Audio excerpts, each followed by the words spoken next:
It's time for Horseheads Baseball. I'm Hannah Martin, voice of the Casper Horseheads, and I'll be with you all season long, bringing you all of the action from your hometown baseball team. It's the first home game of the season for the Horseheads, who will play two this evening against the Mining City Tommyknockers, who are playing for their first time this year. I've got the starters for you. First, for your visiting Mining City Tommyknockers, hitting leadoff, number 3, the shortstop, Miles Hartsfeld. Batting second, the third baseman, number 11, Carter Dobrinsky. Batting third, the center fielder, number 17, Justin Green. Batting cleanup, number 19, the DH, David Melfi. Batting fifth, the right fielder, number 36, Hayden Brown. Batting sixth, the catcher, number 12, Jake Mastillo. Batting seventh, the first baseman, number 37, Steven Straken. Batting eighth, the second baseman, number 7, Ren Yokoyama. And batting ninth, the left fielder, number 13, Matt Morgan. For your Casper Horseheads, batting leadoff, the center fielder and number 1, Kyler Halverson. Batting second, the shortstop, number 9, Ryan Callahan.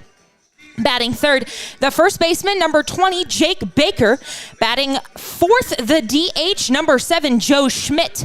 Batting fifth, the left fielder, number 21, Brooks Browning. Batting sixth, the right fielder, number 5, Luke Quick. Batting seventh, the third baseman, number 11, Jake Allen. Batting eighth and wearing number 8 is the backstop, Zion Springer. Batting ninth, the second baseman, number 4, Kyle Fannin. And now for the starters for both teams. For the Tommyknockers, it'll be number 35, Kyle Wellman. Wellman comes into this game for the Tommyknockers here. And we will get you his numbers in just a moment. For the Horseheads, it will be number 6, Will Clare. Will is on the mound for the Horseheads this evening, so it should be a excellent. There's my notes. I was looking for my notes. I knew I made them up. So Kyle Wellman out of Litchfield Park, Arizona, stands at 5'11", 205 pounds. He's a senior at Hendrix College. In his career at the college, he pitched in 27 games, which includes 4 starts for him. He has thrown 48 1/3 innings with a 6-1 record, and he has recorded 25 appearances of giving up 2 or fewer runs. So it should be a good matchup here. Facing off against him, it'll be Will Clare out of Casper, Wyoming. So the hometown kid stands at 6 foot, 180 pounds, and he is a freshman at Mount Hood Junior College in Oregon. I knew that one. I didn't have to look it up. It is anthem time here at the stadium, so we will be right back with first pitch. Don't you go anywhere. It's Hannah Martin on the Horseheads Radio Network.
Your hometown's baseball team, the Casper Horseheads, is back in the saddle. Be there for the 2021 season. Don't miss a minute of Horseheads baseball this summer as the Horseheads prepare to take on the Souris Valley Saberdogs this Tuesday, Wednesday, and Thursday. First pitch for all 3 games is 6:35 p.m. Mountain West time. Giveaways, great food, affordable family fun, and the best in collegiate baseball await you at Mike Lansing Field. The Expedition League All-Star Spectacular presented by Hydrotex comes to Casper on July 19th and 20th. Season and game tickets are on sale now at CasperHorseheads.com. Casper Horseheads Baseball back in the saddle all summer long.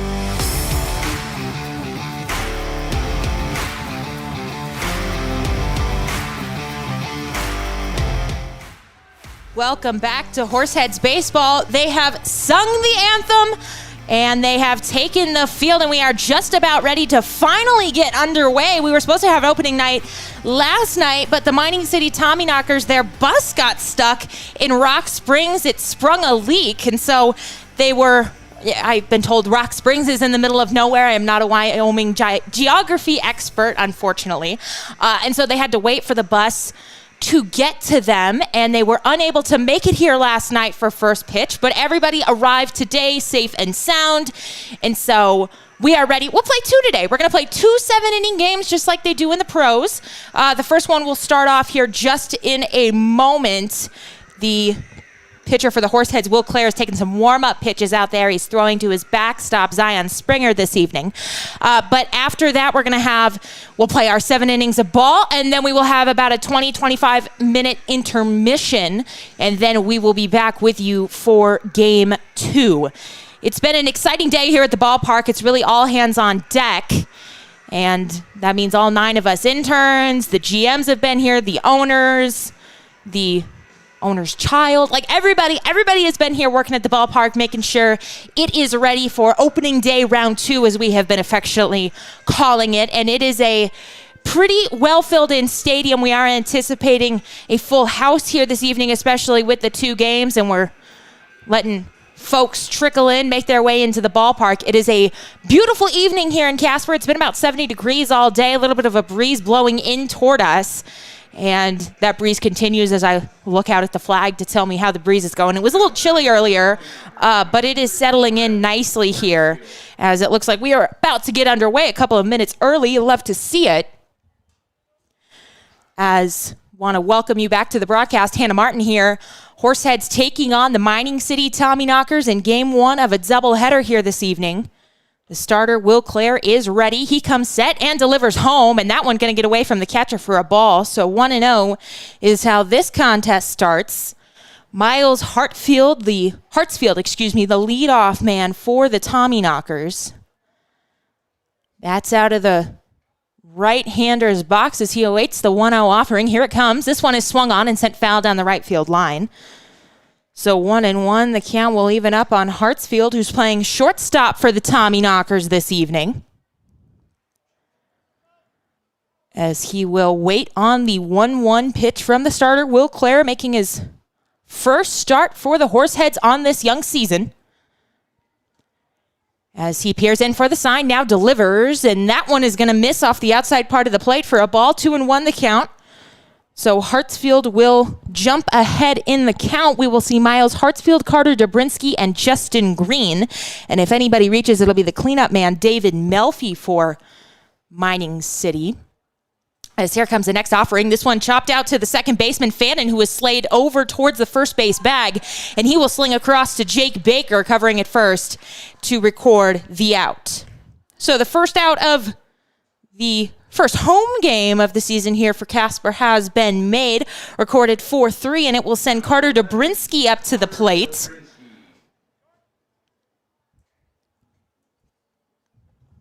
Dobrinsky, out of Bristow, Oklahoma, stands at 6'1", 220 pounds. Stands in the opposite batter's box as Hartsfield did, as he awaits his first offering of the night from Claire. Claire working methodically here, taking a little bit of his time, as that one will find the outside corner for a strike. 0-1 the count will run on Dobrinsky. He is out at Tarleton State College. And now playing here, the Horseheads in their home whites, looking very fresh out there this evening as the 0-1 pitch, it's on its way. Swung on and missed, so quickly 0-2 the count runs on Dobrinsky. And the Tommyknockers are on the, it's not quite a red. I was anticipating like a bright red, but it's more of a burnt orange color. And then they wear gray bottoms. So the majority of the Horseheads have the high pants, as that one is going to get away from the third baseman, Jake Allen. A nice diving attempt there, but just under his glove. So the first base runner of the evening belongs to the Tommyknockers, as that one finds its way into left field. So Dobrinsky aboard at first base, and it will send up Justin Green, the center fielder, wears number 17 for the Tommyknockers here this evening. This is Mining City's first season in the Expedition League.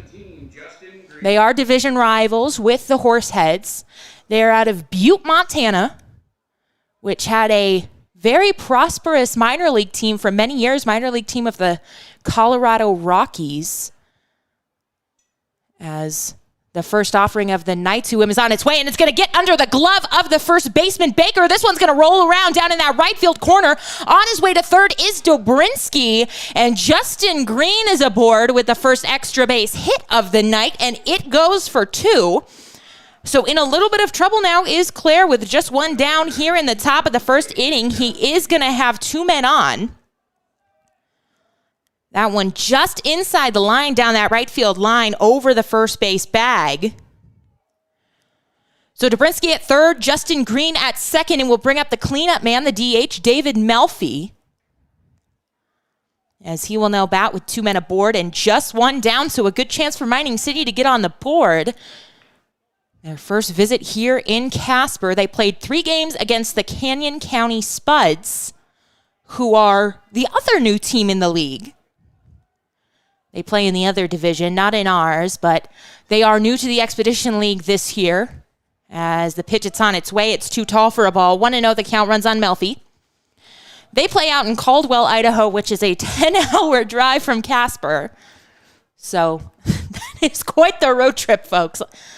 Man, 10 hours on a bus. I think the most I've done is 7 or 8, I want to say. As that one is going to get away from the catcher. No advance by the runners. But it will be a ball, so 2-0 now. Claire has fallen behind. It was a school trip.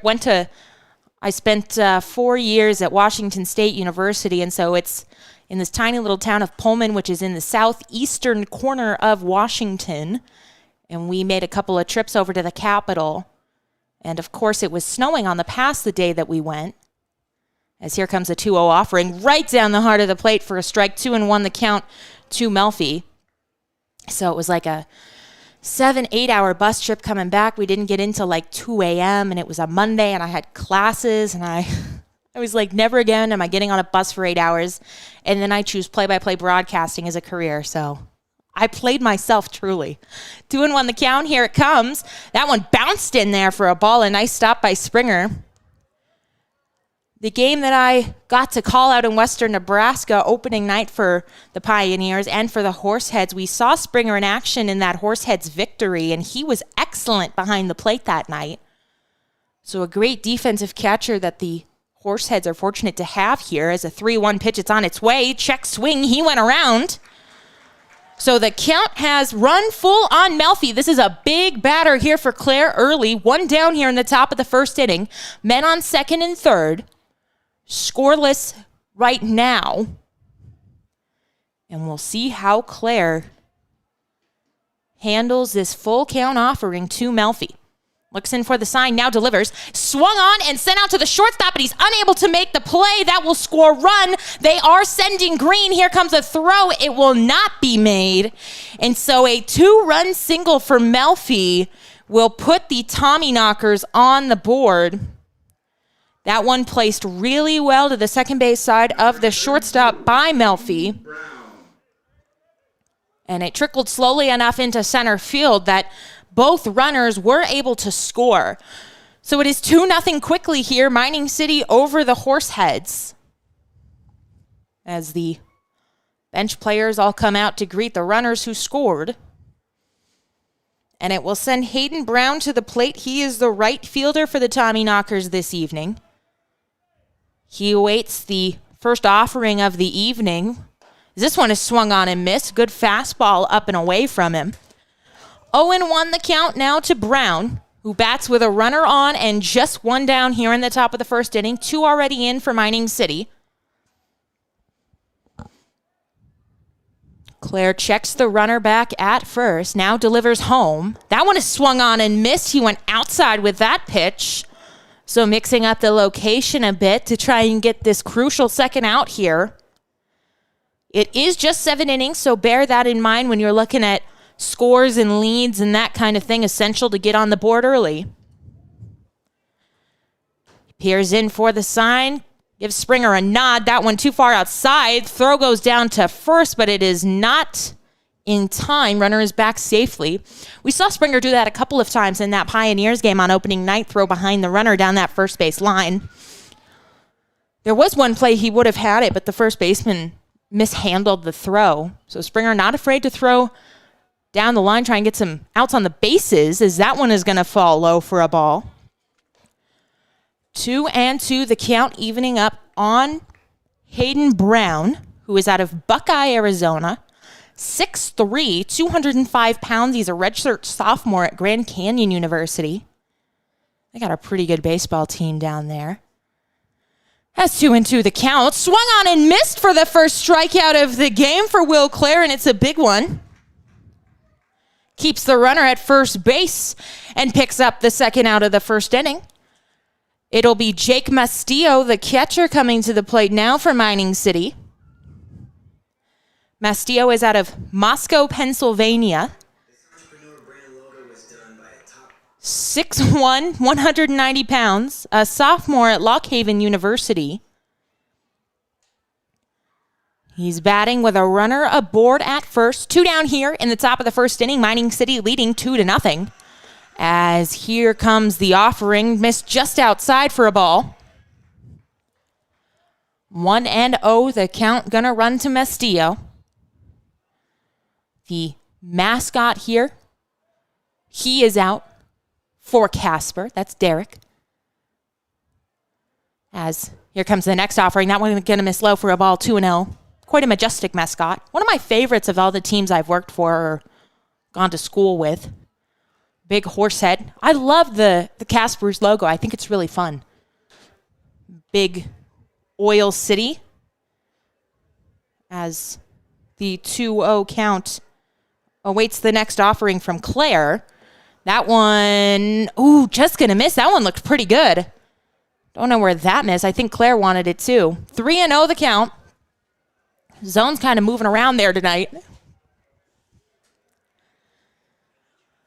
So 3-0 the count will run to just Jake Mastillo, and that one is going to miss down and away. So a 4-pitch walk now. Claire will offer to Mastillo. The pitch count is climbing for Claire. He's already at 23 pitches, 12 strikes, 11 for balls, and it will send up the 7th man to bat in this inning. It is Steven Strachan. Strachan is out of Cairo, Michigan. Stands at 6'5", 230 pounds. He's a freshman at Heston College. And he bats now with 2 down and a man at first and a man at second. Here comes the offering. And that one will find the strike zone finally there. As the 0-1 offering here. Claire still deciding what he's going to throw. He peers in, waits for Strachan to get back in the box. It is Melfi out at second, Mastillo at first. And an 0-1 count. Here comes the pitch. This one right down the heart of the plate. Kind of a delay strike call down there. These pitches are looking good. We're just waiting on the home plate umpire to raise that right arm. As now quickly 0-2 striking in the hole. Claire trying to limit the damage here. The Tommyknockers already have plated 2 runs here in the top of the first inning. Trying to strand 2 more runners. Here comes a pitch. That one down and away, blocked nicely by Springer at first. Kept the ball in front of him. At catcher, keeping the ball in front of him. As 1-2, the count will run on Strachan. Strachan was first team All-State and academic All-State in his junior season in high school in Michigan. As he now waits on the 1-2 offering, here it comes. That one bounced up there for a ball.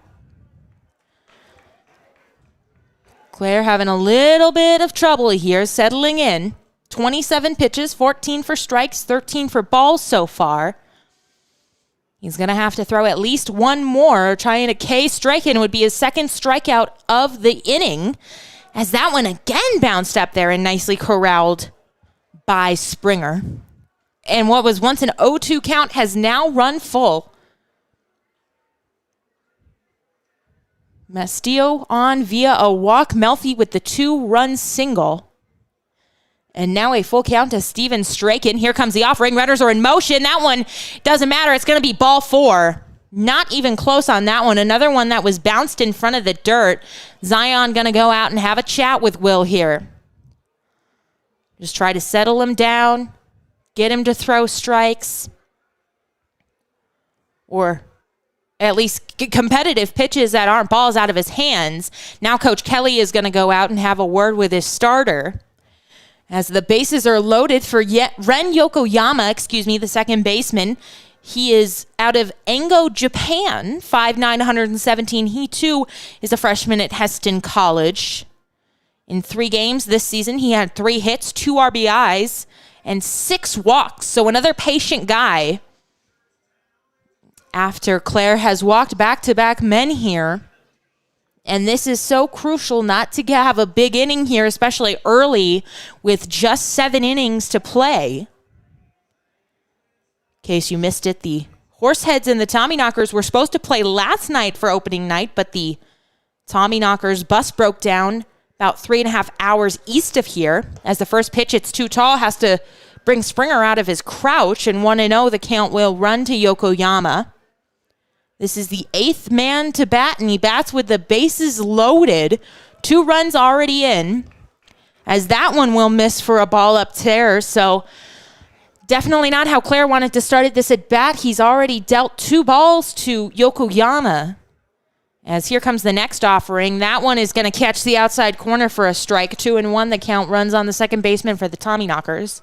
So we were unable to play last night because there was no team to play against. But everybody made it safely and soundly here. As here comes the next offering. This one chopped out to the second baseman. He gloves, throws, fires, and he will be out at first is Yokoyama. Fannin to Baker once again. That's the second time they've connected this inning. And so Claire does give up 2 runs, but he limits the damage. He strands 3. We head to the bottom of the first inning. Mining City leading 2-0.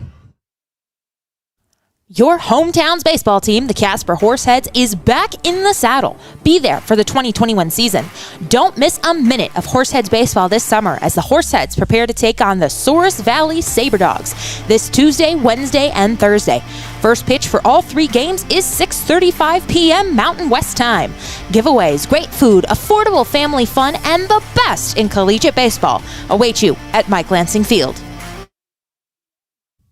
The Expedition League All-Star Spectacular presented by Hydrotex comes to Casper on July 19th and 20th. Season and game tickets are on sale now at CasperHorseheads.com. Casper Horseheads Baseball back in the saddle all summer long. Don't miss a minute of Horseheads action this summer. Can't make it to the ballpark? We've made it easy for you to stay up to date with everything Casper Horseheads. All home games as well as select road games are streamed live on our YouTube channel and are also available to listen to on our Mixlr channel. Make sure you're also following the Horseheads social media accounts on Facebook, Twitter, and Instagram to catch everything you need to know about your hometown baseball team.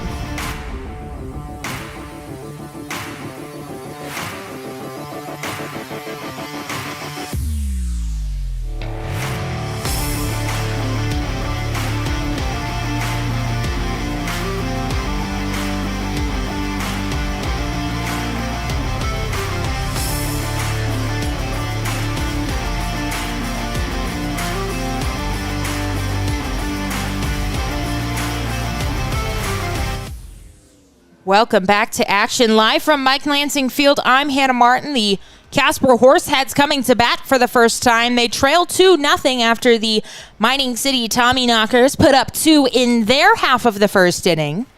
And it will be Kyle Wellman on the bump for the Tommyknockers this evening.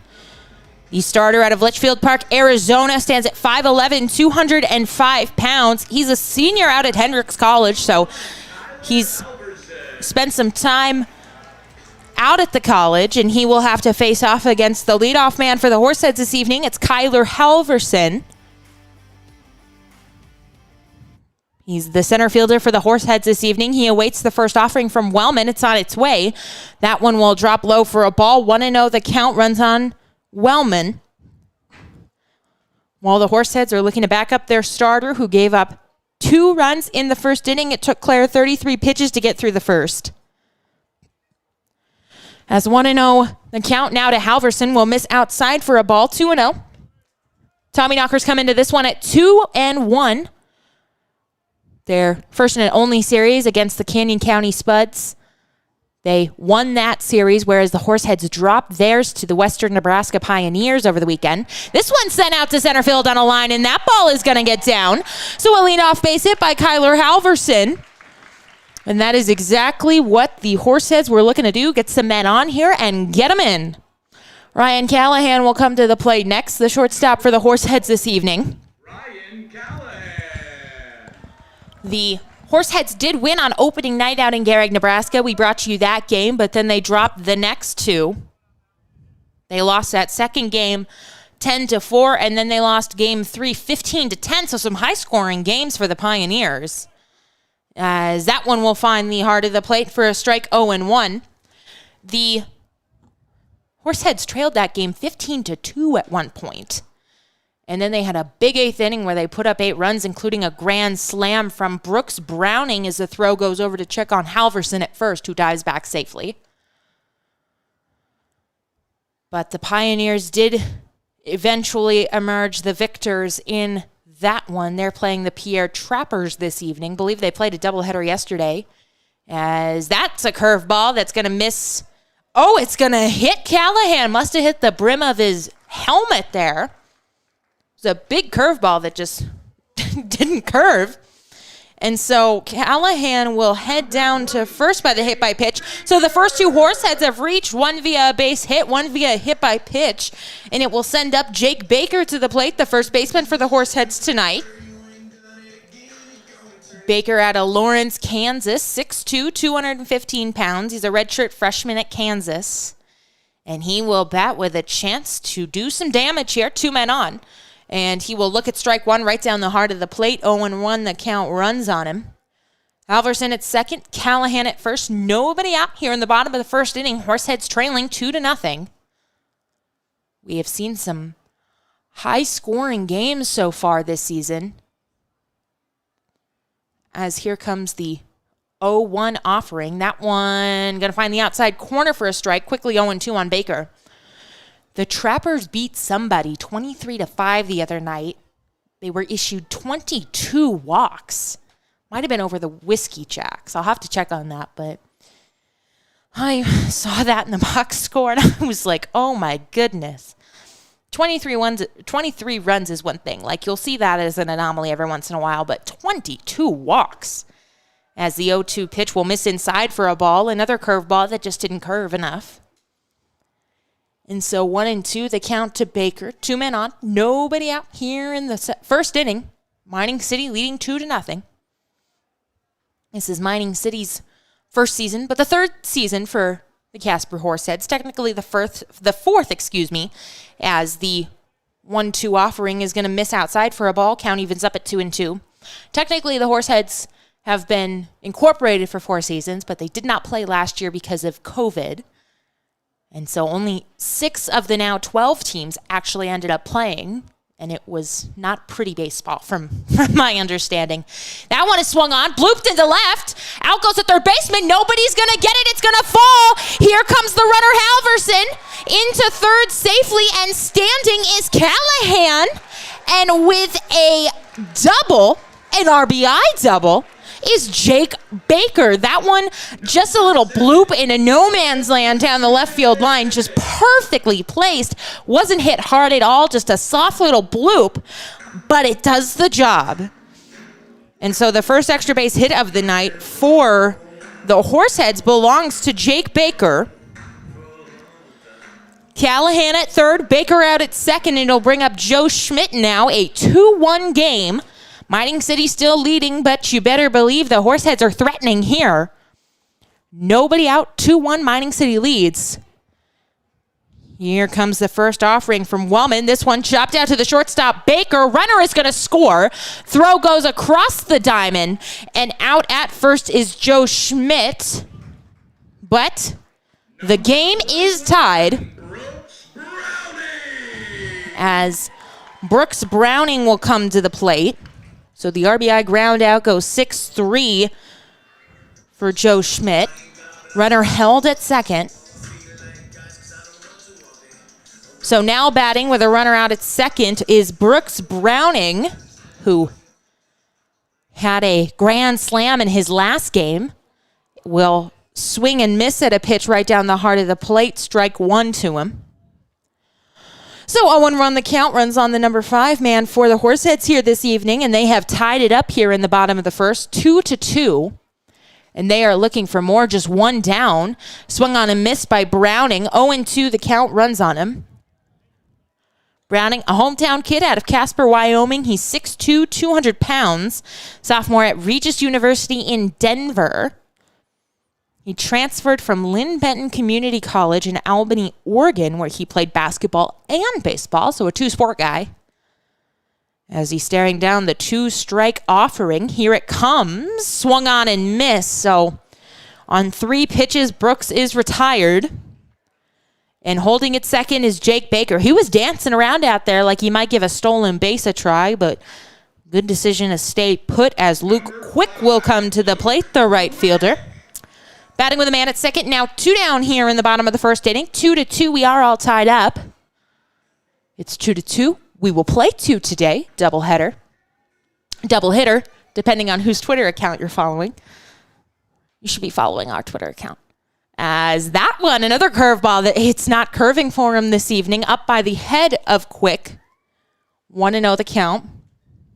I have a deal with one of our other interns, Jack. He does all the score updates, so he's the one running the score updates next to me, and I get to do all the Twitter clapbacks and get into all the Twitter fights, which is just fine with me. As Wellman will step off the mound, look the runner back. It's hard to live tweet anyway in games. I can do it between innings, but I like to, get my notes ready, collect myself, those sort of things. As this one is fouled back down the left field line, 1-1, the count runs on Quick. But, scoreboard's wrong.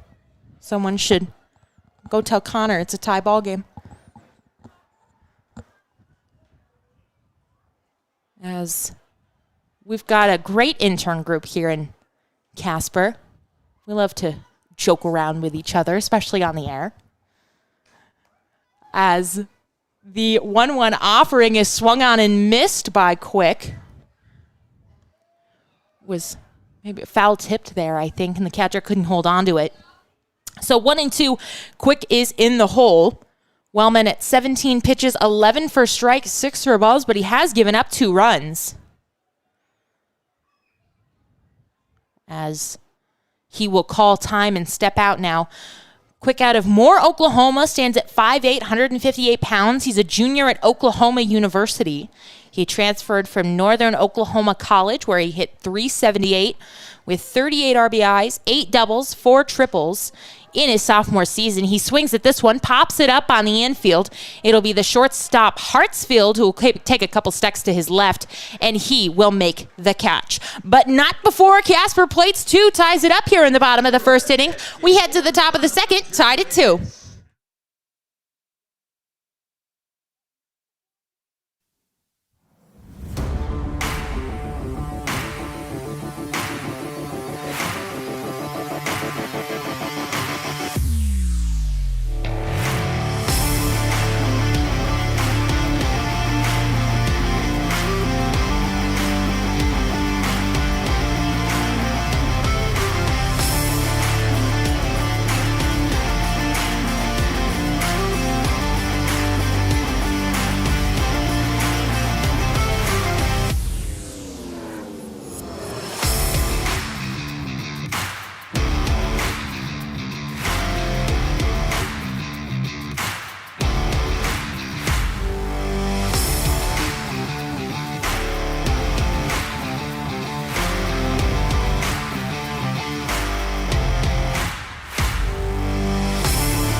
Your hometown's baseball team, the Casper Horseheads, is back in the saddle. Be there for the 2021 season. Don't miss a minute of Horseheads baseball this summer as the Horseheads prepare to take on the Souris Valley SaberDogs this Tuesday, Wednesday, and Thursday. First pitch for all 3 games is 6:35 p.m. Mountain West time. Giveaways, great food, affordable family fun, and the best in collegiate baseball await you at Mike Lansing Field. Welcome back to action here at Mike Lansing Field. It'll be the 9-1 and 2-men due for the Tommyknockers here in the top of the second inning. We are tied at 2. Here comes pitcher Will Clare's first offering. It's going to catch the top of the zone for strike 1. We just checked. We have 48 people watching, and then a handful of folks on the Mixler channel as Morgan swings and doesn't get a pitch. 0-2, the count to the number 9 man. So we want to thank you and welcome. That is definitely more people than I have ever broadcasted to before.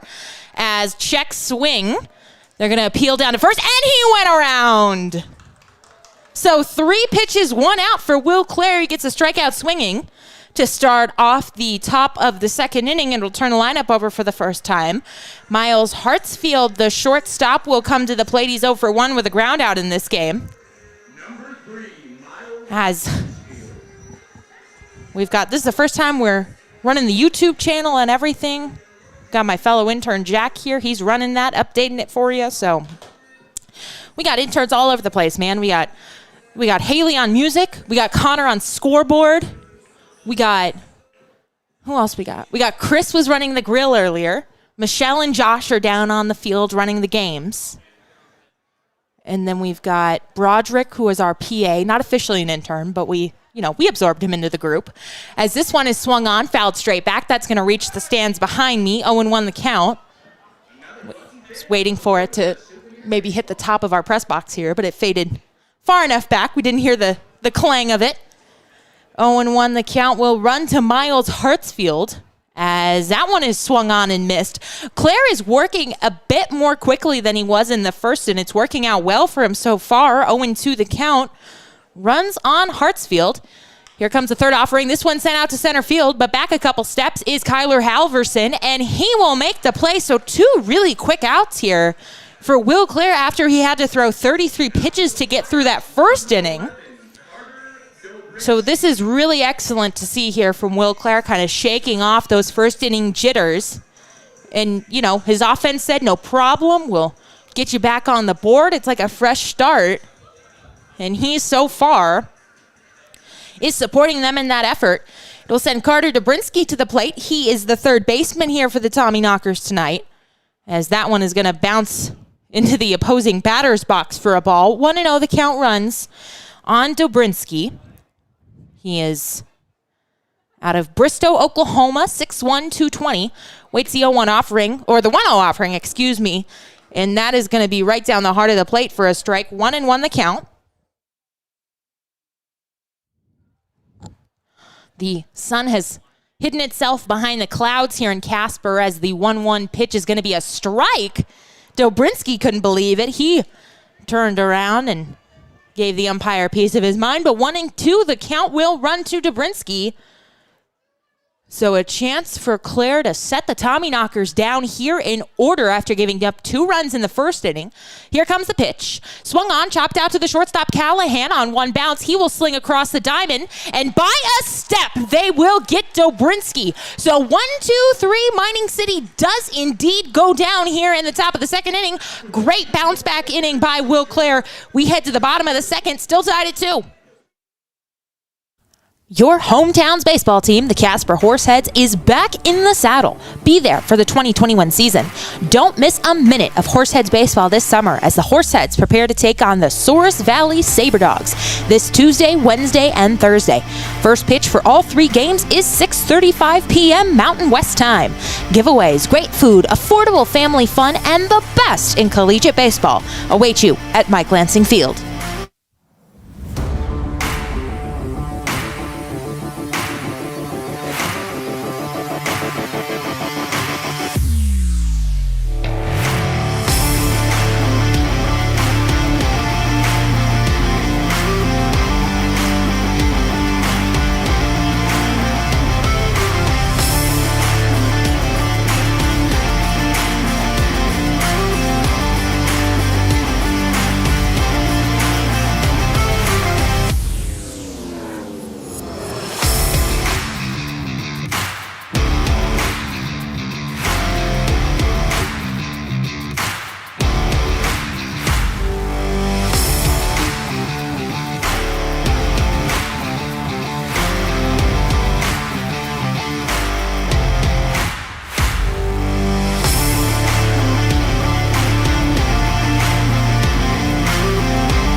Welcome back to action here at Mike Lansing Field. We head to the bottom of the second inning. The Mining City Tommyknockers and the Casper Horseheads are tied at 2 apiece. It will be the 7, 8, 9 men due for Casper here.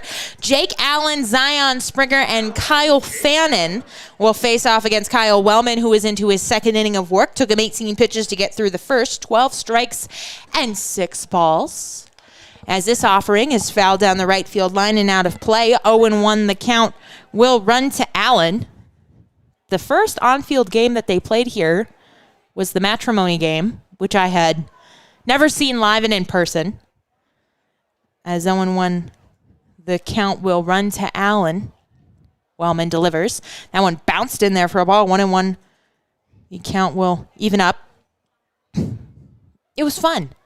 Took him a minute to get going there, and the umpires were like, please get off the field. But it's something fun. I love doing the on-field games. That was one of my first jobs that I did in baseball. I was a marketing intern for the Bellingham Bells out of Bellingham, Washington, and I was the co-on-field MC as 1-1 is sent down the left field line. That's a base hit.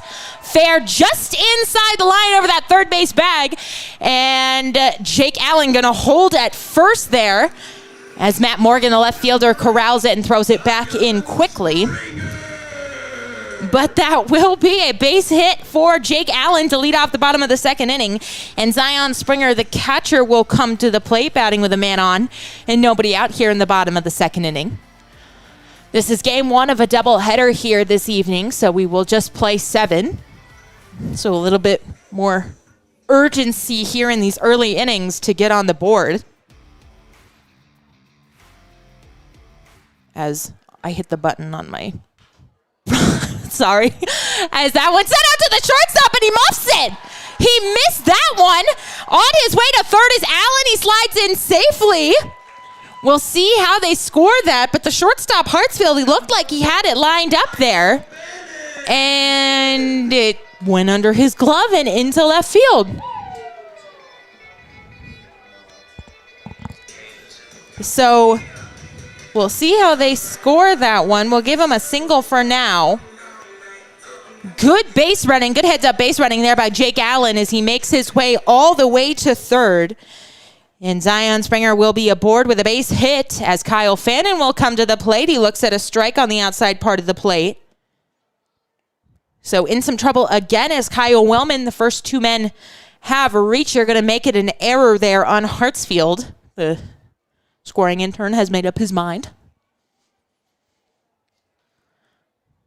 As Fannin awaits the offering here from Wellman. This one is swung on to the shortstop on a bounce. That ball caught him onto second for 1, over to first for 2.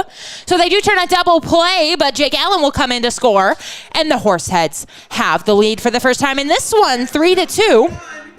That one, in Hartsfield's defense, that one took a funny bounce. I think it hit off the top of the mound and then kind of spiraled out there. And with a twist and a little flip of his wrist, he made the play. But there are 2 down now here. Bases are clear.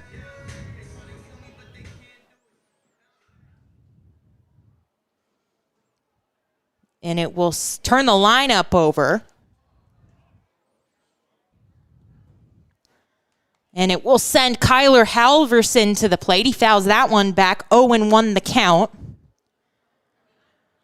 So kind of takes the air out of the inning. But the Horseheads do get on the board here. Awaiting the 0-1 offering is Halverson, and he will look at a ball that bounces up to the plate. That run will be unearned because of the error on Hartsfield earlier in the inning. But Wellman, right now, if this leads up, would be the losing pitcher. As here comes the next offering. That one fouled back on a bounce. The bottom of the second inning here, the Horseheads have taken the lead 3-2 after the RBI. No RBI. The double play by Kyle Fannin. And now Halverson in the box. 1-2 the count to him. As Wellman working methodically. Here comes the pitch. That one sent out to the first baseman, Strachan. He signals to the pitcher that he's got it. He steps on the bag for the third and final out at the bottom of the second. But the Horseheads do score one more. They lead this one 3-2 heading to the top of the third. Looking to stay connected with your hometown baseball team? Make sure you're subscribed to the Horseheads text messages. All you've got to do is text Go Heads to 85100 to sign up for exclusive updates, giveaways, promos, and the latest news on all things Horseheads.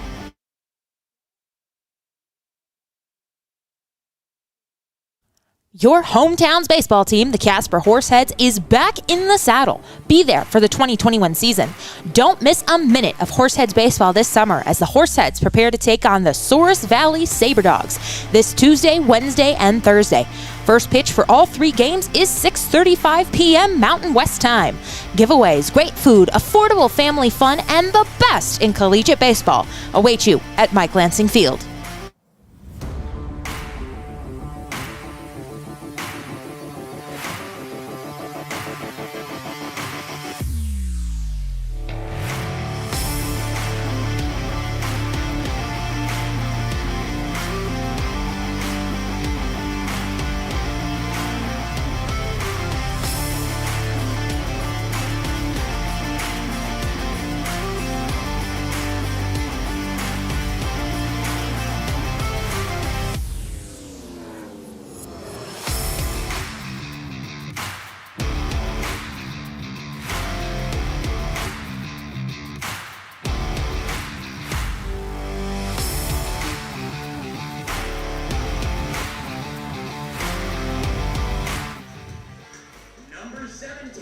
Welcome back to action here at Mike Lansing Field. Hannah Martin, voice of the Horseheads, with you as Casper leads the Mining City Tommyknockers by a score of 3-2. We open play here in the top of the third inning. Will Clare out for his third inning of work. He is at 43 pitches, 25 for strikes, 18 balls. He'll have to deal with the heart of the lineup for Mining City here, as Justin Green will be the first man to the plate. He swings at a high heater and swings right through it. 0-1 the count now to Green, who is 1 for 1 on the evening with a double. He is third in the league, or started off play third in the league, as this one falls outside for a ball. In hitting, he is hitting .500 on the young season. As Clare working quickly once again, picking up the tempo as he deals outside for a ball. 2-1 the count to Green. It'll be Justin Green, David Melfi, and Hayden Brown here due for the Knockers, as this one is swung on, fouled straight back to us. Count evens up at 2-2. Got to find out who the strikeout man is this evening for the Tommyknockers.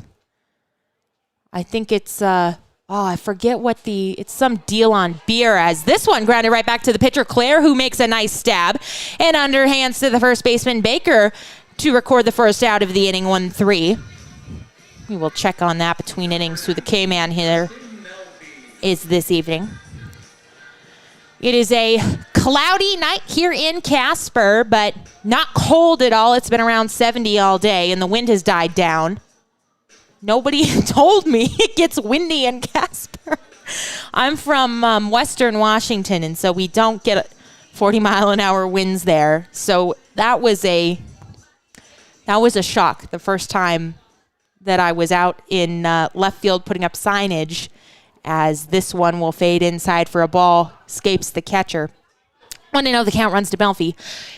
A shocker the first time I was out in left field putting up signage, and it was 40-mile-an-hour winds, and they were like, yeah, this is par for the course here. What do you mean? As this one finds the outside corner for a strike, 1-1. And also the storms that last like 7 minutes, and then the sun comes back out. That was a wild ride the first time I experienced that. As 1-1, the count runs here. The offering on its way, bounced in there for a ball. Western Washington gets a bad rap for rain, but it doesn't pour. Like, it's not a torrential rain that that people, I feel, think it is, as this one is going to clank off of Zion's mitt for a ball. 3-1 now, the count to Melfi, who is 1 for 1 with a single in this game. it does rain, but it's more of just like a constant drizzle throughout the day. So it's interesting to come here where it's like torrential, pouring rain, hail, everything for like 7 minutes, and then you can just continue with your day, as that one will find the inside corner for a strike. But the rain, it did puddle here. Like there were massive puddles all around town and in the stands. So I'm still getting used to Casper. Been here about 10 days, and I like it here. As 3-2 the count, this one chopped foul down the left field line. Count will hold full. It is, no offense to our Western Nebraska Pioneers, but we went to Gehrig for an evening, and I am very fortunate that I live in Casper for the summer and not Gehrig, Nebraska, as this one is swung on and missed. Foul tipped, and he is going to be out. So the second out of the evening, or the second out of the inning, excuse me, for David Melfi will send Hayden Brown to the plate. So Will Clare looking good here. He has retired the last 5 batters that he has faced after giving up 2 runs in the first inning. And it will send Hayden Brown to the plate. The right fielder is 0 for 1 with a strikeout swinging this evening. He's out of Buckeye, Arizona, 6'3", 205 pounds, redshirt sophomore at Grand Canyon University. That one bounced in there, nicely blocked by Springer. 1-0 the count here.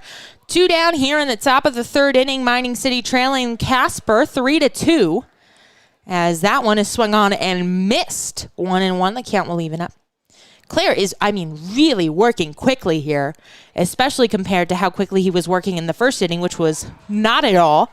That one swung on, pitch on the outside corner, and missed again by Brown, who has swung through 2 consecutive pitches. And looking for another 1-2-3 inning is Will Clare. He's got Brown down 1-2, swung on, fouled at the plate. It's a drop third strike. They'll have to throw down to first to complete the out, and they do. So it is another 1-2-3 inning for Will Clare. Looking good here. Casper leading 3-2 as we head to the home half of the third. Don't miss a minute of Horseheads action this summer. Can't make it to the ballpark? We've made it easy for you to stay up to date with everything Casper Horseheads. All home games as well as select road games are streamed live on our YouTube channel and are also available to listen to on our Mixlr channel. Make sure you're also following the Horseheads social media accounts on Facebook, Twitter, and Instagram to catch everything you need to know about your hometown baseball team. Your hometown's baseball team, the Casper Horseheads, is back in the saddle. Be there for the 2021 season. Don't miss a minute of Horseheads baseball this summer as the Horseheads prepare to take on the Souris Valley SaberDogs this Tuesday, Wednesday, and Thursday. First pitch for all 3 games is 6:35 p.m. Mountain West time. Giveaways, great food, affordable family fun, and the best in collegiate baseball await you at Mike Lansing Field. The Expedition League All-Star Spectacular presented by Hydrotex comes to Casper on July 19th and 20th. Season and game tickets are on sale now at CasperHorseheads.com. Casper Horseheads Baseball back in the saddle all summer long.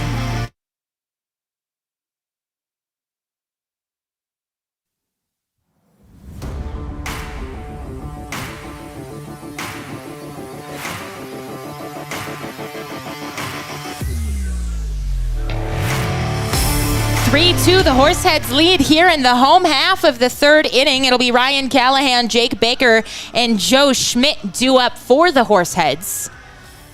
We are into Kyle Wellman and us. We are all into our third inning of work combined. It's my third inning of broadcasting, your third inning of listening, Jack's third inning of running the live stream, Connor's third inning of running the scoreboard, which was not correct in the first, but we got it all straightened out. It's okay. That's why we have multiple people watching the field. We got multiple sets of eyes because people make mistakes. And that's okay because it's opening night here in Casper. Everybody's having a good time. We're rocking and rolling. Ryan Callahan looking to keep this action going. The Horseheads leading 3-2. He will look at a ball outside, 1-0 the count. Do a little check-in on social media. Corey Baker says, I'm doing a fantastic job. Thank you very much, sir. Trying my best up here. As 1-0, the count will run to Callahan. That one going to miss outside again for a ball. 2-0, the count will run on him. Wellman, 31 pitches, 21 for strikes, 10 balls. 2 of the runs that he's given up are earned. The other one is unearned thanks to the shortstop Hartsfield's error last inning. As that one not even close for a ball, 3-0. My dad also sent me a picture. My mom and my dad are both listening, so thank you very much. 2 of the 49 folks we've got watching on the YouTube channel sent me a picture of the beautiful blue skies back home. We got, cloudy evening, but overall not too bad. Callahan shows bunt, and he will take a strike instead upstairs. Third baseman made no move to come in on that one. Let's see what Callahan does here. Now 3-1 the count. He will swing away here, and he won't have to swing because it's ball 4. That one, not a competitive offering there by Wellman, and so it'll send Jake Baker up to the plate. Baker is 1 for 1 with a double in this game. He will bat with a man aboard here in the bottom of the 3rd inning. 3-2, the Horseheads lead. 2 runs, 3 hits, 1 error for Mining City. 3 runs, 3 hits, and no errors for the Horseheads. Mining City, this is their first season of baseball. Them along with the Canyon County Spuds and the Sioux Falls Sunfish. As that one will miss up top for a ball, 1-0. There's the Spearfish Sasquatch and the Sioux Falls Sunfish, because we love fish in this league. As that one is swung on, fouled at the plate. The last semi-pro team that was in Casper were the Casper Cutthroats, and the Cutthroats are the fish, I think they're trout, that are in the rivers in Casper. So learned that on my first day here. And then there were also the Ghosts that played here, which I love. I love that they were called the Ghosts. And they did a giveaway where they did glow-in-the-dark hats, and it was a night game, and so all the hats in the stadium lit up. I thought that's so cool. As 1-1, the count here, now 2-1 is that one will miss inside for a ball.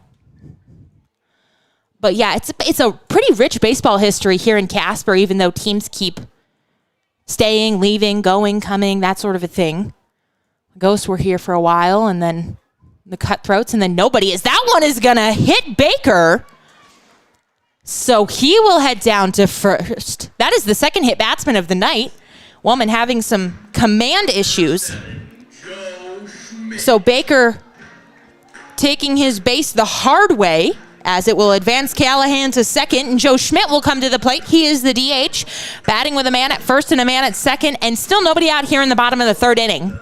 I thought it was actually really interesting. I was doing my research pregame, and the Butte, Montana, which is where the Mining City Tommyknockers are out of, they used to have a baseball team in the minor leagues called the Butte Copper Kings, because Butte was a big copper mining city back in the 1800s and early 1900s. As the first offering, it's on its way to Joe Schmidt. This one hammered, but foul. 0-1, the count will run on him. So the Butte Copper Kings, they eventually left town and became the Casper Ghosts, which I thought was so interesting. And now the Casper Ghosts are the Grand Junction Rockies, a minor league team for the Colorado Rockies. But I just felt like small world. This one is swung on and missed. 0-2, the count will run to Schmidt. Because I had asked my dad's from Helena, Montana, big Montana guy.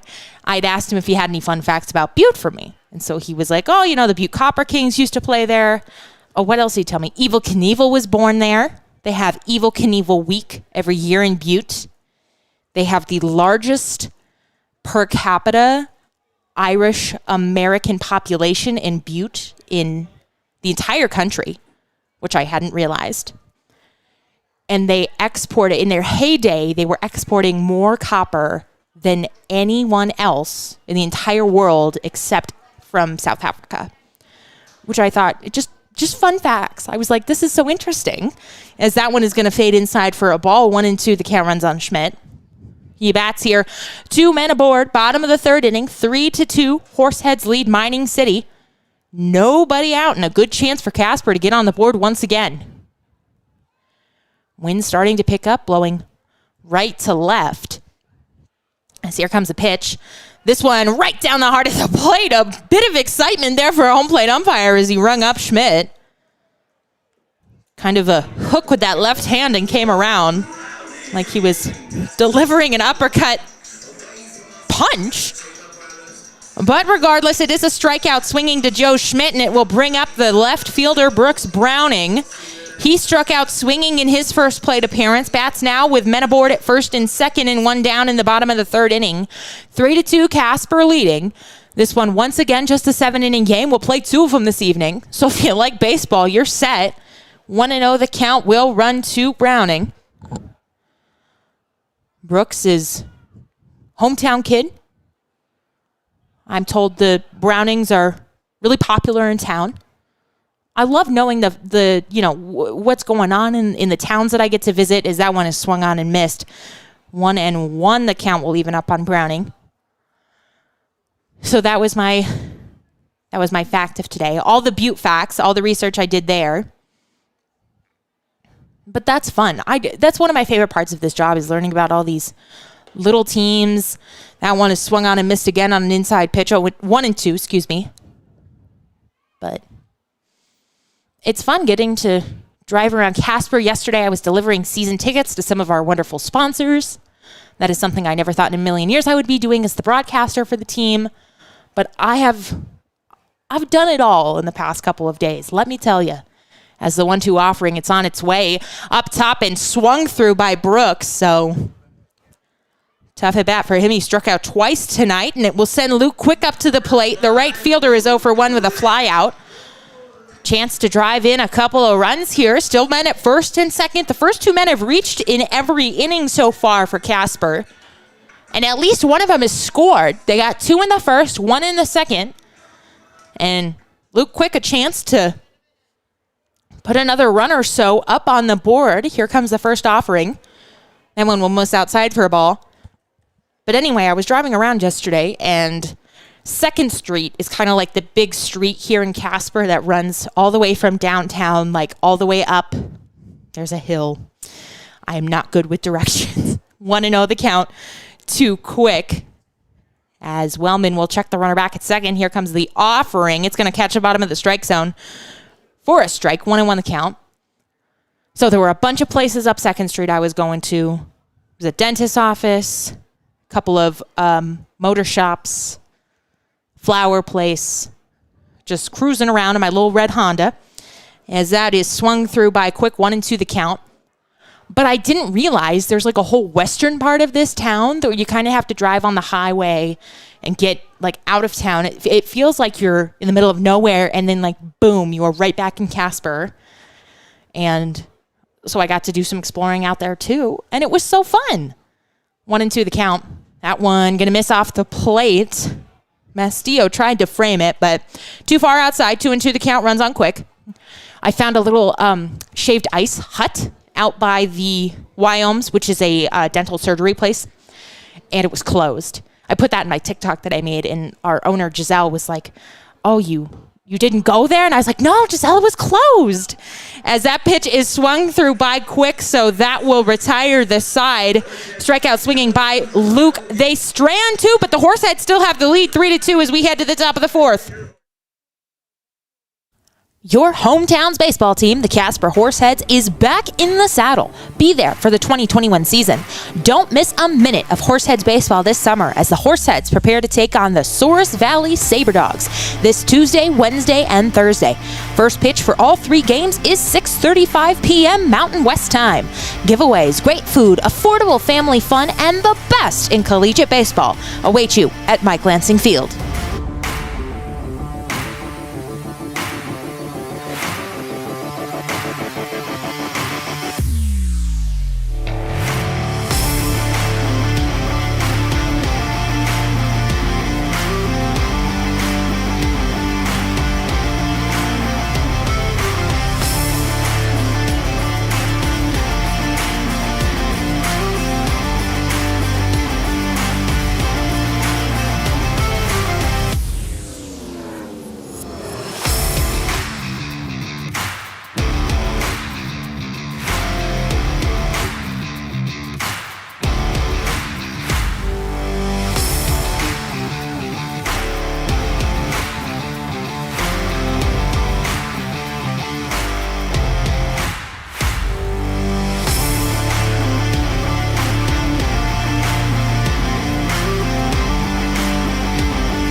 Hannah Martin back with you here on the Casper Horseheads Radio Network. Opening night here in Casper, and the boys are putting on a show for the folks here in what is game one of a doubleheader. Casper leads 3-2 as we open play in the top of the fourth inning.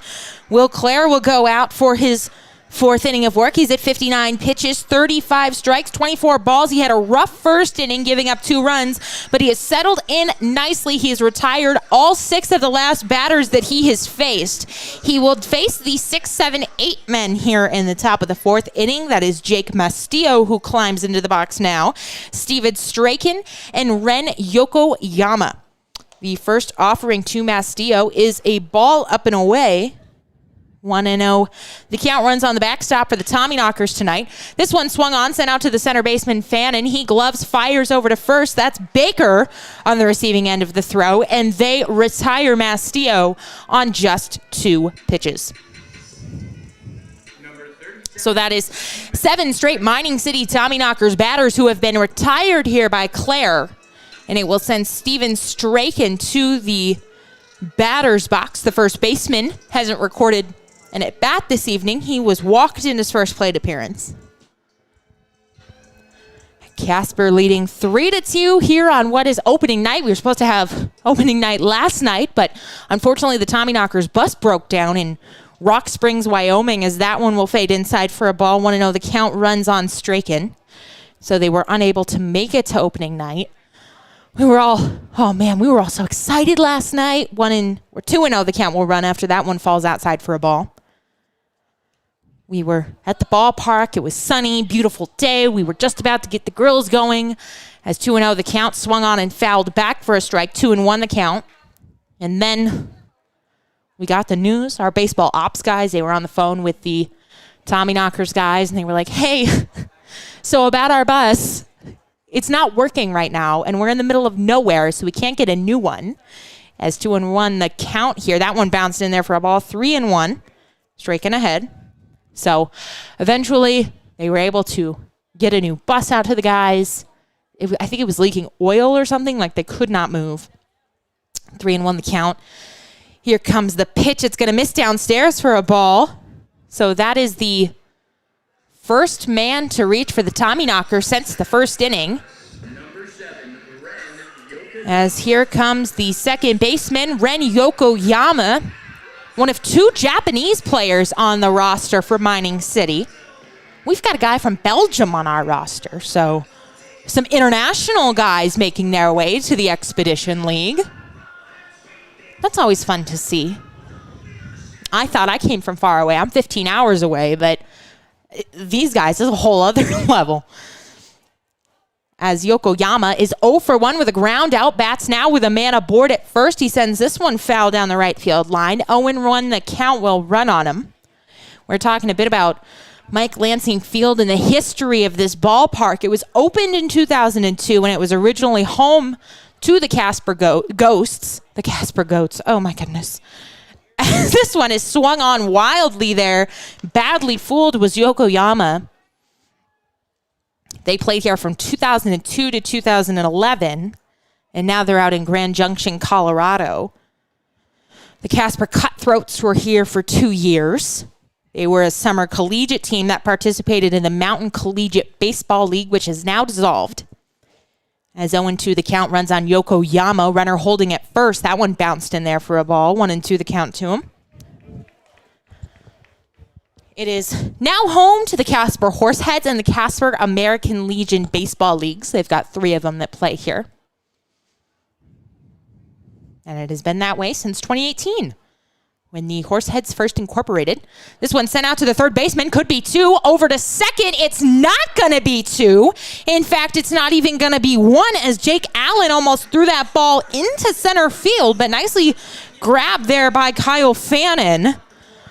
So everybody going to be safe. We'll see how they score that. Might be an error on the throw by Allen. I would imagine so.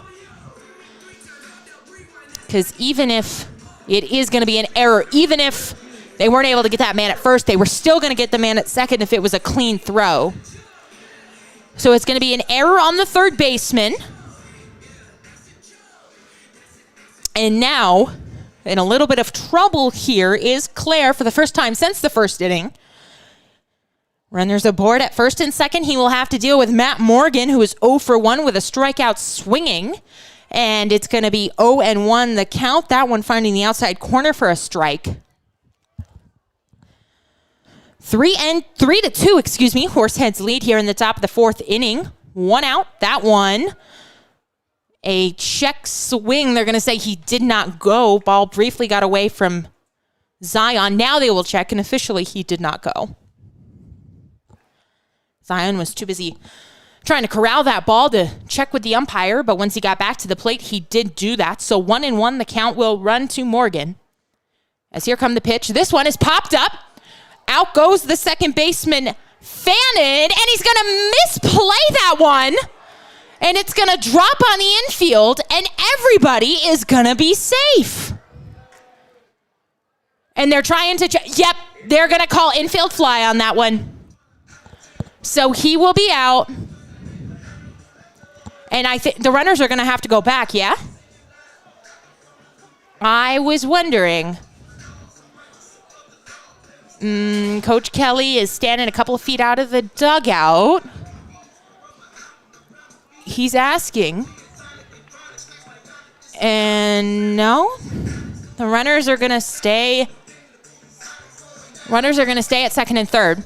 But he is out on the infield fly rule. This one sent out to second base. It's going to get under the glove there, all the way out to center field. One run is in, and here comes the second runner. And just like that, Miles Hartsfield has put the Tommyknockers up 4-3. Oh my goodness. So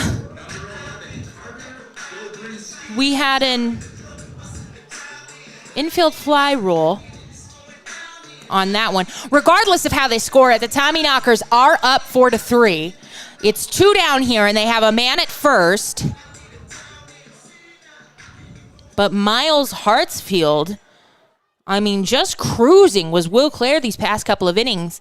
And now he's on the hook for the loss as that one bounced in there for a ball. 1-0, the count will run. That was a single right back up the middle, scored both runners.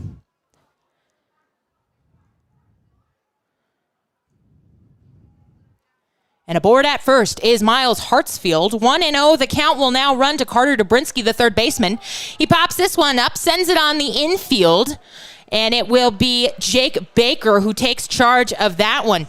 So a wild inning here in the top of the fourth. It has the Tommyknockers now up by a score of 4-3 as they collect 2 runs here in the top of the fourth. We head to the home half of the fourth. Tommyknockers up 4-3.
Welcome back to action here at Mike Lansing Field. The Tommyknockers lead 4-3 after putting up 2 runs in the top of the fourth. Now it's Casper's turn here in the bottom of the inning. Jake L. and Zion Springer and Kyle Fannin are due up for the Horseheads. as Jake Allen will come to the plate. He is 1 for 1 with a single in this game. Looking to get back on top are Casper, and that one going to fall inside for a ball. 1-0 the count to Allen. Give you some scores from around the league here. As soon as my computer updates, we will get you those. Here comes the pitch. That one going to miss upstairs for a ball. 2-0 the count now to Allen, so he is ahead. Hastings Sodbusters lead the Fremont Moo 2-0 in the bottom of the third. That one out in Fremont. The Sioux Falls Sunfish taking on the Wheat City Whiskey Jacks. That one in the bottom of the third, but scoreless. As the 2-1 offering is on its way. That one sent out to center field on his horse's green. And to a couple of steps to his right, he will make the play. So 1 out here in the bottom of the fourth inning for the Horseheads. It will send Zion Springer, the backstop, to the plate. Brings up number 8, Zion Springer. As Zion will come to the plate after Allen retired on the fly out. Springer 1 for 1 in this game, also with a base knock. The Badlands Big Sticks lead the Source Valley Saberdogs 2-0 in the bottom of the first inning. That one swung on and missed by Springer. 0-1 the count, runs on him. Getting going at 7:05 this evening will be the Western Nebraska Pioneers at the Pierre Trappers. As Springer awaits the 0-1 offering. Here it is. He also sends this one out to center, but it's going to be the second baseman, Ren Yokoyama, out a couple of steps, and he will make the play. That one kind of died up there. The wind is blowing in towards us, so that definitely could have affected it. But regardless, the Horseheads' first 2 men to come up to the plate in the bottom of the fourth have been retired quickly. Wellman is at 56 pitches, 35 for strikes, 21 balls. And it will send Kyle Fannin to the plate. Kyle hit into a double play in his first at bat. He bats now with the bases clear and swings and doesn't get a pitch right down the heart of the plate. And those are the... Oh, the Canyon County Spuds are also in action against the Spearfish Sasquatch. That one is scoreless in the top of the first inning. That one bounced up there. 1-0. 1-1 the count will run on Fannin. Badlands and Source Valley will also play 2 this evening. So, I believe their game got rained out, so they will play 2 this evening. Don't think they also had bus troubles, though wouldn't that have been something? As that one bounced in there, kind of slipped out of the hand of Wellman for a ball. 2-1 the count, runs to him. 4-3, the Tommyknockers ahead of the Horseheads here on what is opening night, round 2 for Casper. Everybody working very hard to make opening night here one to remember. As that one sent out to the third baseman. Back a step is Dobrinski in with the strong throw across the dime, and he retires Fannin. So 1-2-3, Casper goes in the home half of the fourth. We head to the top of the fifth. Tommyknockers leading 4-3. Your hometown's baseball team, the Casper Horseheads, is back in the saddle. Be there for the 2021 season. Don't miss a minute of Horseheads baseball this summer as the Horseheads prepare to take on the Source Valley Saberdogs this Tuesday, Wednesday, and Thursday. First pitch for all 3 games is 6:35 p.m. Mountain West time. Giveaways, great food, affordable family fun, and the best in collegiate baseball await you at Mike Lansing Field.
Top of the fifth inning here at Mike Lansing Field in Casper, Wyoming. The Mining City Tommyknockers leading the Casper Horseheads 4-3. Hannah Martin along with you here as Will Clare will go back out there for another inning of work. He will face off against Justin Green here. That one bounced in there for a ball, 1-0. The count on Green. Green is 1 for 2 in this game with a double and a ground out. He is the first man to come to bat for the Tommyknockers here. Sends this one out to center field. On his horse is Halverson. That one going to get over his head. It's going to bounce on the warning track. And into second base with his second double of the night is Justin Green. Green, we talked about it coming into this game. He was number 3 in the league in hitting 500. He's had at least 2 hits in all 3 of the first 3 games for Mining City, and now he's got an additional 2 here this evening. As the first man to come to the plate for the Tommyknockers will be aboard at second, and it will send David Melfi, the DH, up for Mining City. Batting with nobody down here in the top of the fifth. Mining City leading 4-3 over the Tommyknockers. This game will only go 7 innings, so imperative that Casper get on the board earlier rather than later, as that one will miss up top for a ball. 1-0, the count will run to Melfi. We're going to take about a 20-25 minute break between games, and then we will be back with game 2 action, as that one will miss inside for a ball, 2-0. We appreciate you being here with us. We got about 60 viewers, so quite an impressive number. We appreciate your support. So does the team, as I know y'all have been waiting for baseball to come back to Casper for some time now. That one bounced in there for a ball, so now 3-0, the count to Melfi. So after allowing the leadoff double, Claire has gone 3-0 on the next man. Claire is at 80 pitches, 45 strikes, 35 balls. It's his first appearance of the young season. This is just the 4th game that Casper is playing, and the first in this beautiful home ballpark.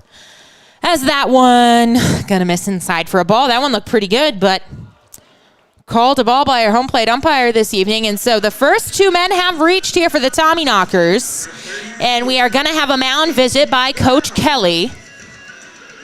Let's see if that is the night for Claire, if we're just gonna have a mound visit. And they are having a meeting on the mound here. The next batter for the Tommyknockers will be Hayden Brown, and that is going to be the night for Will Clare. So Clare will depart this game. The runners at first and second are his responsibility. We'll take a quick break, but then we will be back with information about the new pitcher. Don't go anywhere. Tommyknockers leading 4-3.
Your hometown's baseball team, the Casper Horseheads, is back in the saddle. Be there for the 2021 season. Don't miss a minute of Horseheads baseball this summer as the Horseheads prepare to take on the Souris Valley Saberdogs this Tuesday, Wednesday, and Thursday. First pitch for all 3 games is 6:35 p.m. Mountain West time.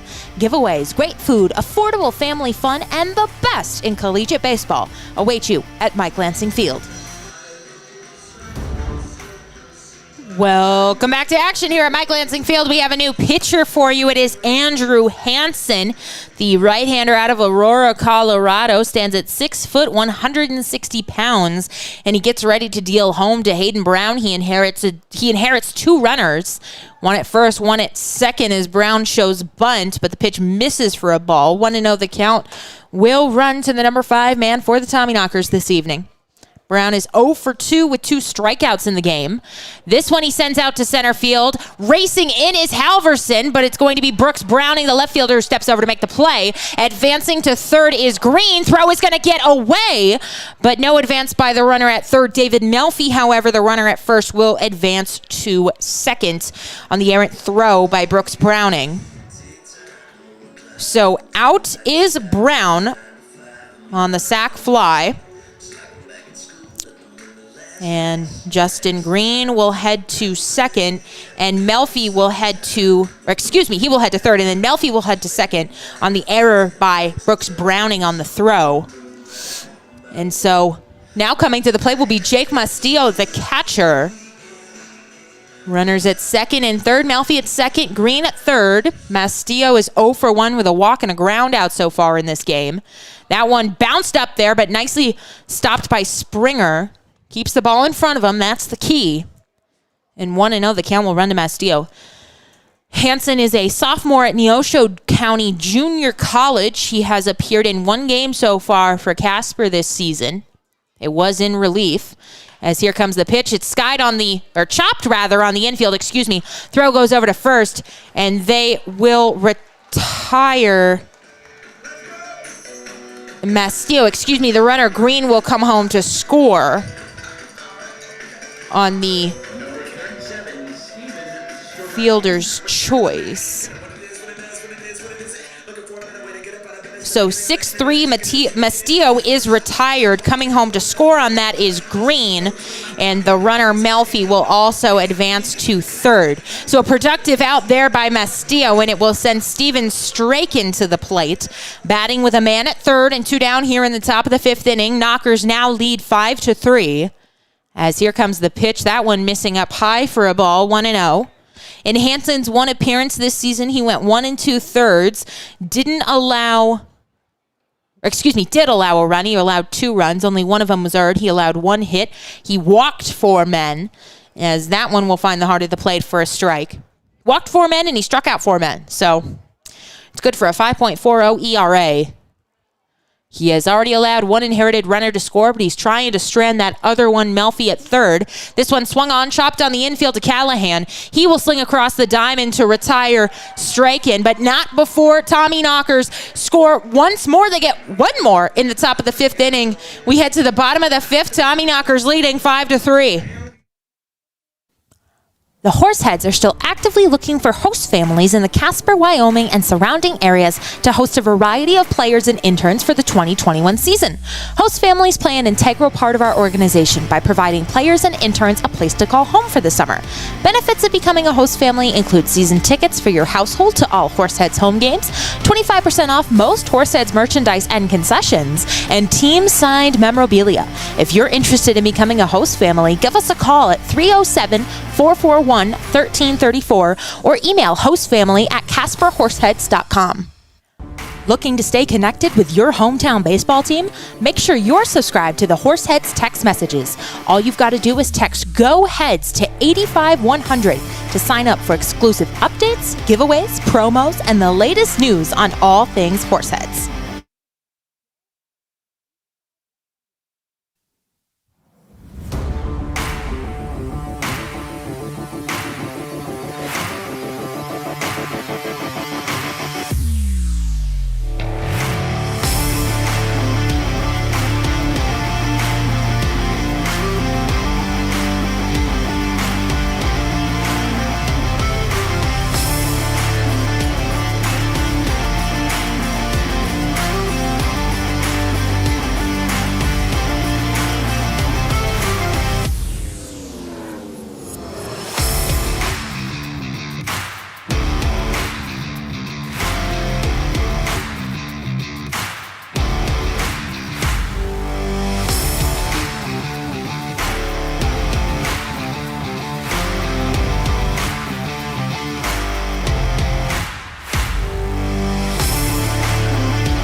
Welcome back to action. Bottom of the fifth inning here live from Casper as the Horseheads will come to bat in the home half of the fifth inning. 5-3, the Tommyknockers lead. Kyler Halverson due up first as the lineup will turn over once again for the Horseheads. And that one will find the heart of the plate for a strike. Kyle Wellman out for his fifth inning of work. 61 pitches, 38 strikes, 23 balls.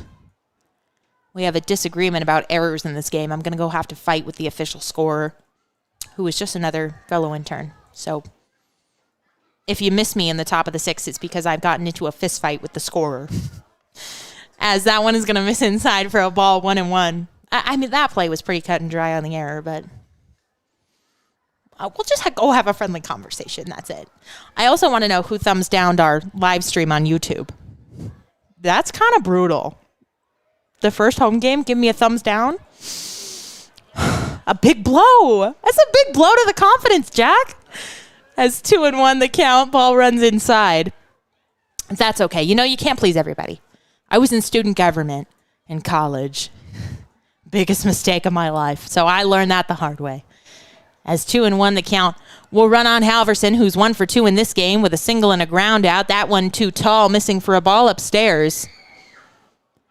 Kyler Halverson, Ryan Callahan, and Jake Baker due up for the Horseheads, who are looking to put up a couple of runs here in the bottom of the fifth. Remember, this is just a 7-inning game, so they're running out of time to do it.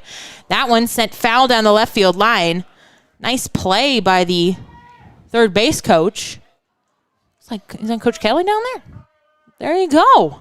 Nice one, Coach. So 3-2. The count will run to Kyler, looking to get on board any way he can here. And Wellman will step off. He's got to go over the signs again with his catcher. Mike Lansing Field. We'll continue with the fun facts about Mike Lansing Field. It was named after Wyoming native and former Major League second baseman Mike Lansing. As the curveball's in there for a strike, Kyler knew it. Good pitch there, just froze him. And so Ryan Callahan will come to the plate for the Horseheads. He has not recorded an official at bat tonight, despite this being the third time he's been up at the plate. He's been hit by a pitch and he's been walked so far. Mike Lansing was a career .271 hitter, and he played 9 years for the Expos, the Rockies, and the Red Sox between 1993 and 2001. As Callahan will look at a strike down the heart of the plate. 0-1 the count runs on Ryan. 5-3, Tommyknockers lead. Bottom of the fifth inning. 1 out here. Getting a little chilly here in Casper as the sun has disappeared. This one chopped out to second base. Yokoyama, though, tracks it down, and he will throw over to strike in at first, to record the out 4-3. So 2 quick outs for the Horseheads. This is how the last inning went for them as well. As Wellman he had trouble early, but now he's settling into a groove here. As Jake Baker will come to the plate for the Horseheads. Baker is 1 for 1 in this game. He's a double, and he's also been hit by a pitch. Ooh, they are blasting that music. Goodness. They want to make sure even you at home listening on YouTube can hear Chase Rice over the PA system. As 1-0, the count will run to Jake Baker. It is still a really nice evening here, even with the cloud cover. Not to be an absolute walking cliche, but I have never seen the sky more blue than I have here in Wyoming. And that one will bounce in there and get away from the catcher, 2-0. I think it's a Chris Young song that's like, you've never seen blue if you've never been to Wyoming. My man made a point. He's right. It is really, really pretty here. Really, really blue. As 2-0 the count. We have one of our interns, Michelle, is from Ohio. She's never seen mountains before. So she came out here. She's taking pictures right and left of the mountains. We're like, Michelle, they're not going anywhere. You're here for 3 months. Put the phone down. You're fine. 2-0 the count will run to Baker. 2 outs here in the bottom of the fifth inning. Check swing. He went around on that one. 2-1 the count will run to him. As looking ahead, the Souris Valley Saber Dogs will be in town June 1st through the 3rd. That is Tuesday, Wednesday, and Thursday of next week. So if you weren't able to get out to the stadium for opening night here, this doubleheader, you're going to have another chance. Lots of opportunities this summer. We had a lot of home games. I believe it's 19 in June that we have, as that one will miss upstairs for a ball. 3-1, the count running on Baker. So a lot of great opportunities to catch some baseball here at Mike Lansing Field. We've got the grill going. We got lots of great concessions for you. Lots of giveaways. We did rally towels today. A strike called. I don't know about that, sir. That one looked a little wide to me, but that's why I don't get paid the big bucks to make the calls. 5-3, Tommyknockers leading the Casper Horseheads in game 1 of this doubleheader. It's a full count to Jake Baker with 2 down, and he swings at a pitch well outside and off the plate.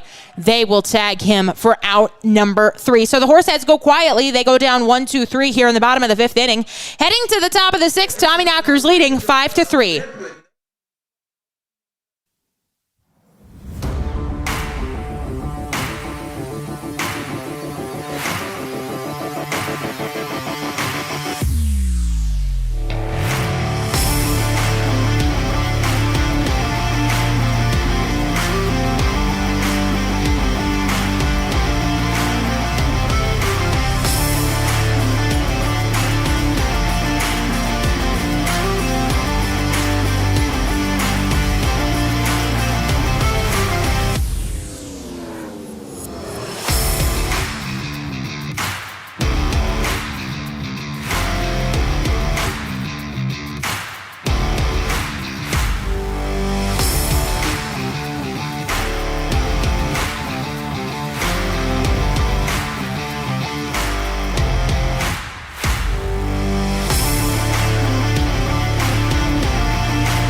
Your hometown's baseball team, the Casper Horseheads, is back in the saddle. Be there for the 2021 season. Don't miss a minute of Horseheads baseball this summer as the Horseheads prepare to take on the Souris Valley SaberDogs this Tuesday, Wednesday, and Thursday. First pitch for all 3 games is 6:35 p.m. Mountain West time. Giveaways, great food, affordable family fun, and the best in collegiate baseball await you at Mike Lansing Field. Andrew Hansen out for his 2nd inning of work. We play here in the top of the 6th inning. Hannah Martin with you. Tommyknockers lead the Horseheads 5-3. It'll be the 7, 8, and 9 men here for Mining City, as Ren Yokoyama will be the first to dig in here against Hansen. He shows bunt, but the pitch is outside for a ball. 1-0. The count runs on Yokoyama. He is. Okay. The whoever unliked it. Whoever disliked the stream went back and took it away. Thank you. And now we have 5 likes. Thank you. I love you guys. As the next pitch misses high for a ball, 2-0. I did run. I went and literally ran down to talk to our scorer, as that one is also going to miss off the plate for a ball, 3-0. And he did not give me a satisfactory answer as to the throw that got away and allowed the runner for the Tommyknockers to move up. He was like, it was dead. And I was like, if the play is dead, then how did he move up? As that one is going to catch Zion. I think it caught him, clanged off his glove and caught him in the mask, though. It is a strike, however, 3-1. So I left him thinking about it. I left him with some things to think about, as if the ball is dead, then how is the runner moving up? And they're going to get back to me on it. They're going to think on it. And that's all I can really ask. And we will review the footage after the game and we'll fix it. Swung on and missed by Yokoyama. And so the count has run full now. Nice job battling back by Hansen. See, sometimes, as that one is going to miss up top, not even close there for a ball. Hansen not happy with himself. As Yokoyama will head down to first with the walk. It'll send Matt Morgan up to the plate, the number 9 man for the Tommyknockers. 1 for 2 in this game with a strikeout and a bunt. Sometimes, if you complain on YouTube good things happen. I think that's the moral of this game, truly. That's not the moral of this game. As Morgan is going to dig in here. That one bounced to the shortstop, could be two, and dropped by Callahan. And, oh, goodness, he had a chance to turn there. I mean, that was a tailor-made double play ball, and he just dropped it at short, and he's not going to get either runner. They got to give him an error on that. They do, and they do quickly. They didn't make me wait on that one. So it's going to be an error by Callahan, the shortstop. Just dropped it. He got too excited about it. He got as excited as I did. He was ready to turn it. I was ready to call it. And so safe at second is Yokoyama. And aboard at first is Morgan. And it will bring out Miles Hartsfield. He will look at a strike down the heart of the plate. He's already got a couple of RBIs in this game. He's already grounded out, flied out, and singled. That 2 RBI single. That was back in the 4th, as he will look at a ball up top. Get you some score updates from around the league as we await Hansen's 1-1 offering. And he takes a look back at the runner. Nobody covering. Here comes the pitch. That one is going to catch the outside corner for a strike. That strike zone is moving around tonight. You could not nail that down. As Spearfish leads Canyon County 4-1 that game in the top of the second inning.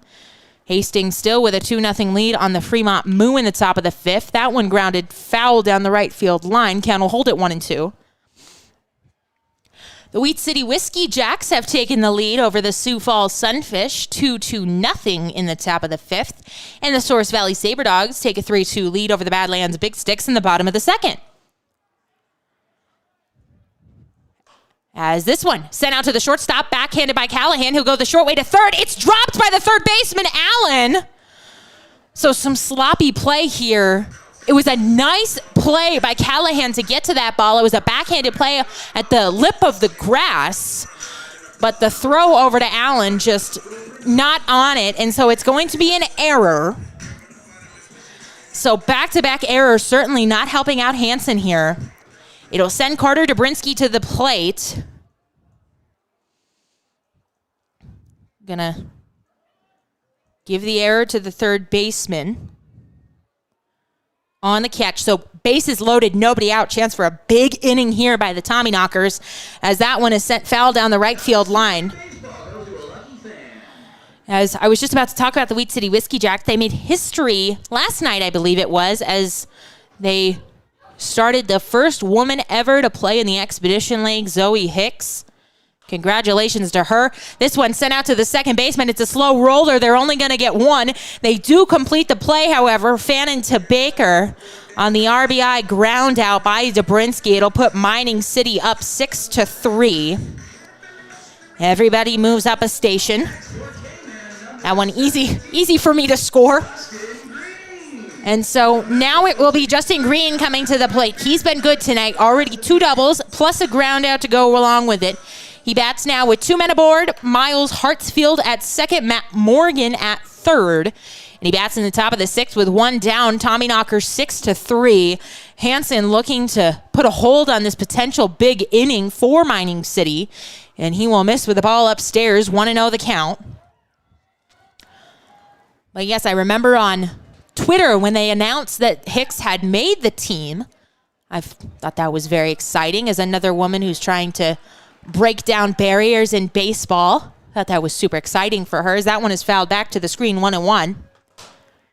So the Expedition League has the first female player in history and their first female broadcaster in history. So I'm excited for when the Whiskey Jacks get to town, get to talk with Zoe about her journey as that one will be fouled down the left field line 1-2.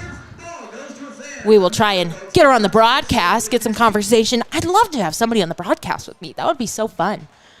We had a young man and his father who came up. We had a barbecue for the host families here the other night. As the 1-2 pitch, it's on its way. It's going to miss, ball down low for a ball, 2-2.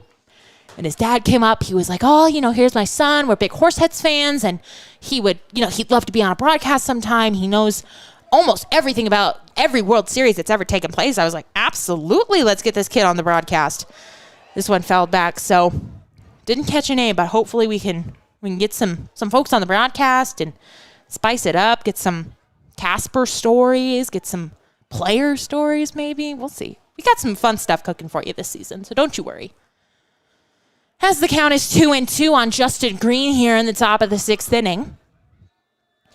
Here comes the pitch. Swung on and missed. A beautiful pitch there by Hansen. Came inside. Absolutely no chance for Green as he has fanned. And that is the K-Man for the game. So he is fanned. So the fans win something here. Very exciting. Everyone is hustling to the concession stand now. So it's something down there. Oh, it's something with the beer. Oh. The beer stand's about to be busy here, folks. As David Melfi will come to the plate. He's the DH. Number 19, David Melfi. 1 for 2 in this game with a single, a strikeout, swinging, and a walk. Hansen looking to get out of a jam that he didn't create, as that one will miss outside for a ball, 1-0. We had one of the last teams I worked with, the Bellingham Bells. We also had a strikeout guy. It was just leadoff man for whatever team we were facing, as that one is right down the heart of the plate for a strike. But if he struck out, we worked with Dairy Queen, and so they would win it was the burger batter. They would win a burger. So not a beer. And they had to go to Dairy Queen to redeem it. And no offense, but it wasn't a very good burger that they were giving away. So it wasn't really worth it. But the beer promo here, this is a winner with the crowd. Let me tell you, the line down the left field line, my goodness. As this one will find the outside corner for a strike, 1-2. They've got I can't really see down the right field line, but, oh, yep, they got a line down there too. This one sent out to the shortstop, Callahan. He gloves, throws across the diamond, then they will retire Melfi on the 6-3 putout.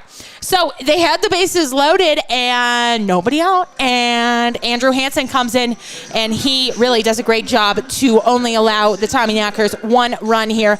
Potential for a big inning, and he shut it down. Still, Tommyknockers lead 6-3 as we head to the bottom of the 6th. Your hometown's baseball team, the Casper Horseheads, is back in the saddle. Be there for the 2021 season. Don't miss a minute of Horseheads baseball this summer as the Horseheads prepare to take on the Souris Valley SaberDogs this Tuesday, Wednesday, and Thursday. First pitch for all 3 games is 6:35 p.m. Mountain West time. Giveaways, great food, affordable family fun, and the best in collegiate baseball await you at Mike Lansing Field.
The Horseheads are still actively looking for host families in the Casper, Wyoming, and surrounding areas to host a variety of players and interns for the 2021 season. Host families play an integral part of our organization by providing players and interns a place to call home for the summer. Benefits of becoming a host family include season tickets for your household to all Horseheads home games, 25% off most Horseheads merchandise and concessions, and team-signed memorabilia. If you're interested in becoming a host family, give us a call at 307-441 631-1334 or email hostfamily@casperhorseheads.com.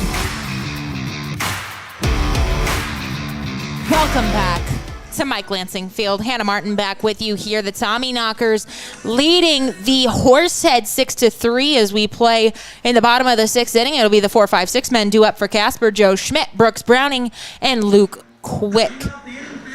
Joe Schmidt coming to the plate first. He's the DH here for Casper tonight. He is 0 for 2 in the game with a ground out and a strikeout swinging. I should probably also mention that we have a new pitcher. His name is Braden Meyer. He's a left-hander, 6'3", 170 pounds for the Tommyknockers out of Olathe, Kansas. He's a pitcher at Central Missouri. And our camera guy, Jack, loves that. Big Missouri guy. As the first offering, it's on its way to Schmidt. This one taps softly on the infield. Going to be a tough play for Dobrinsky. He throws over, and it's not going to be in time. Ball gets away from the first baseman, but no advance by Schmidt.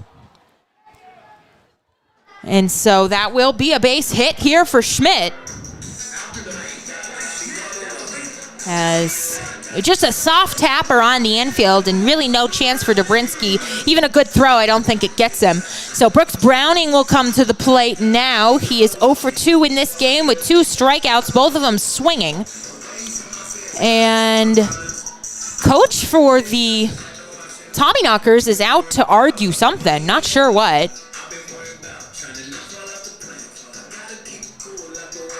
As play will resume here. So we have a base runner. That is Joe Schmidt. He's aboard at first here in the bottom of the sixth inning. And the Horseheads, they need runs. It is only a 7-inning game here this evening, the first of 2 that we will play, as long as the weather holds up. The clouds are kind of making me nervous, but I am not an expert on Casper weather, so I could be totally off there. As the throw goes over to first to check on Schmidt, he dives back safely, It's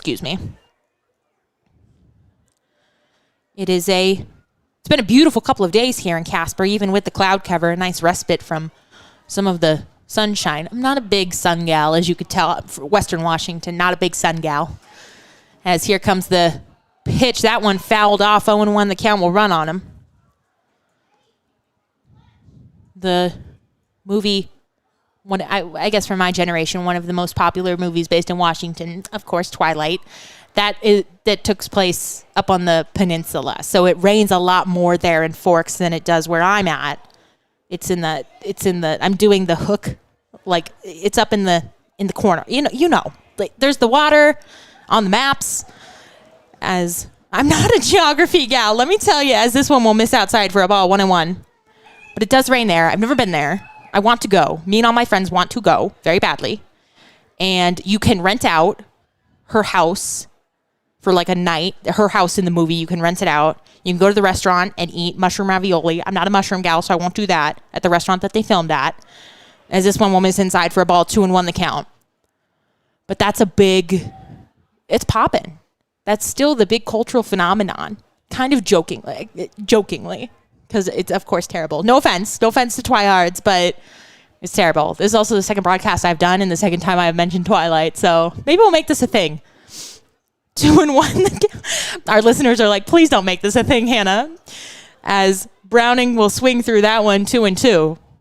But that's the thing about a Hannah Martin broadcast. You never really know what you're going to get. It's absolute chaos. As I apologize to our 68 viewers who have to listen to me talk about Twilight on the broadcast. 2-2 the count to Brooks Browning, who bats with a man on at first. That's Joe Schmidt. Mayer taking his time out there. Now time called by Brooks. He's going to step out.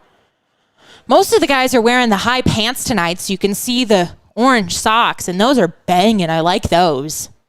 Match the piping on the uniforms. As we are still awaiting the 2-2 offering from Mayer, he looks the runner back, and now he is ready. Here comes the pitch. That one missing a little bit too tall there, so the count will run full 3-2. Trying to think what movies popping in Wyoming, and the only thing that comes to mind is Brokeback Mountain, which is so sad. As Jack's not a fan. as the count is full 3-2 here. Runner is aboard at first. He's holding, and that one is going to miss inside, so a good at-bat by Brooks Browning. He will take the walk. And Luke Quick will come to the plate now. We got any more movies based in Wyoming? Not that I can think of. Some old Westerns? Yes, yes. I was told our intern Haley, who runs music for us, she is a Casper gal, and she told us this was a big cowboy city back in the day. So I'm sure we have some, gunslinging stuff. If you were born before 98 like I was and you know about that, let us know.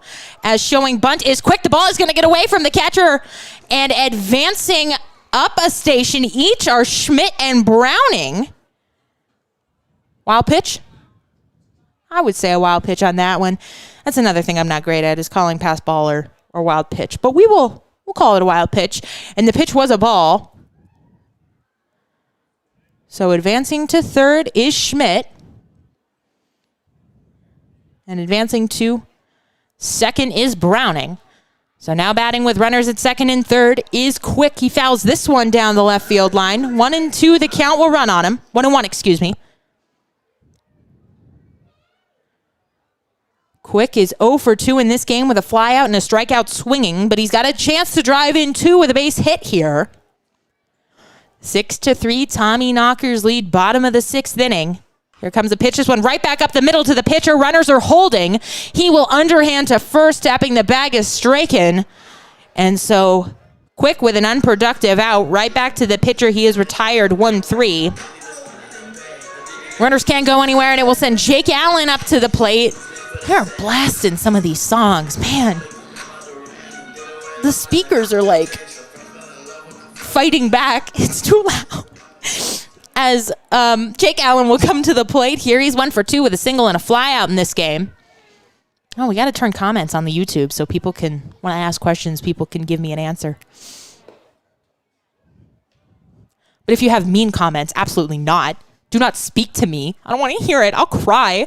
1-0, the count will run on Jake Allen, the third baseman here, batting with Browning out at second. Schmidt at third. Horseheads looking to do some damage here, and he will look at a strike right down the heart of the plate. Cattle even up 1-1. Bottom of the 6th inning, 1 out. Tommyknockers 6, Horseheads 3. Bottom of the 6th inning, we are only playing 7 here, so imperative that the Horseheads score. And they've got a good opportunity to do it now, as that one is fouled back into the right, out of play. 1-2, the count runs on Allen. There were extra sandwiches for the players, though, so I know those are sitting in the fridge. So that 20-minute break we're going to have, Hannah's getting a sandwich. Hannah made those sandwiches earlier, so everybody said they were really good. Not to toot my own horn, but I'm a broadcaster and a chef. And a grill master, even though I cut myself on the grill the other night, making a big deal that I could grill. I can mow lawns also, not straight, not particularly well. I can do it. I can work a mower. I can't put the gas in. So maybe I can't work a mower. 1-2, the count. To Allen. Here comes the pitch. And that one is going to miss away. Trying to frame it was Mastillo, but he was unsuccessful. 2-2. I was like, I can grill, guys. Like, let me grill. I made a big deal about it. And then there was a license plate holder on like the back of the new grill that they bought. And I cut my leg, like a big cut right on my thigh because I'm in shorts. 2-2, the count. Swung through by Allen. So he is retired via the K swinging. And it will send Zion Springer to the plate, the catcher here, looking to get these two men in any way he can. If he did, it would just be a 1-run game. Oh, Jerome's running somewhere. Oh, now he's dancing to the music. He's fine. He's having a good time. Going over to the beer stand. Oh, now I hear a swear word. Oh, boy. We got to clean up this music, folks. Jerome is one of our co-GMs along with his wife, Giselle. Lovely folks. As Zion will swing through a pitch. 0-1 the count. It's a real family-run operation here in Casper. It's owned by Chuck and Myra Heeman. And then Giselle, the co-GM, is their daughter. And Giselle is married to Jerome. and they are co-GMs. Co-GMs. So it's really nice. It's truly a family atmosphere here at the ballpark. Is 0-1 the count. Springer will swing through a strike up and out of the zone. 0-2, doing everything he can not to strand those two runners. But you know what? It was good practice because we learned the hard way. We didn't have a first aid kit on hand because also our grill master, Chris, cut his finger. And so we patched ourselves up. And now they have a nice first aid kit down in concessions. As that one will miss away. Curveball didn't get the call. 1-2 the count. But you know what? Anything for the fans. Anything for the fans. Grill master, chef, broadcaster, ticket runner, driving around town. What else have I been doing? TikToks. I've been on TikTok. Starting beef on Twitter. Finishing beef on Twitter. I didn't start it, but I definitely finished it. As 1-2 the count runs on Springer. He fouls this one back to the screen. I've had my fair share of Twitter exchanges over the past couple of years. So that's something I just bring to the table. Twitter beef experience. But, you know, me and Jack have a good arrangement. He's sitting here doing the respectable thing and uploading nice in-game updates, and I'm thinking about what my next mean tweet is going to be. 1-2 the count. That one bounced in there, blocked nicely by Mastillo. 2-2 the count evens up. It is truly, it's an experience working minor league baseball, working these summer collegiate leagues. You're expected to kind of do everything. And it's fun because you never truly know. You kind of have an idea of what you're going to do when you get to the ballpark, but sometimes it's, Hannah, can you make the sandwiches today for the players? Absolutely, because then I get first pick at which sandwich I want. And that's really why I do it. And strike 3 called on the outside corner.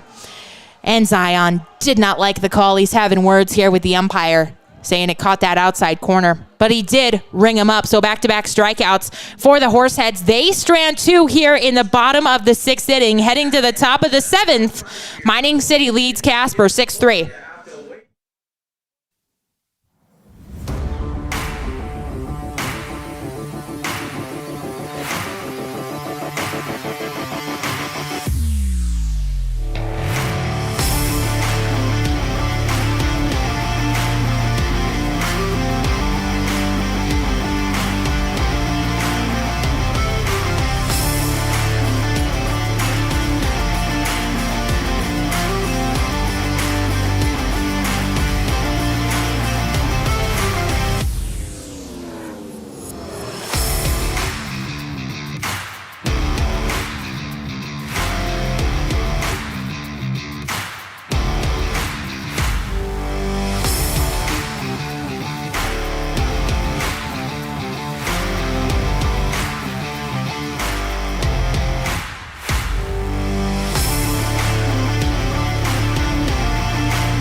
Your hometown's baseball team, the Casper Horseheads, is back in the saddle. Be there for the 2021 season. Don't miss a minute of Horseheads baseball this summer as the Horseheads prepare to take on the Souris Valley SaberDogs this Tuesday, Wednesday, and Thursday. First pitch for all 3 games is 6:35 p.m. Mountain West time. Giveaways, great food, affordable family fun, and the best in collegiate baseball await you at Mike Lansing Field. Looking to stay connected with your hometown baseball team? Make sure you're subscribed to the Horseheads text messages. All you've got to do is text GO HEADS to 85100 to sign up for exclusive updates, giveaways, promos, and the latest news on all things Horseheads.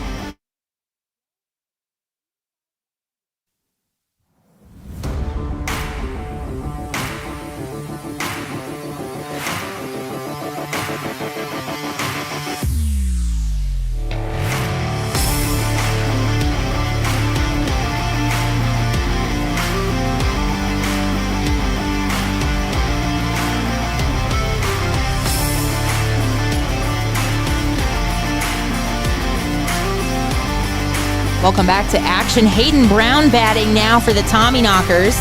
He will look at a ball upstairs. We have a new pitcher. JoJo Schultz is our new pitcher, as the count will run to 2-0 on Hayden Brown, our batter.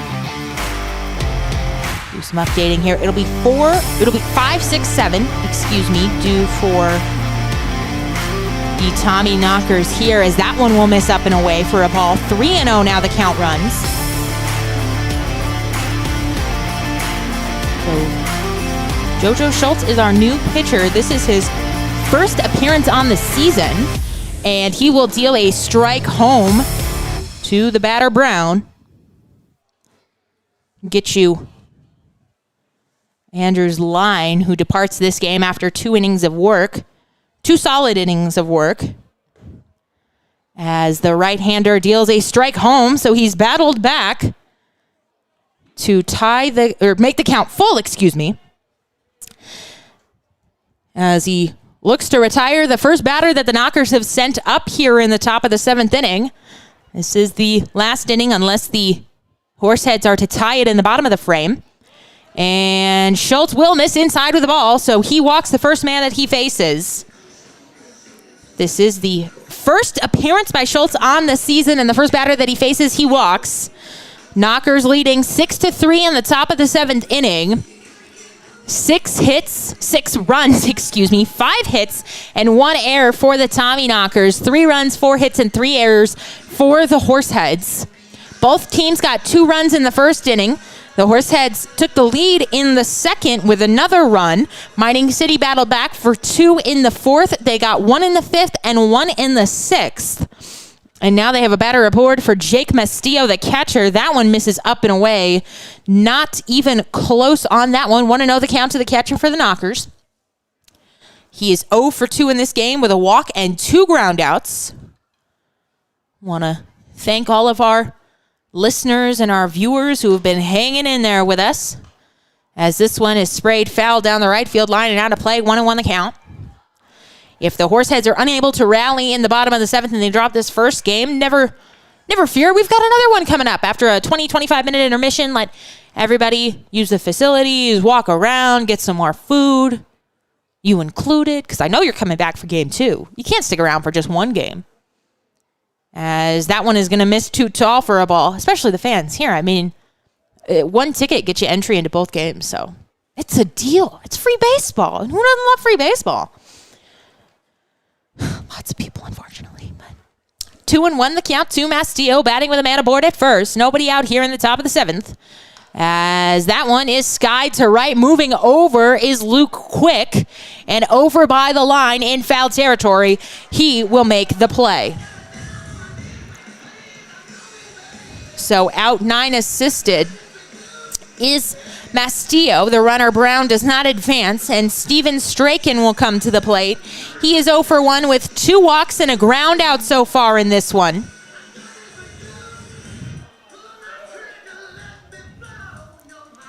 As Schultz is ready to deal here, waiting for Straken to climb into the box. Lights are on here now at Mike Lansing Field, as clouds are still out, a solid gray cover. As the infield at double play depth, that one out of the zone, too tall. It's a ball. Schultz has thrown 11 pitches, 7 for balls, 4 for strikes.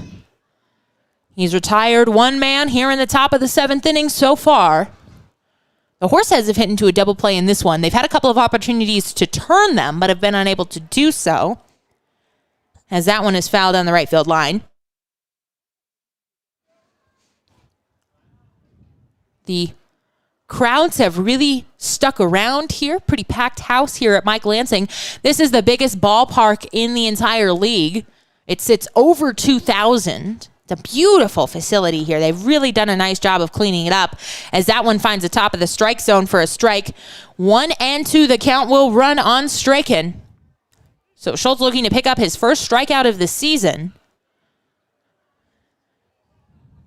Strachan, the number 7 hitter here for the Tommyknockers. Runner bluffs but doesn't take off. He will stick around, and the ball is upstairs for a ball. 2-2. The count evens up now on Strachan.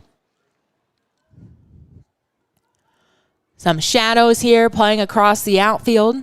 It's a beautiful backdrop that they got here. Really nice trees out to all around the outfield, actually. That one will miss outside for a ball. Even out to left, they've got the parking lot and the other couple of fields, but still trees all around. So it's they've done a really nice job cleaning it up and working to make it opening day ready, and they certainly have. The 2-2 offering gets away from Springer, and that one will send, that was ball 4. They had the count wrong on the big board. So ball 4 will send Strachan down to first base, and Hayden Brown will move down for 2 seconds. Ren Yokoyama will come to the plate, the second baseman. Batting with just 1 out here, 2 men aboard, 0 for 2 in this game with a ground out, reached on an error, and he's also reached on a walk, so he has been on base twice tonight. 6-3, the Tommyknockers lead here in the top of the 7th inning. I was talking earlier about movies set in Wyoming. I could only come up with one. And so my dad answered the call. He said Shane in 1953 and Unbroken, starring Clint Eastwood and Morgan Freeman, as that one misses for a ball. 1-0, the count will run on Yokoyama. The Hateful Eight, Monty Walsh, starring Tom Selleck. So there you go. And I have a feeling most of those are Westerns. I've not heard of them. I'm sorry. Not a Western gal. His account runs in 1-1 after that one is fouled back to the screen. But there you go. The call has been answered. The call that could have been answered by a simple Google search, but I knew he had him lined up. So save me the time and the energy. 1-1, the count runs on Yokoyama, batting with runners at first and second, as that one will fade inside for a ball. Schultz, 19 pitches, 12 of them for balls, 7 for strikes. So having a bit of difficulty finding the strike zone. This in his first appearance as a Horsehead this season. Just 4 games into the season, Horseheads at 1-2, the Knockers at 2-1. As Schultz will look the runner back now, deal home. Yokoyama once again has to fade out of the way to avoid being hit by that ball. 3-1 the count. Do not want to walk another man here. Want to keep this just a 3-run game. Give the Horseheads offense as best a chance they can to come back in the bottom of the inning. And that one not even close, up by the head of Yokoyama. And it will be a ball. So back-to-back walks have been issued by Schultz here. And we're going to have a mound visit here by Coach Kelly. Going to go out and talk to him. We'll get you some score updates from around the league. It's been a minute. Matt Morgan, the number 9 man, will come to the plate for the Tommyknockers.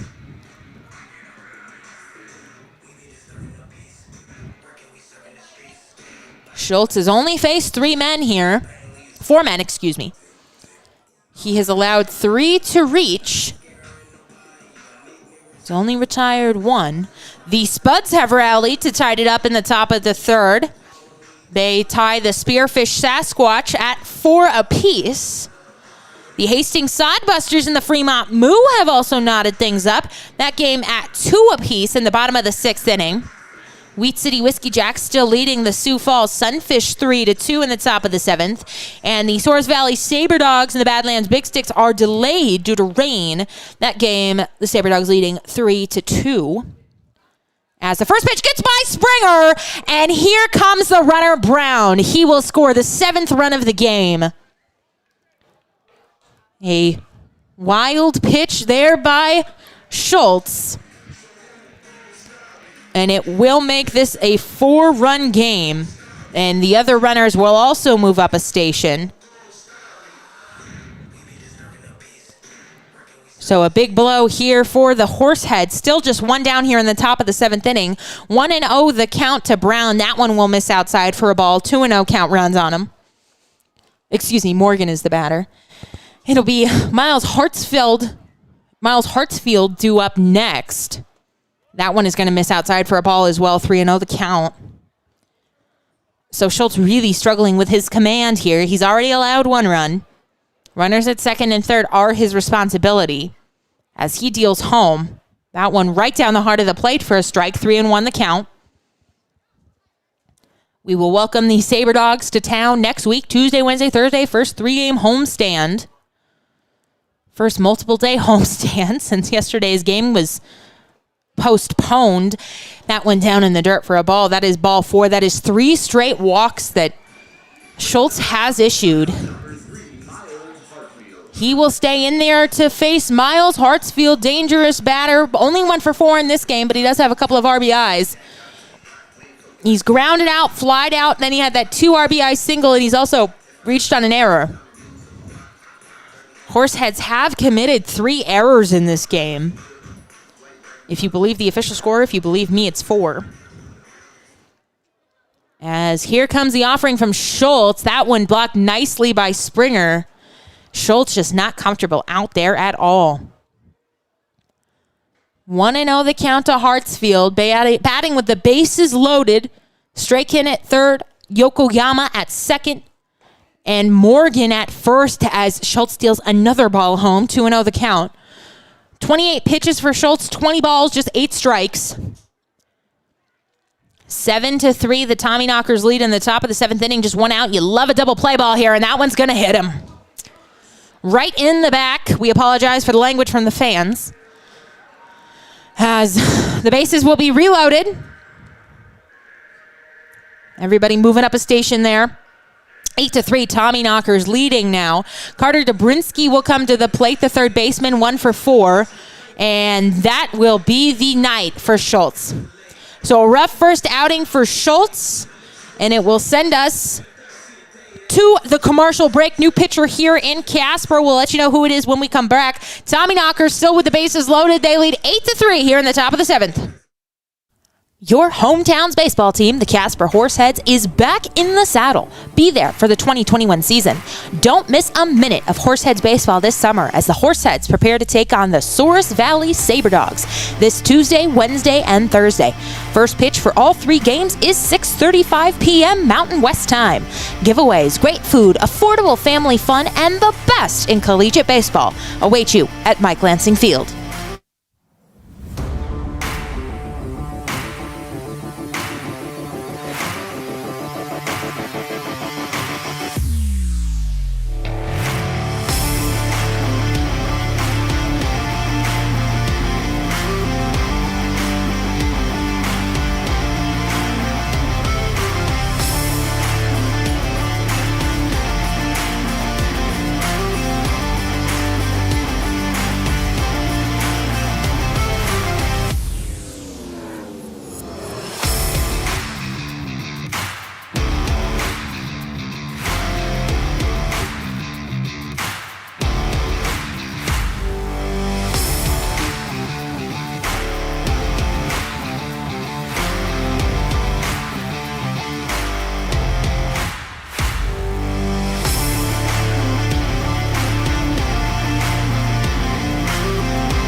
Welcome back to Mike Lansing Field. Jake Allen moving from third base to pitch now.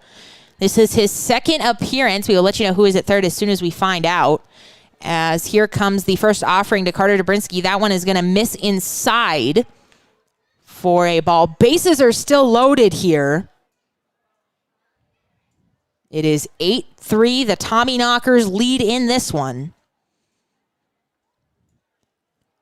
As the 1-0 offering, it's on its way. Just 1 out here. And that one sent out to left field. That ball is trouble. It is going to get down and roll all the way to the wall. 1 run is in. Here comes number 2 and run number 3 on the RBI triple by Connor Dobrinsky. And that one hurts. That was an absolute bases clearing bullet by Dobrinsky. off the bat, you knew that one was going to get down. It was just a matter of if it was going to be a double or a triple. And it rolled around long enough to, in fact, score all 3 runs. It is Joe Schmidt taking over at third base as well. So they'll lose the DH. As 5 runs here now in the top of the seventh inning. That one bounced up there. Nice stop by Zion to prevent the run from scoring. Justin Green, the man at the plate, as the Tommyknockers have taken an 11-3 lead. 2 for 4 is Green with a double, a ground out, a double, and a strikeout swinging. As that one will miss down low for a ball. So some difficulties here by Horseheads pitching, finding the zone in the only other appearance by Jake Allen on the season. That was against the Pioneers on the 26th, as he will miss with the ball outside for ball 3. He has a 6.75 ERA on the season in 1 1/3 innings of work. He walked 2 men, he allowed 1 hit and 1 earned run to come across. As that one will cross the plate right at the knees for a strike. 3-1, the count runs on Green now, batting with a runner at third. That's Dobrinsky, who just cleared the bases with a booming triple out to left center. As here comes the 3-1 offering. That one swung on, flared over the head of the shortstop Callahan. That'll get into left, and that will chase in the 12th run of the evening for the Tommyknockers. So things unraveling for the Horseheads here in the top of the 7th inning. This is perhaps mercifully the last inning that the boys are going to play, as we have a doubleheader here this evening. 12-3. Tommyknockers lead. And it will send David Melfi up to the plate, the DH here for the Knockers. 1 for 3 in this game with a single, a strikeout swinging, a walk, and a ground out. He will bat. There's still just 1 down here in the top of the 7th inning. There's a man aboard at first, as Allen will miss upstairs with a ball. Ball 1. As long as they don't hit 23 runs and 22 walks, it's fine. It's fine. You play over 60 games in a season. One is, you throw it out. As that one is a strike, swinging strike there by Melfi, the DH. We do appreciate the 69 folks who are with us and the 6 thumbs up. Thank you. As the count running 1-1 here to Melfi. That one going to miss inside for a ball. 2-1 now the count to him. If Melfi gets aboard, it would be Hayden Brown, the right fielder. But you know what? You'd really love a double play. They're at that depth. 2-1 the count. 6 runs already in here for the Tommyknockers. That one, a hot shot down the third baseline. It's going to get by Schmidt. And that one's going to roll into left field. Green will take third. The ball getting away briefly by the third baseman, but holding up is Green at third. And into second with a stand-up double is David Melfi. So the hits and the extra base hits just keep coming for the Knockers. That was a smash down the left field line. Absolutely no chance for Joe Schmidt at third to glove that one. And it will be Hayden Brown coming to the plate, the right fielder, batting 12-3. The Tommyknockers leading the Horseheads in the top of the 7th inning with just 1 down. Brown, the right fielder, 0 for 2 in this game with a strikeout swinging, another strikeout. That was on a drop third strike. Sacrifice fly and a walk. As here comes the first offering. That one is going to miss. Oh, they will call that a strike on the outside corner. 0-1 the count. They put it up on the scoreboard as a ball 2. 0-1 the count to Brown. Batting with runners aboard at second and third. As here comes the next offering. That one will miss. That one too far outside for a ball.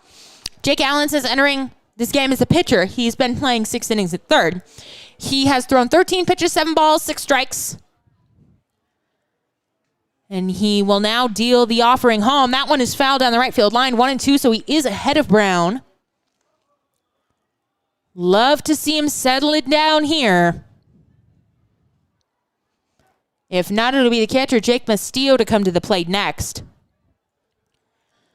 1-2 the count. Here comes the offering. That one is swung on, sent down the left field line. Chasing after it is Browning. He's running, and that one is going to fade out of play. Made a nice attempt there, did Browning, but that one just fading and fading. The wind has really died down here. The flag out in center field, not doing much of anything anymore. So the count will hold at 1-2.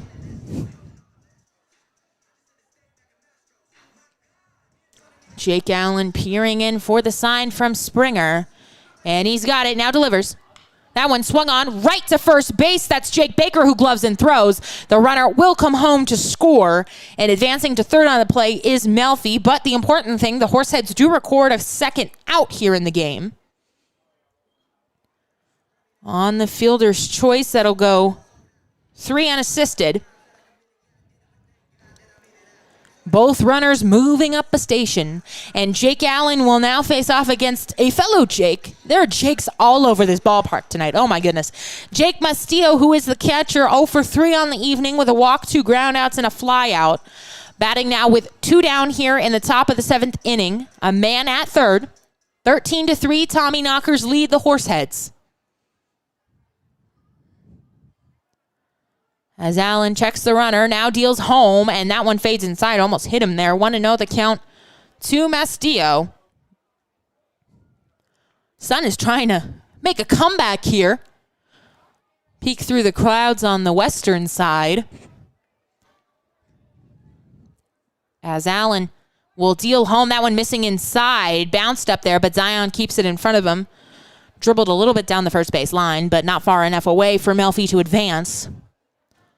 The way that I remember my cardinal directions, I still remember it. My 3rd grade teacher taught me it's never eat soggy waffles. And I still think about that. As that one is shot out to center field on his horse's Halverson. With his back to the infield, he does not make the catch. That one is going to bounce on the warning track and sliding into third. With the second triple of the inning is Jake Mastillo. Thought for a moment he might have caught that ball. It's 390 out to center, so really tough to tell. He had his back to the infield, Willie Mays style. But unfortunately for the Horseheads, another run does come into play. Does come into score. As Mastillo, the man at third. And it will be Steven Straken coming to bat, the first baseman. He's 0 for 1 with 3 walks and a ground out in this game. But yes, I still, as a 22-year-old adult, I still think never eat soggy waffles. And that's how I know. I know north and south, it's up and down. But east and west does trip me up. Still, I'll admit it. As the pitch is going to miss outside for a ball. 1-0 the count. 2 outs here in the top of the 7th inning. 14-3, the Knockers lead. That one going to miss off the plate for another ball, 2-0. 8 runs here in the top of the 7th inning for the Tommyknockers. Jake Allen, the second pitcher that we've seen so far in this game, as that one right down the heart of the plate for a strike, 2-1. Got some fans racing to grab their blankets as the sun is trying to make a comeback, but it is getting chillier here in Casper, just about 8 o'clock local time. As the next offering, a strike on the outside corner. Something off speed there. So the second game of the doubleheader is going to get started probably around 8:45, which is simply not what you want to hear. As the 2-2 offering, it's on its way. That one is going to miss inside for a ball. So a full count here. This inning has really brought things to a screeching halt. And the wind is picking up a bit as a full count here. That one sent back to the mound, but it's going to be foul. And down in some pain is Straken. He fouled that off of himself. The catcher for the Horseheads, Springer, checking on him there. He's going to go out and talk with Allen, give him a moment. Looks like he fouled that off his left shin there. He doesn't have a guard. Oh, he does have a guard. But he is still in some pain. He looks like he's going to be okay to continue. The trainer came out to check on him, but he looks like he's going to be okay. Hair flipping everything. There we go. And he looks like he's going to be okay. He's walking around a little bit. It'll be a foul ball there off of himself. So 3-2 the count. He's going to run down the left field line, do a little bit of running, make sure he's okay to continue. He is. He puts the helmet back on. He will check back in. Him and Zion have about the same length of hair and both kind of that dirty blonde color. So look at that. The more you know. Full count here, 2 outs here in the top of the 7th inning, 14-3, Tommyknockers lead. There is a man at third, 8 runs in already. Horseheads trying to stop the bleeding right here, get to the bottom of the 7th. As here comes the offering, and that one will bounce in there for ball 4. I wonder if they're still going to do the 7th inning stretch. Probably, even though it's only a 7th inning game. They'll probably do it. No? No 7th inning stretch? We'll see. Jake says no. Jack says no. I keep doing that. There's so many Jacks on this team. And then we have intern Jake. No, I messed it up. No. There's so many Jakes on this team. And then we have intern Jack that I get confused. That's okay. There's intern Hannah and intern Haley, and we get flip-flopped all the time. So I understand the pain. As coming to the plate now is Ren Yokoyama, batting with men at first and third. Yokoyama 0 for 2 in the game with a ground out, an error, reached on an error, and has also been walked twice. And we are taking our sweet time out. We're going to have a pinch runner for striking. I was like, oh, come on, guys. 14-3 game. I would love if we did not take our sweet time here, but we're going to have a pinch runner. And it is going to be number 6, Seth Lucero. So you do hope Straken is okay here, just hopefully getting him out of the game for precautionary reasons, as that one is going to miss outside for a ball. How long has this inning been going on? A while. We're up to 7 likes on the YouTube stream, though. Thank you. 68 still watching. Y'all are hanging in there. As 1-0 the count, swung on and missed, fooled badly at the plate was Yokoyama. As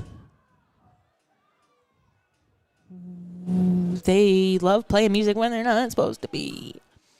1-1 the count is to Yokoyama, as that one will miss up high for a ball. That looked pretty good. But the zone has been a bit inconsistent this evening. Mining City with 14 runs on 9 hits, 1 error. Horseheads 3 runs, 4 hits, 3 errors. That has been the same for a while now. Last time the Horsehead scores was back in the 2nd. That was when they still led. That's a ball that gets away from Zion, but once again keeps it in front of him, so the runner does not advance. Neither one. Derek's back out, making a nice appearance for the fans. Derek is our mascot, if you missed it earlier. He's got blue hair, blue horsehead. Great job. Swung on and missed there. Badly fooled again was Yokoyama. That one was well out of the zone, but a good pitch there by Allen. And the count will run full now. Strike him out. Please strike him out. Here comes pitch. And missing down low for a ball. So another walk. And Matt Morgan will come to the plate. Schultz walked 4 in his appearance in a third of an inning. And then Jake Allen has walked 2 in another third of an inning so far. So the bases are loaded once again here. And they signaled something at first. I don't know what that was, but Matt Morgan will come to the plate here. He's 1 for 3 with a strikeout, sacrifice ground out. He's reached on an error and a walk, as that one will fall in there, find the outside part of the plate for a strike. 0-1. I was craving that sandwich about a half hour ago. I'm really looking forward to it now, I will tell you. As 0-1, the count runs on Matt Morgan. That one will miss outside for a ball, 1-1. Here's the thing. The sandwiches are nothing special. It's bread, ham, turkey, American cheese. That one misses inside for a ball, 2-1. Lettuce, pickles, mustard, mayonnaise. That's it. And then slice it up. But it hits so well. It's perfect. And I don't know why. 2-1 the count, fouled at the plate, so the count will run to 2-2. But I am truly, and it's a couple hours old. Like, we keep them in the fridge, but it's still, it's a couple hours old at this point, but still. Maybe a little bag of chips. Maybe a Snickers. Yeah, it's going to be a whole meal, as this one is fouled down the left field line. I'm just thinking about all the stuff we got down in concessions. Oh, maybe it's burger time. It might be cheeseburger time. Yeah. It's cheeseburger time for Jack. The burgers here are so good. As count is at 2-2, and that one is fouled back. But the hot dogs are also excellent. If I have both, I can't. No, because I'll be sick on the broadcast, and we don't want that. I'm already not feeling well enough as it is with this 14-3 game. We're not going to do that to you guys. As 2-2 the count. That one will miss inside for a ball, 3-2. We don't have pretzels this homestand. We will have pretzels next homestand. We got popcorn prepared by Chris, our griller extraordinaire. Ale's down there running the concession stand, doing a great job. Swung on and missed. And that will end the inning. Da-da-da-da. 8 runs come across for the Tommyknockers here in the bottom of the 7th inning. We will head to the bottom of the 7th inning, looking for some runs. 14-3 Knockers.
Welcome back to Mike Lansing Field.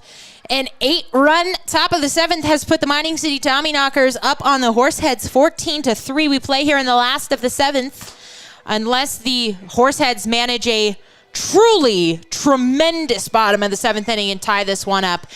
This will be the final inning that we play here. It is the first of a doubleheader. The second game of the doubleheader will take place probably around 8:45 at this point. We do want to give a shout out, interns. We've been talking about interns all evening. We forgot about, I mentioned intern Josh. He was down with Michelle on the field. Intern Josh's mom is listening, and she said she liked my broadcast, and she was laughing about the fish. So what's her name? What is it? Cuesta? Oh, that's so pretty. So thank you, Cuesta, for listening. If you want a shout out, tweet at us or something, I'll give you a shout out. It's a 14-3 game. I don't care. As here comes the first offering from Mayer to Kyle Fannin. That one will miss outside for a ball. 1-0. There are 66 people still watching. Thank you so much. But I do have to say, somebody disliked the YouTube stream again. So I'm going to shame them. I don't know who it is, but that hurts my feelings, bestie. So take it down. As that one will find the outside corner, for a strike. 1-1 the count now to Fannin. 9-1-2 due here for the Horseheads. Swung on and missed. 1-2 the count now to Fannin. He's 0 for 2 with 2 groundouts in this game. As, you know what? The positive spin is game 2 can't go any worse than this. So we are expecting big things from the Horseheads. And big things from that sandwich that I've been thinking about all game. As that one not even close. That'll miss outside for a ball. Mayer at 25 pitches, 14 strikes, 11 balls. As 8 runs coming across in the top of the 7th. For the Knockers, 14-3, they lead. Here's the offering. That one missing outside for a ball. And nope, it's not Mayer out there. I had a feeling. It looked like a different delivery. It is number 23. They didn't announce it on the PA. Number 23, Jason Kramlich, kind of a submarine-style pitcher, so that's what alerted me that it was a bit different. That one fouled back to the screen by Fannin. 3-2, the count is run full on him. Fannin, Halverson, and Callahan do for the Horseheads. Jake Baker, if anybody reaches, so top of the order coming up. Wind is starting to blow a little bit more viciously. As 3-2, this one sent out softly to the first baseman. Pitcher will have to run over to cover. Throw is high, but he hops down on the bag to retire Fannin. So 1 out on the ground out. That one going 3-1. And now it will be Kyler Halverson coming to the plate. The leadoff man for the Horseheads is 1 for 3 in this game with a single and a ground out and a strikeout looking. That one person still keeping their dislike up. It's bothering me. Halverson in center field. He's been busy tonight. They've hit a lot of balls out that way. Oh, he got a couple of kids on the railing. Oh, fellas, don't fall.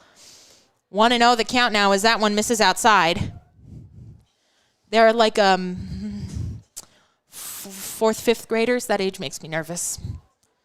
1-0 the count as that one will miss outside for a ball. Before this, I worked at a preschool for 8 months. So 3 to 5-year-olds, I got them, but like 11-year-old boys sliding down the railing, that's above my pay grade.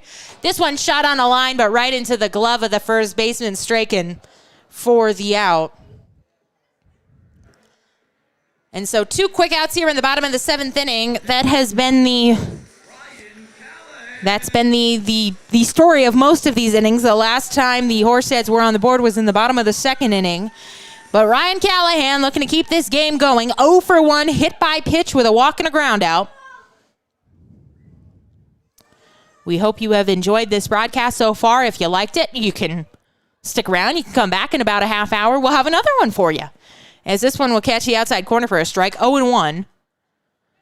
Fans are they're hanging in there. They got some blankets out, but they're still hanging in there pretty well, as this one will miss outside for a ball. 1-1. Callahan were to reach, it would be Jake Baker, the next pitcher. The next batter. Excuse me. I'm losing my marbles. 14-3, Tommyknockers leading. That one is going to miss inside for a ball. Count runs at 2-1. Oh, gosh, there are more children on the railing. We got a mom corralling one of them. She's like, please, get down. That's me too, Mom. This one fouled back to the screen, and the Horseheads are down to their final strike. There was, oh, my gosh, the minor league team for the Nationals, I saw on Twitter last night, a child walked by and stuck the crowd mic in his mouth. And so that was what you heard on the broadcast. 2-2 the count to Callahan as that one called strike 3. And that'll do it here for the Horseheads in the first game of this doubleheader. 14-3, the Tommyknockers take it. The Mining City Tommyknockers putting up 8 runs in the top of the 7th inning.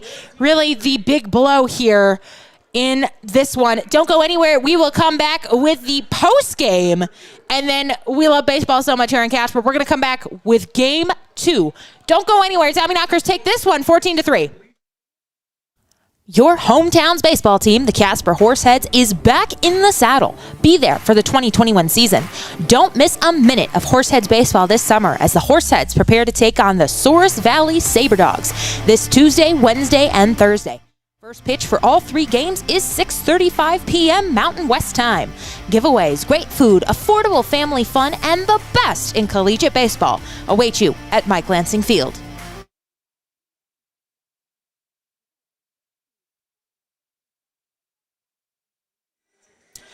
Welcome back to action live at Mike Lansing Field. This one, the first game in a doubleheader. The Tommyknockers take final score of 14-3 over the Casper Horseheads. It started out pretty well for both teams. They both put up 2 runs in the first inning. The Horseheads put 1 more up in the bottom of the second. They took the lead for an inning or so, but then Mining City rallied back with a 2 RBI single by the leadoff man, Miles Hartsfield, in the top of the 4th inning. They put up 2 in that inning, and then another one in the 5th, another one in the 6th, and then the big blow in the top of the 7th inning. An 8-run inning for the Tommyknockers, and that'll do it for them. 14-3, they take this one in 7. It'll be just about 20-25 minutes before we get underway, so maybe 8:30 if we're lucky. We get underway with game 2, so we'll keep the stream up. Why not? So if you're watching on YouTube, just stay right here. You can keep it on. I'm going to hop off. I got get one of those sandwiches. We got 3 dislikes now. I'm going to go cry in the bathroom and eat my sandwich. And then we'll come back. We'll get you game 2 action. And then we'll be ready to rock and roll for 7 more innings of baseball. But for this one, the Mining City Tommyknockers taking it 14-3, the final in game 1. We'll be back in about 20-25 minutes. Don't go anywhere.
All right, I told y'all I'll be back.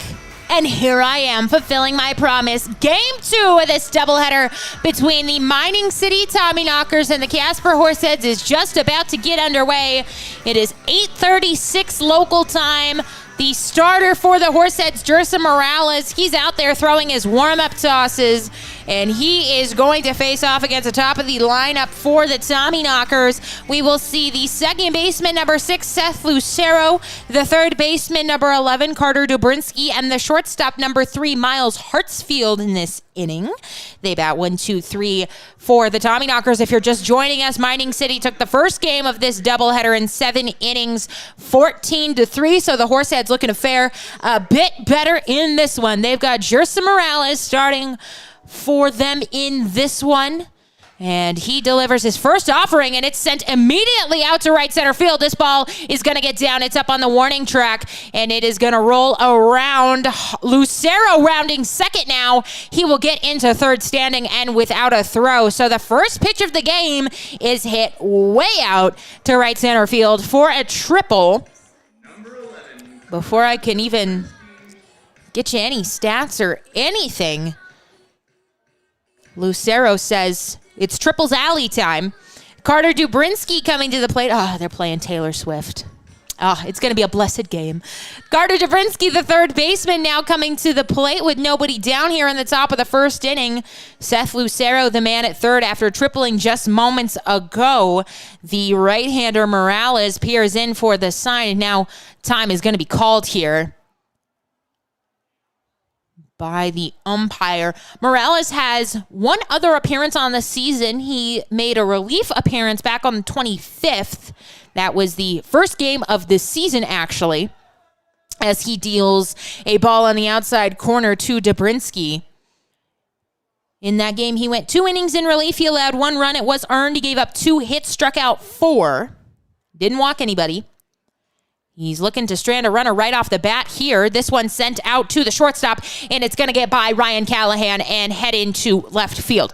So Mining City with a quick run here in the top of the first inning as Carter Dubrinsky singles into left field, and he scores Seth Lucero from third. Miles Hartsfield will come to the plate now. He was the leadoff man in game 1 of this doubleheader. He's batting with nobody down here in the top of the first. Tommyknockers up 1-0. Dubrinsky, the runner at first after singling just moments ago through the left side.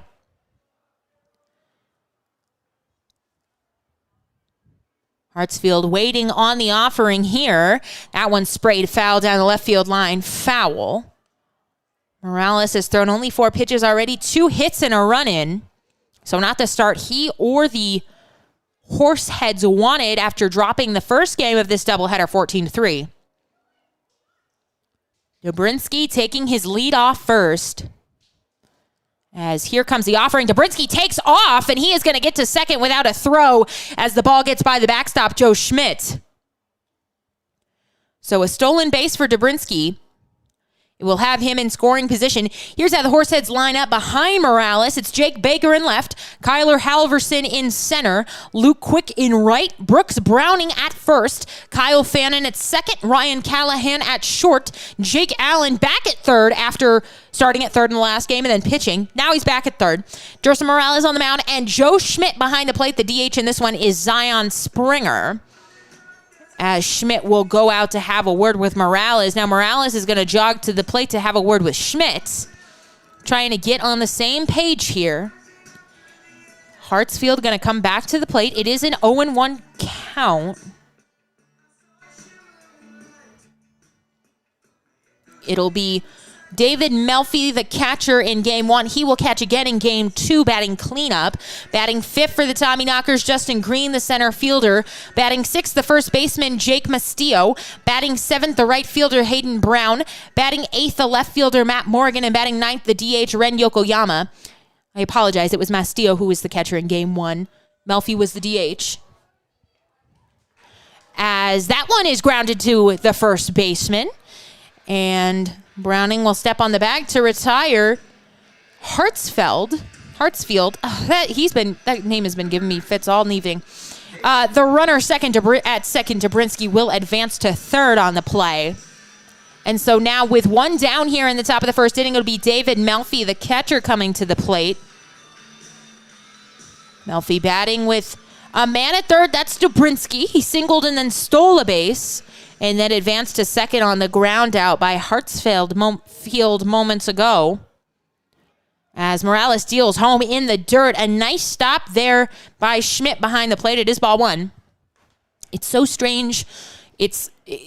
I'm from Western Washington, and we don't have dirt fields. We have turf fields because it, of course, rains so much in Washington that we simply can't have nice things. And so we have turf.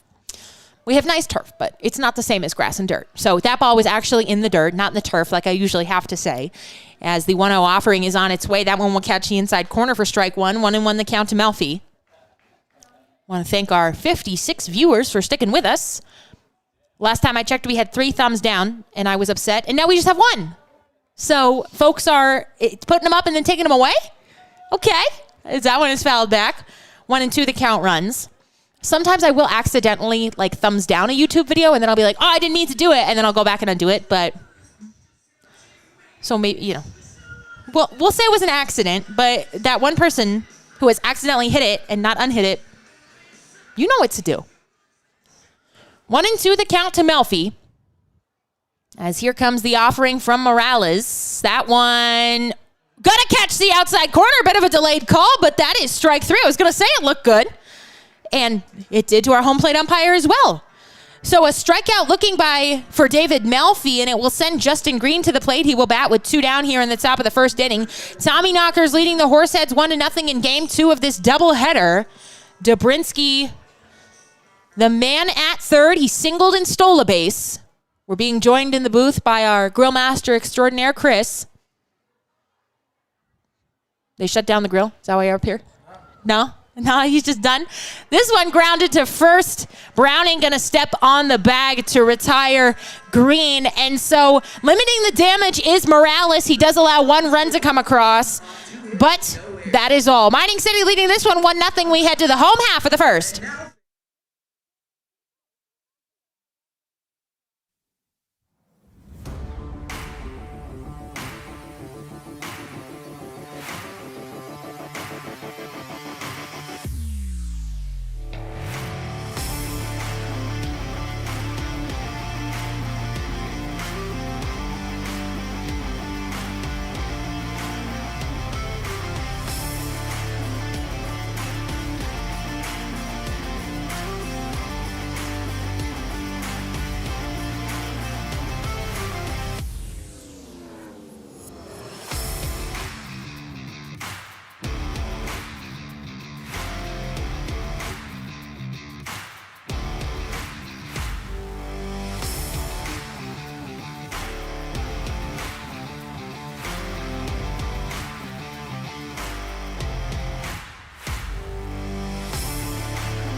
Your hometown's baseball team, the Casper Horseheads, is back in the saddle. Be there for the 2021 season.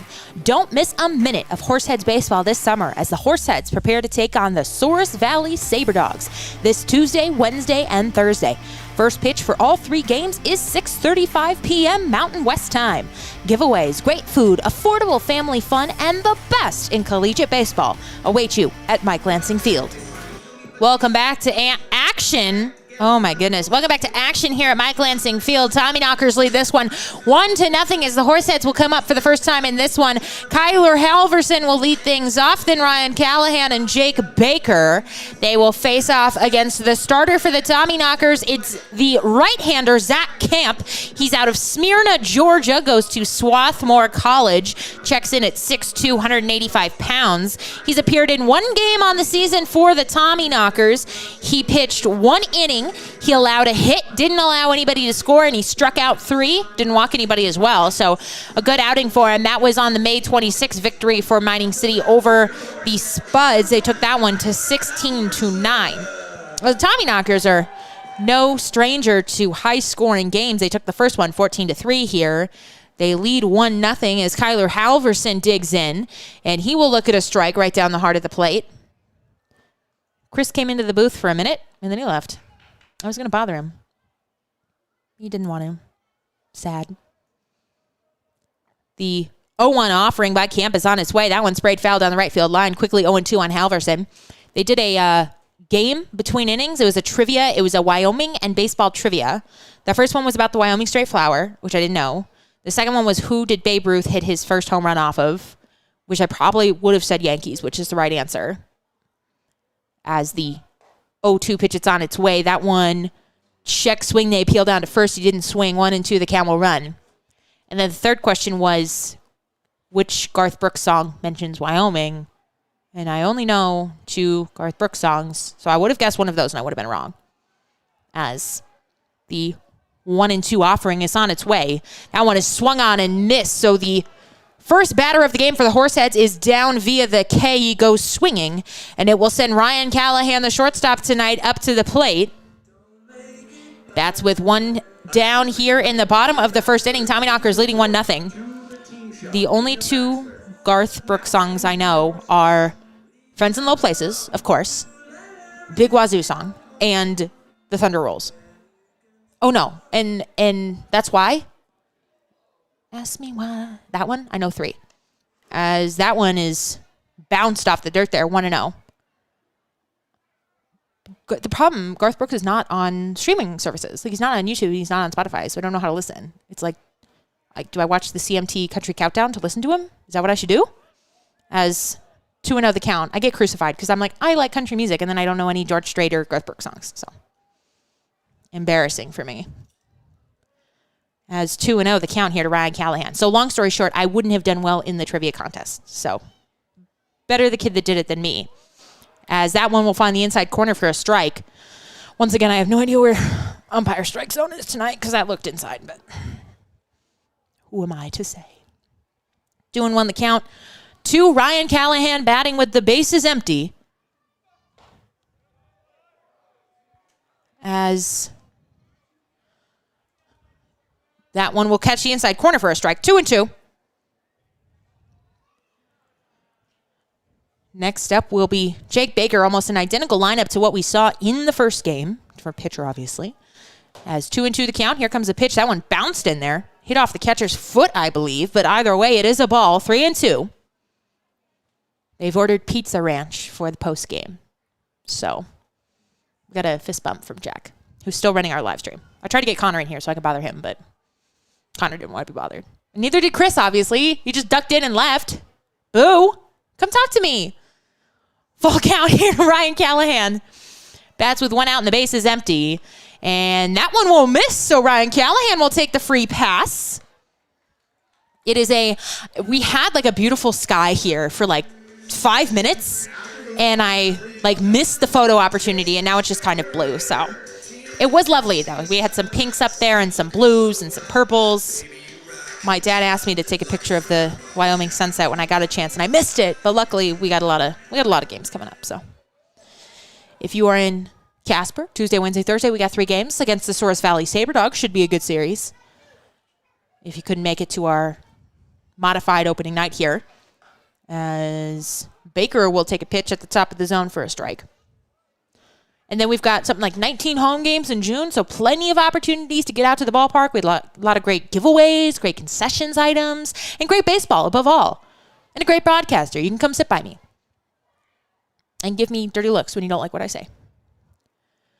0-1 the count to Baker. That one will miss outside for a ball, 1-1.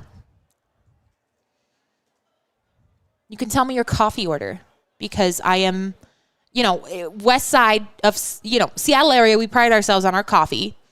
And I will say I have not been impressed thus far with the coffee options in Casper and especially in Nebraska. That was especially tough for me. So if you have coffee recommendations, please send them my way. I would love to hear from you.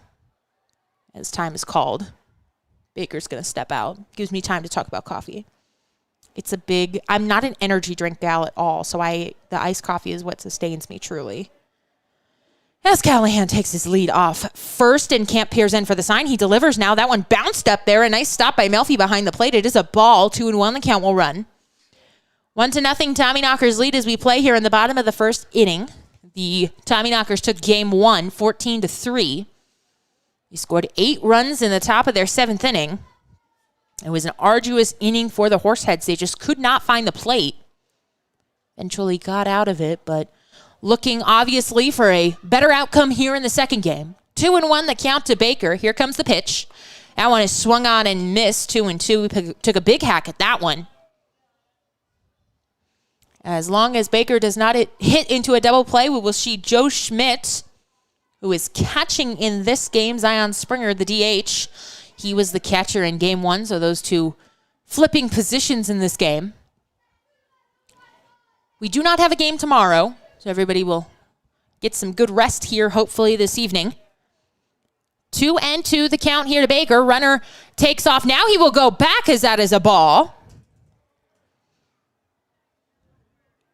3-2, full count. The ballpark has thinned out a bit here. It's dark. Well, it's not. It's darkish. It's just about 9 o'clock here. And it is chilly. Wind blowing in a little bit. Once the sun goes down, it gets cold here. 3-2, full count. Here comes a pitch. That one misses up high. So 2 consecutive walks here by the Horseheads. It's got men at first and second for Joe Schmidt, the catcher. He will come to the plate. Joe Schmidt out of Washington, Missouri, 6'2", 225 pounds. He's a freshman at John A. Logan College in Carterville, Illinois. In 10 games for them this season, he hit a .158, 3 hits. He did have a home run on the season, though. We have not seen the 2 games that I have called. We have not seen a home run. Brooks Browning had a grand slam in the last game of the Pioneer Series, but boy, would you love a long home run here. It is 390 out to center. 352 to left, as this one is swung up the middle. Chance for 2 here, underhanded to second for 1, and over to first for 2. They do turn the double play and end the inning. So what was a promising inning for the Horseheads ends on that double play. We head to the top of the second. Tommyknockers leading 1-0. Don't miss a minute of Horseheads action this summer. Can't make it to the ballpark? We've made it easy for you to stay up to date with everything Casper Horseheads. All home games as well as select road games are streamed live on our YouTube channel and are also available to listen to on our Mixlr channel. Make sure you're also following the Horseheads social media accounts on Facebook, Twitter, and Instagram to catch everything you need to know about your hometown baseball team.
Jerson Morales out for his second inning of work. Tommyknockers lead 1-0 over the Casper Horseheads.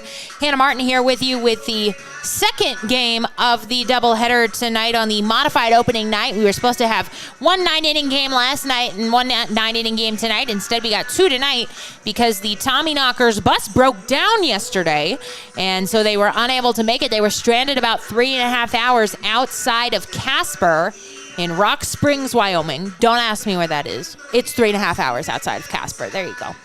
But so now we've got doubleheader action coming to you, and we begin play here in the top of the second inning. It'll be Jake Mastillo coming to the plate for the Tommyknockers, followed by Hayden Brown and Matt Morgan, the 6, 7, and 8 men. In the first inning, Morales allowed 1 run on 2 hits, including the leadoff triple by Seth Lucero, who would eventually come around to score. As Morales' first offering is bounced up to the plate, it'll get away from the catcher. 1-0 the count, now to Mastillo. He was the catcher in game 1 of this doubleheader. Once again, we play just 7 innings here, so the emphasis is on scoring early, getting ahead, although the Tommyknockers did their bulk of the scoring in the top of the 7th inning of the last game. So that one is swung on and missed. Badly fooled was Mastillo on that one. 1-1 the count. It has cooled off considerably here at the ballpark, but still a nice evening. Cloud cover, but no rain. As 1-1 the count. Here it is, bounced up there by Morales for a ball. 2-1 the count. The first 3 games that the Horseheads played were out in Gehrig, Nebraska. They took game 1 by a final of 7-3. Winning pitcher in that one was Jake Recker. Ryan Callahan had 2 RBIs, and so did Jake Baker in that game. As the 2-1 pitch, it's on its way. That one is sent down the right field line. Racing over is Quick, out is Browning. It'll be Luke Quick in foul territory to make the running catch. So a nice play there by Luke Quick to record the first out of the inning. Next to the plate will be number 36, Hayden Brown. He's the right fielder for the Tommyknockers this evening. He will come to the plate with 1 down in the top of the second inning. The Tommyknockers leading the Horseheads 1-0. Game 2 out in western Nebraska, the Pioneers took the win 10-4. The winning pitcher was Deeds in that one. Harold Baez took the loss for the Horseheads. Jake Baker again went 3 for 4 in that game, so a nice outing for him. As Brown will show bunt, it's a ball, and it briefly gets away from Schmidt before he corrals it. And that third game, the rubber game, the Pioneers took 15-10. The winning pitcher was Hayden Mulva for them. Kyle Fannin was the losing pitcher. Brooks Browning had 4 RBIs, got them all on 1 swing with a salami, as that one will catch the outside corner for a strike count, even up at 1-1. Zion Springer also had 3 RBIs in that game. The Pioneers led that at one point, 15-2. As here comes the next offering. It'll miss outside for a ball, 2-1. But then the Horseheads, a lot of these games, you're never out of it until that last out is recorded. And that was certainly the case in western Nebraska. The Horseheads, I was watching that game, and in the bottom of the 9th inning, they had the tying run on deck at one point. That one skied on the infield, everybody coming in to converge. It'll be Brooks Browning who falls down in foul territory and doesn't make the play. He had it and then he slipped. So it will be a foul ball, and Hayden Brown will come back to the plate for another try at that one. But anyway, the Horseheads had they had an 8-run inning in that game as well. They had an 8-run 8th. And 15-2, you can pack it up at that point. But the Horseheads, they made it interesting. And that's what it's about. You're not out of it until that final out is up on the scoreboard. 2-2 pitch, it's on its way. That one is swung on, chopped down, foul. It's going to hit off the bag and hit foul. So count will hold it 2-2. Morales at 19 pitches so far, 13 for strikes, 6 for balls. Looking ahead, after this game wraps up this evening, June 1st through the 3rd, we will welcome the Source Valley Saber Dogs into town. That's the Tuesday, Wednesday, Thursday of next week. All those games, 6:35 first pitch. That one will miss just outside for a ball. Count will run full. And then June 4th through the 6th, the Horseheads will head on the road. Their longest road trip of the season. They will be in Caldwell, Idaho to take on the Canyon County Spuds for 3. As the 2-2 offering is on its way, Morales deals. Swung on, fouled back. So it's good at bat here by Brown, making the most of it after should have been retired. But he is still battling. The Horseheads here entering their 3rd season of playing for a better outcome than what they got in their first 2 seasons, as Brown swings through a pitch and he will be retired via the strikeout. So 2 down here now in the top of the 2nd. So that missed pop-up by Browning turns out to be harmless, as Matt Morgan, the left fielder, will come to the plate. He comes to the plate with the bases empty, top of the 2nd, 2 down here. Tommyknockers leading 1-0. The first season that the Horseheads were playing, that was back in 2018. They went 18-45 as Morales deals a wild pitch. I want to go all the way back to the screen, want to know the count. And then in their second season in 2019, they did a lot better. They went 30-33, still not 500, but much better. And then in 2020, they sat out because of the COVID epidemic.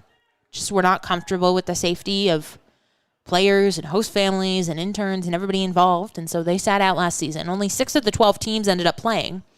At that point, there were 10. This one is fouled back to the screen. 1-1 the count will run. That was the inaugural season of the Sioux Falls Sunfish, but they did not play. They were incorporated, but did not play. So this is officially/unofficially their first season, along with the Mining City Tommyknockers and the Canyon County Spuds. The Tommyknockers started off their season playing the Canyon County Spuds. They took 2 out of 3 from them. Pioneers took 2 out of 3 from us. So we are now 1-3, and the Tommyknockers are 3-1 after the win in game 1 of this doubleheader. That one will miss outside for a ball. 2-1 the count runs. Just past 9 o'clock here in Wyoming, Mountain Standard Time. I'm still getting used to it. I've been in the Pacific time zone my entire life, so they're an hour behind us here in Wyoming. So a lot of my friends are still back there, and I'm like, it's, 5:35 first pitch here, but it'll be 4:30 your time, so then they'll still miss first pitch. Someone is chopped down the line, foul. 2-2, the count will run. But, very grateful for everyone who has supported me and keeps supporting me and tunes into the games and listens and watches and tweets and all that fun stuff. And even those who don't know me who are tuning in, thank you so much. We got 61 folks watching. That's a big deal. As here comes the next offering. That one is swung on. It's going to be strike 3, as it was a drop third strike, so they will tag Morgan at the plate, and that will be how the inning ends. So a good inning for Morales and the Horseheads. They do not allow a base runner as we head to the bottom of the 2nd inning. Mining City leading 2-0. 1-0, excuse me.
Don't miss a minute of Horseheads action this summer. Can't make it to the ballpark? We've made it easy for you to stay up to date with everything Casper Horseheads. All home games as well as select road games are streamed live on our YouTube channel and are also available to listen to on our Mixlr channel. Make sure you're also following the Horseheads social media accounts on Facebook, Twitter, and Instagram to catch everything you need to know about your hometown baseball team.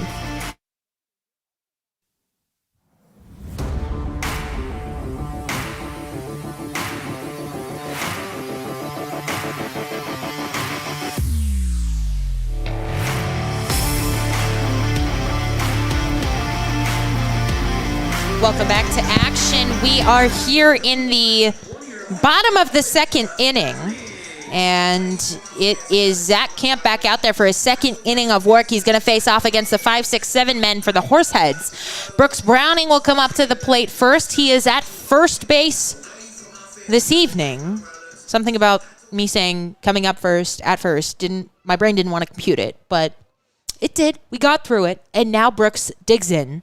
And he will look at a strike on the inside part of the plate. He was in left field for the first game of this doubleheader. Tommyknockers leading 1-0 here in the bottom of the second. Nobody out. Bases clear for Brooks Browning, the hometown kid out of Casper, Wyoming, as he swings and doesn't get a pitch right down the heart of the plate. 0-2 quickly on him. We'll see Luke Quick, Jake Allen, and if anybody reaches the number 8 man who wears number 8, Zion Springer. They played the matrimony game again during the inning break. As the 0-2 pitch, it's on its way, and Brooks swings wildly and doesn't make contact. So on 3 pitches, he is retired, swinging. And Luke Quick will come to the plate, playing right field for the Horseheads in Game 2 of this doubleheader.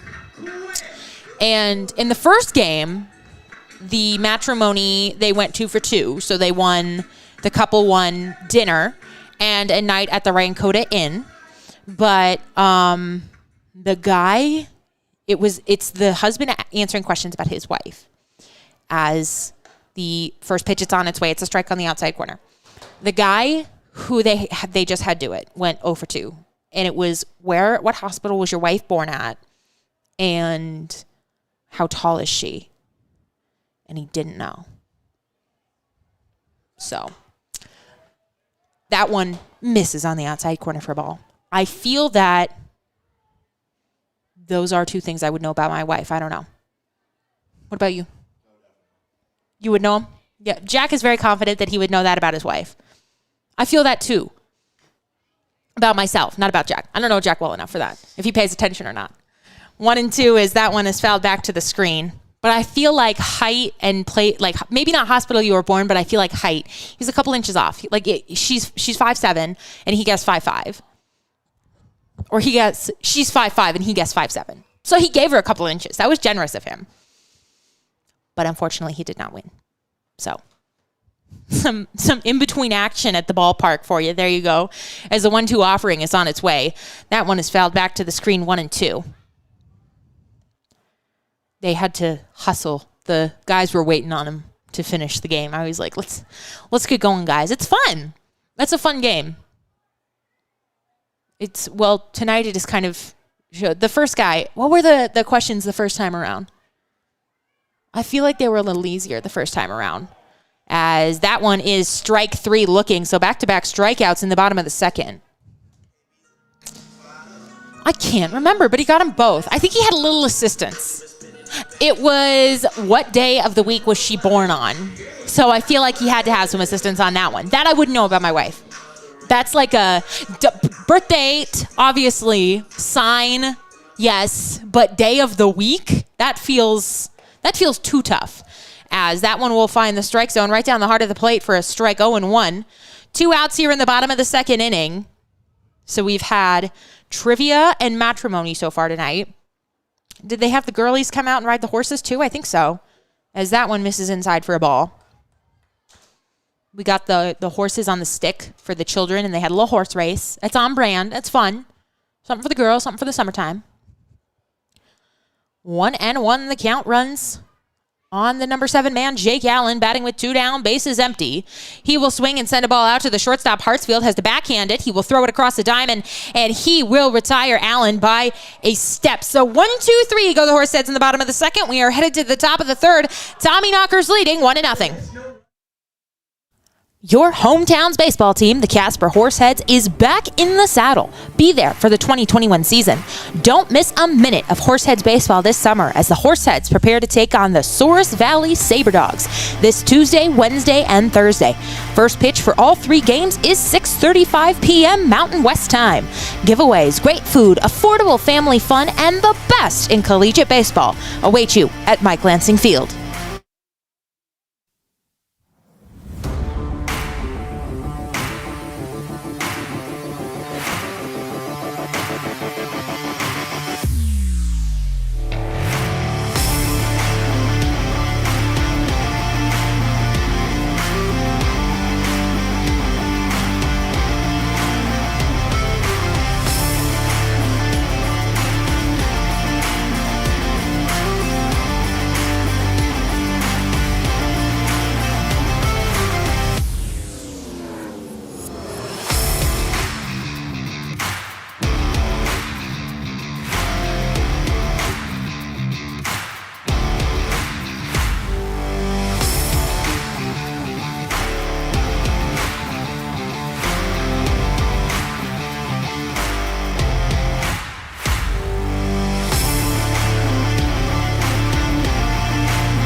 Welcome back. It is the top of the third inning. Hannah Martin along with you as the Mining City Tommyknockers lead the Casper Horseheads 1-0. Batting for the Tommyknockers, it'll be the 9-1 and 2 men. First up will be the DH, Ren Yokoyama. He is out of Argo, Japan. One of 2 Japanese players on the Tommyknockers roster. That's the word, Hannah. As he shows bunt, but he doesn't get a pitch, and it will be a strike on the outside corner.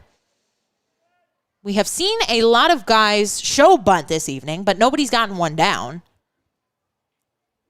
They do not.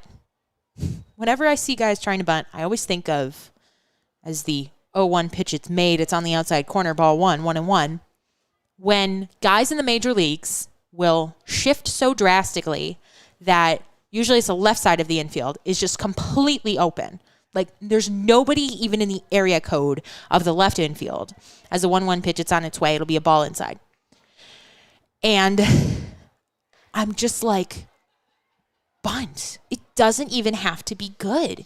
It just has to be to the left side. It's a double. Years ago, I saw Robinson Cano do it when he was still a Yankee and still around against the Red Sox at Fenway. Got a couple of RBIs. Just right down the line. As the 2-1 pitch, it's on its way. Check swing, didn't go around, so it'll be ball 3. And it makes, I get upset about it. I'm like, just bunt. But my dad gets irate about it. He is like, just put the bunt down. Just do it. Just do it right now. And he'll stand right in front of the TV like dads do. And he's like, do it. Do it. I'm like, they cannot hear you. But I agree, as that one is fouled back. Kent will run full. But we have not seen anyone shift so drastically here. But I don't know. I know they try to get away from it and they don't really teach it anymore. But it doesn't have to be anywhere remotely near good or even decent. Like, it just has to be in the general vicinity of left field. As that one is, what are they going to call that? Foul tip. And they're going to give him first. What's the call on the field there? And I think Coach Kelly's going to go out and ask what's the call. They're going to say it hit him? It looked like they were checking if it was a swing or not.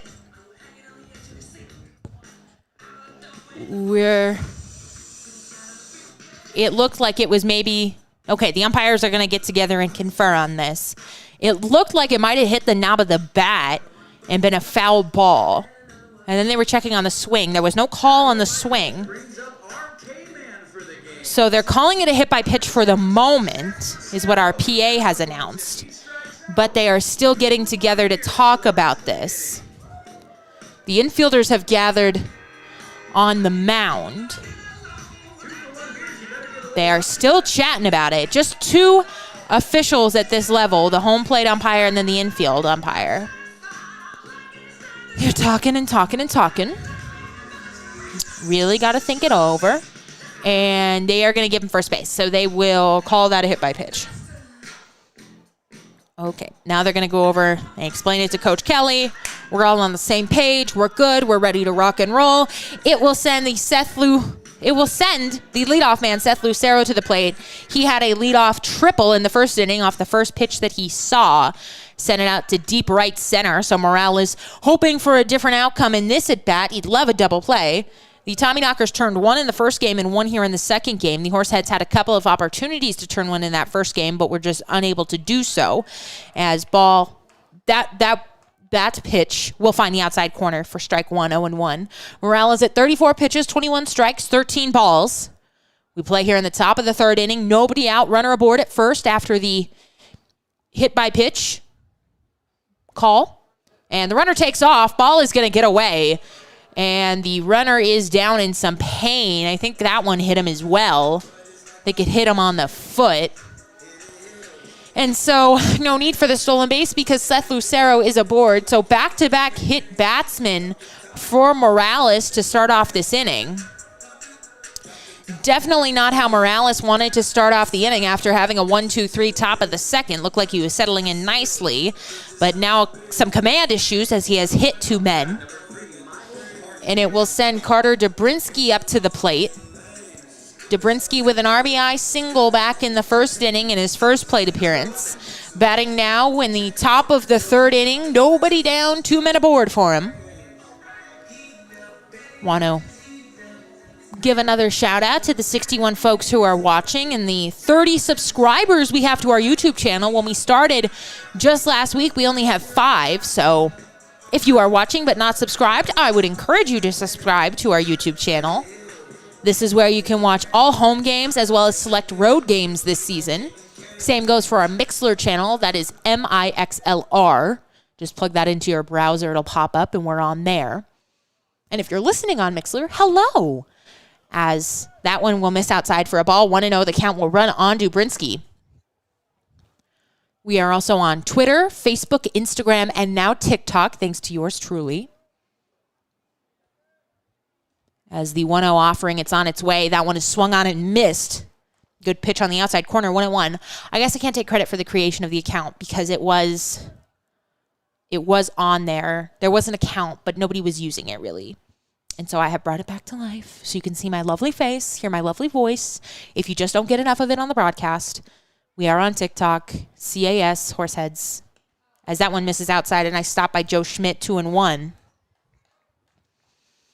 It has gotten completely dark here in Casper, 9:18 local time. This game just a 7-inning game. We have already played one tonight. The Tommyknockers took that one 14-3. As Morales peers in for the sign, 2-1 the count to the number 2 man, Dobrinsky. That's with 2 on. Here comes the pitch. That one right at the top of the zone for a strike. Good pitch. So now 2-2 the count. Tomorrow, Sunday, no game. Monday, no game as well. And then we welcome in the Source Valley Saberdogs for 3 before the boys head on the road to Caldwell, Idaho to play the Canyon County Spuds. As the 2-2 offering is on its way. Swung on and missed. A big strikeout there by Morales. For the first out of the third inning, it'll send Miles Hartsfield up to the plate. The man whose name has been giving me fits tonight for no good reason. It's not that difficult to pronounce. It sounds exactly like it looks, but it's the I and the E. My brain doesn't like it. Hartsfield grounded out. He's 0 for 1 in this game so far, batting with a man at first and a man at second. Both reached via a hit by pitch. 1 run, 2 hits, no errors, 1 man left for Mining City. 1 run, 2 hits, no errors, 1 man left for the Horseheads. This one chopped to second, chance of turn 2. Oh, weird hop off the grass. Out at second, they will not get the man at first. That was no fault of Kyle Fannin there. It hit right at the lip of the infield grass and kind of bounced at him. But good job by Kyle. He does get the man in the middle. So it'll be runners at first and third with 2 down for David Melfi, the catcher.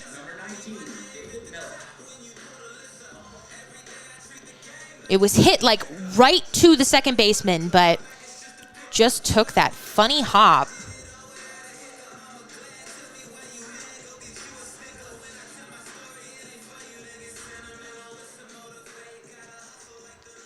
All right, so Hartsfield on at first, Yokoyama aboard at third, and it'll be David Melfi, the catcher, coming to the plate. With those 2 men aboard, top of the third, 2 down. Tommyknockers lead the Horseheads 1-0. Morales trying to strand 2 more runners. As here comes the offering, runner at first takes off. It's hit right to Morales, over his head. It'll go to the second baseman, Fannin. He slings across to first, and he will retire Melfi. So in and out of trouble is Morales. He hits the first 2 men that he faces, but then he retires and gets the 3 outs that he needs. Mining City doesn't score. We head to the bottom of the third. Horseheads trailing 1-0.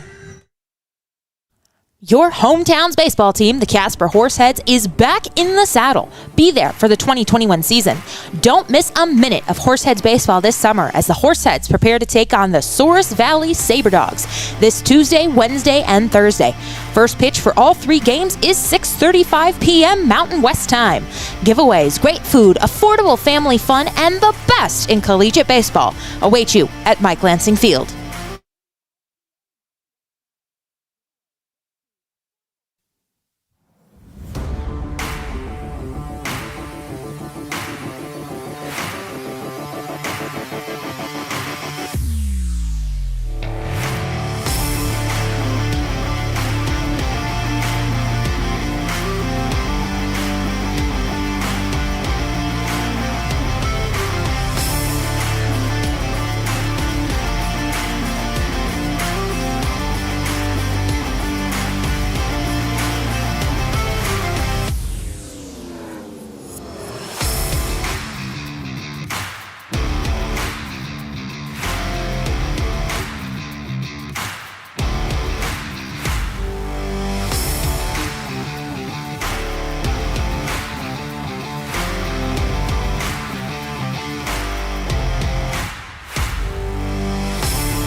Don't miss a minute of Horseheads action this summer. Can't make it to the ballpark? We've made it easy for you to stay up to date with everything Casper Horseheads. All home games as well as select road games are streamed live on our YouTube channel and are also available to listen to on our Mixlr channel.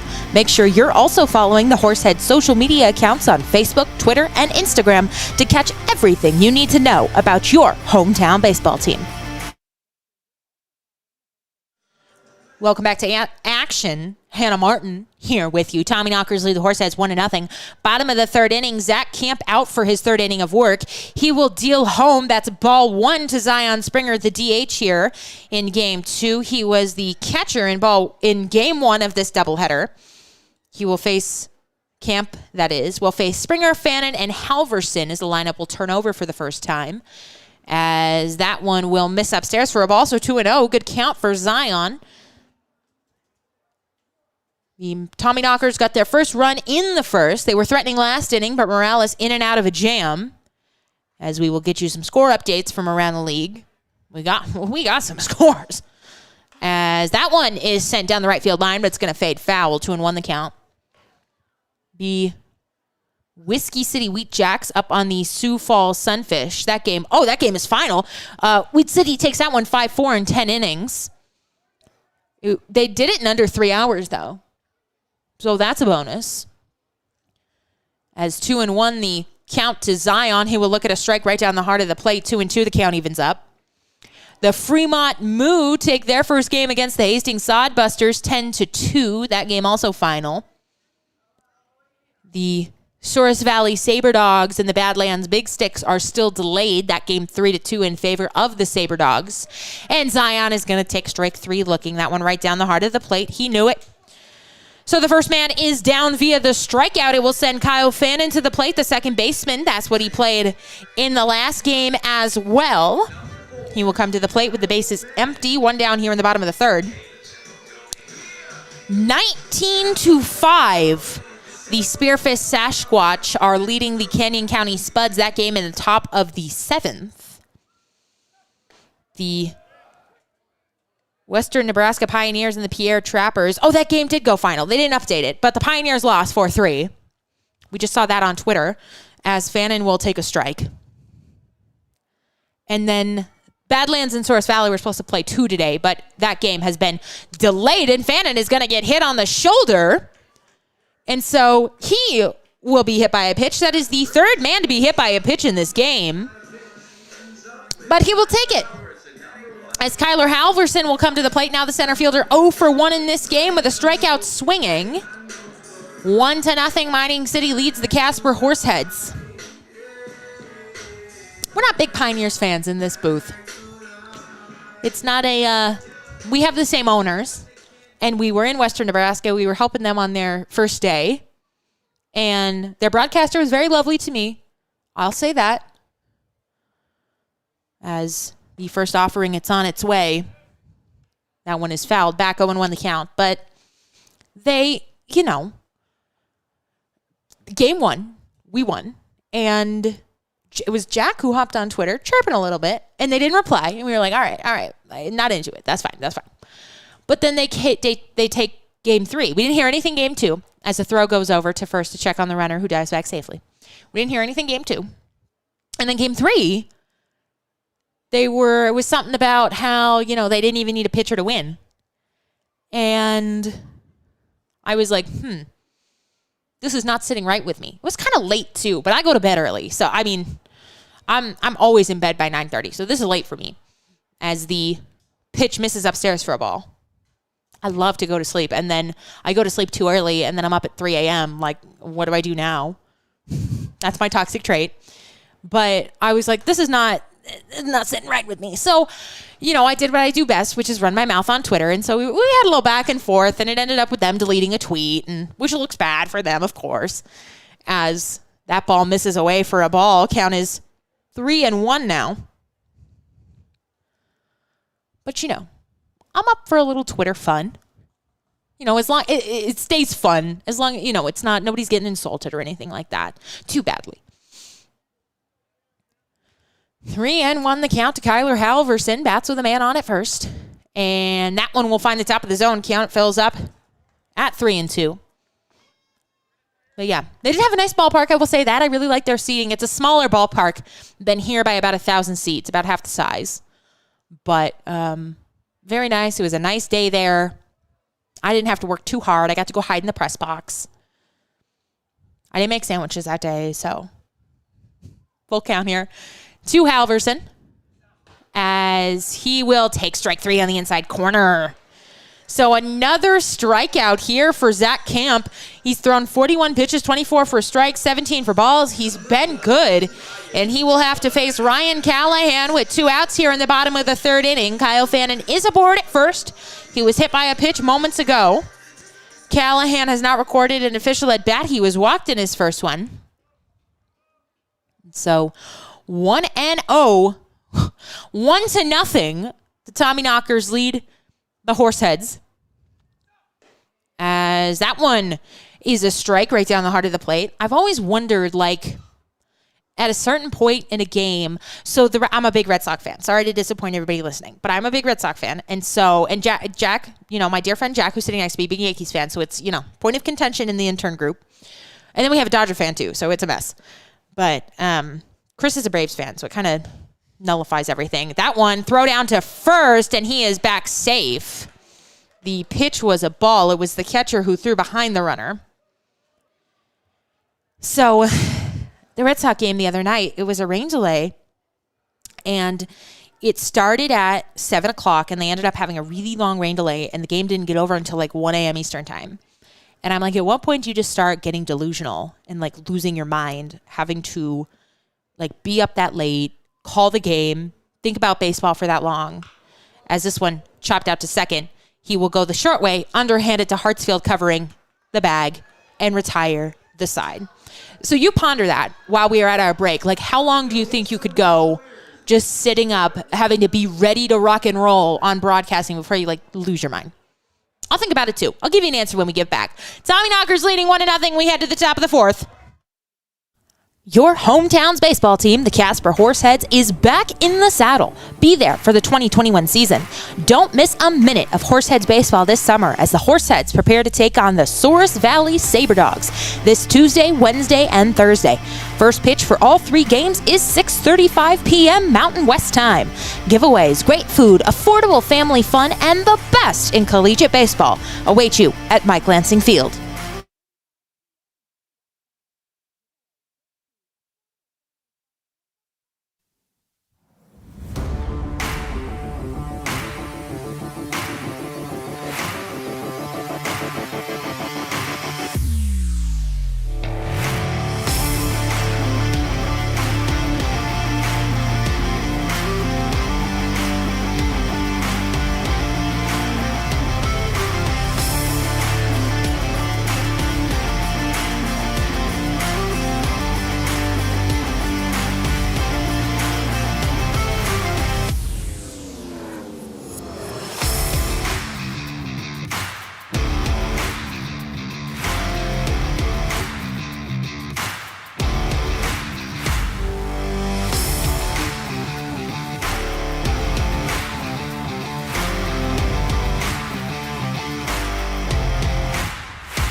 Inning here live from Casper, Wyoming at Mike Lansing Field. Tommyknockers still lead this one 1-0 over the Casper Horseheads. It is Justin Green digging in against Jerson Morales, who is out for his 4th inning of work, and Green will take a strike right down the heart of the plate. It'll be Justin Green, Jake Mastillo, and Hayden Brown due up here in the top half of the 4th inning. Just about 9:30 local time. This one sprayed foul down the left field line, and that is a foul ball.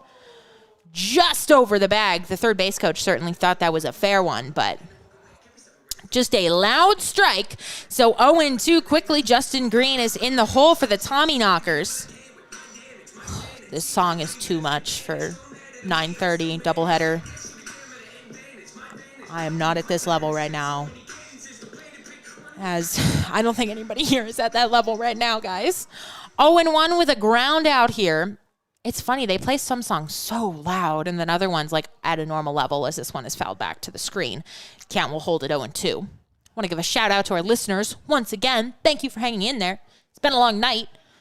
The 2 people who disliked the video, maybe don't. Yeah. 0-2 the count. Here it comes. This one is fouled back again. Morales is at 46 pitches, 30 for strikes, 16 for balls. As we still, we got some decent numbers here. The blankets have definitely come out. It's gotten chilly. It does get chilly here at night. It'll get warm in the days, but then chilly at night. Still getting used to this Casper weather. As that one is swung on and missed, so a leadoff strikeout here for Morales. He gets Green swinging, and it will send up Jake Mastillo, the first baseman for the Tommyknockers this evening. He is 0-for-1 with a flyout. That was to right. Luke Quick made a nice running play on that one. And here we go again with the loud headbangers. Where's the Taylor Swift and the Olivia Rodrigo, Jack? That's what go tell Haley. I want to hear driver's license. You don't know what driver's license is? All right, we're throwing Jack out the window. We need a new intern to run the video. As here comes the pitch. That one is fouled off. Huh? Oh, goodness. There's Giselle down there. I'm going to tell her. And be like, Jack doesn't know what driver's license is. Is this the same song? Haley! She can't hear me through the door. We'll text her. There goes Michelle. We got interns all over the ballpark tonight. There's 9 of us. We are always on the move, doing something. As the 0-1 pitch, it's on its way. That one fouled back quickly, 0-2. So the first 2 men that Morales has faced here, he's gone 0-2 on in the top of the 4th. There's 1 out. 1-0. 1-0. God, this music is like messing with my head. 1-0. The Tommyknockers lead. I'm going to go down between innings and ask Haley to change it up. As 0-2 is strike 3 right down the heart of the plate. It froze him.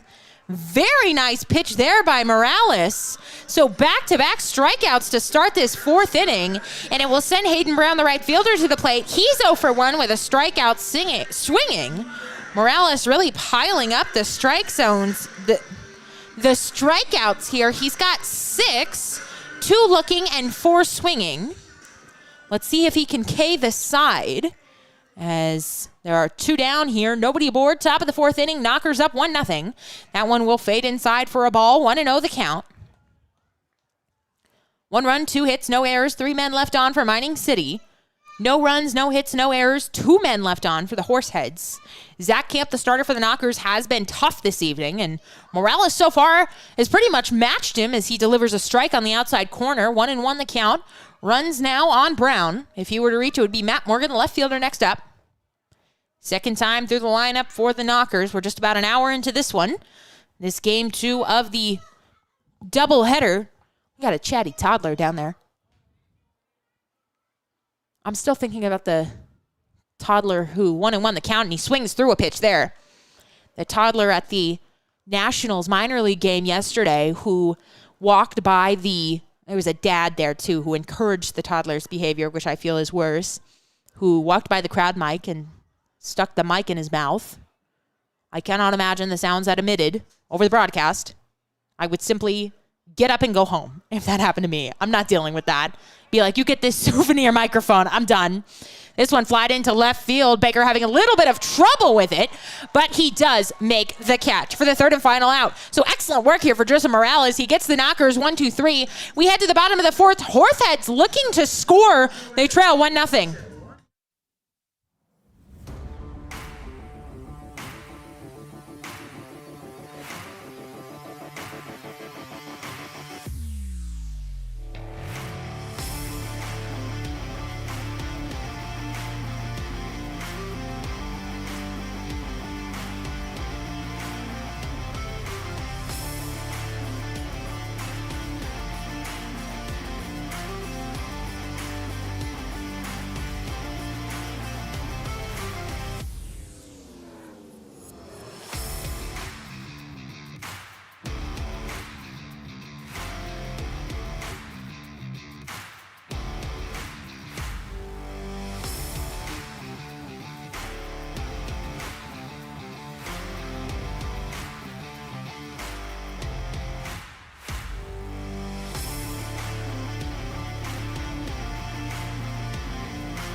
Your hometown's baseball team, the Casper Horseheads, is back in the saddle. Be there for the 2021 season.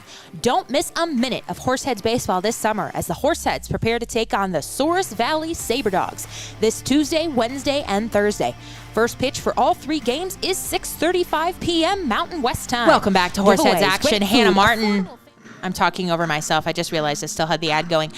Hannah Martin back with you here. Tommyknockers leading the Horseheads 1-0 as we play in the bottom of the 4th inning. It'll be Jake Baker, Joe Schmidt, and Brooks Browning due. Looking to get on the board. Zach Camp, though, he's been tough. 44 pitches, 26 strikes, 18 balls.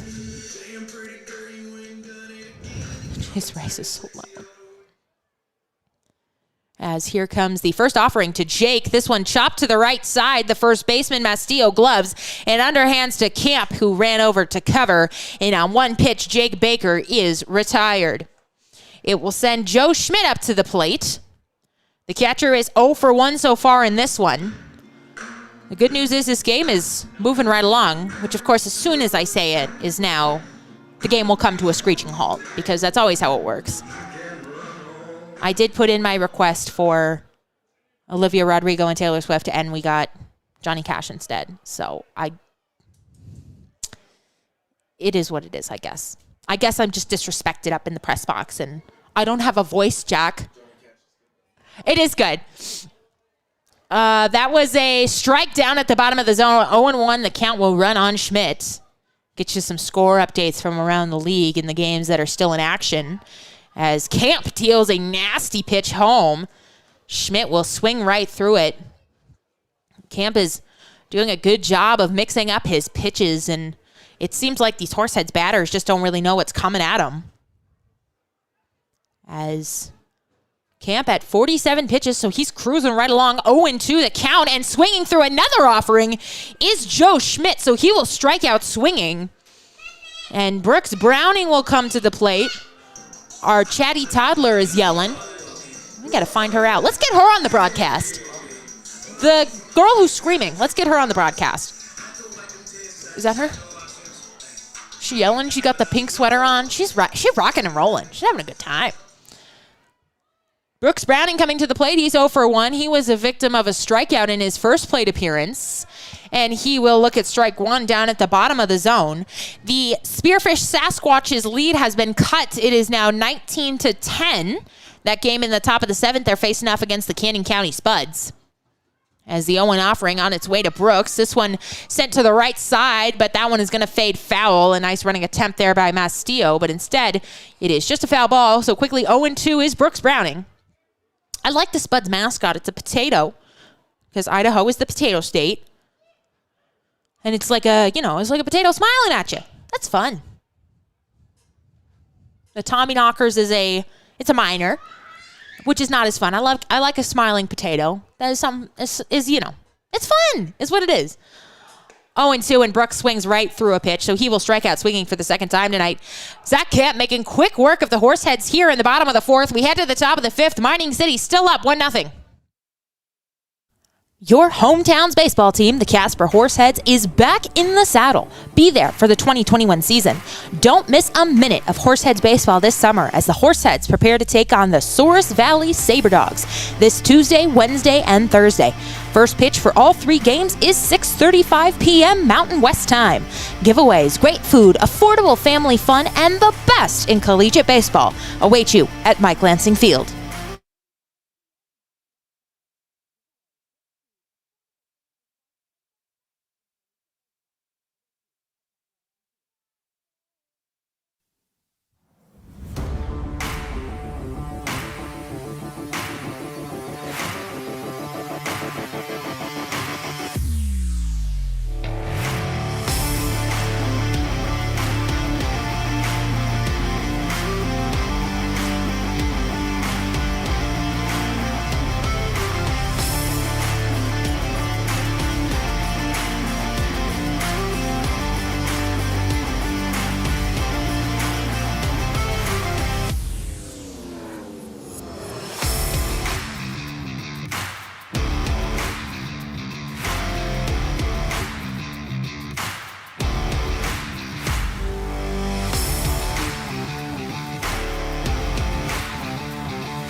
Remember it. Welcome back to Horseheads Baseball. I hope you enjoyed my singing because our music gal put Taylor Swift on and I simply couldn't resist. So we are back here in the top of the 5th inning. Horseheads will send Jerson Morales back out there. He deals home for a strike to the leadoff man, Matt Morgan. As Morgan swings through a pitch and doesn't get it, so quickly 0-2 on him. It'll be the 8, 9, and 1 men due here for the Tommyknockers. As Morgan awaiting the 0-2 offering. That one well outside for a ball. Nice stop behind the plate by Joe Schmidt. We've seen some excellent defensive catching tonight. First from Zion Springer in the first game. And now from Matt Morgan. And now from Joe Schmidt here in the second game. Sorry, my brain gave out. 1-2. The count to Morgan. Here it comes. That one missing away. The middle inning game they had was a hot dog toss. So they just had a couple of interns go out and throw hot dogs at people. Imagine if you just get hit in the face with a hot dog. Like, happy 9:45 p.m. on a Saturday night. Here's a hot dog to the face. As that one is sent down the right field line, moving over is Brooks Browning, and he falls again and drops the ball. It was in his glove, and then he tripped. It was a tough play. His back was to the fans, and I don't know if the grass is kind of slick out there. They did water it in between games. But the at-bat will continue. Morgan is 0 for 1 in this one. 2-2 the count to him. And he will take strike 3 looking. So once again, the drop by Browning out on the right side of the diamond doesn't hurt the Horseheads, as Ren Yokoyama will come to the plate, now batting in the top of the 5th inning with 1 down. Yeah, there's the Olivia Rodrigo. There's Brutal. Thank you, Haley. She's on it. 1-0 the Tommyknockers lead, as here comes the first offering from Morales. He will look at a ball on the outside corner. So I'm not being silenced. It just took an inning for her to, maybe she had some music queued up she had to get rid of. As the 1-0 offering to Yokoyama is fouled at the plate. And it'll be 1-1 the count now. Yokoyama was hit by a pitch. He was one of 2 men to be hit by a pitch back in the 3rd by Morales. Both runners were stranded, though, so no hurt. As the 1-1 offering by Morales is coming home. This one served out into center field. Halverson will have to take a couple of steps to his left, but he will make the play. So 2 quick outs here for Morales. You love to see it. This song hits so hard. I love it. Seth Lucero will come to the plate now. Lineup going to turn over again for the Tommyknockers. Lucero tripled and scored in the first inning. He was then hit by a pitch. He was the second man hit by a pitch in a row back in the 3rd. It is the top of the 5th, 2 down here. It is officially Olivia Rodrigo time. At like 10 o'clock, Hannah gets control of the music.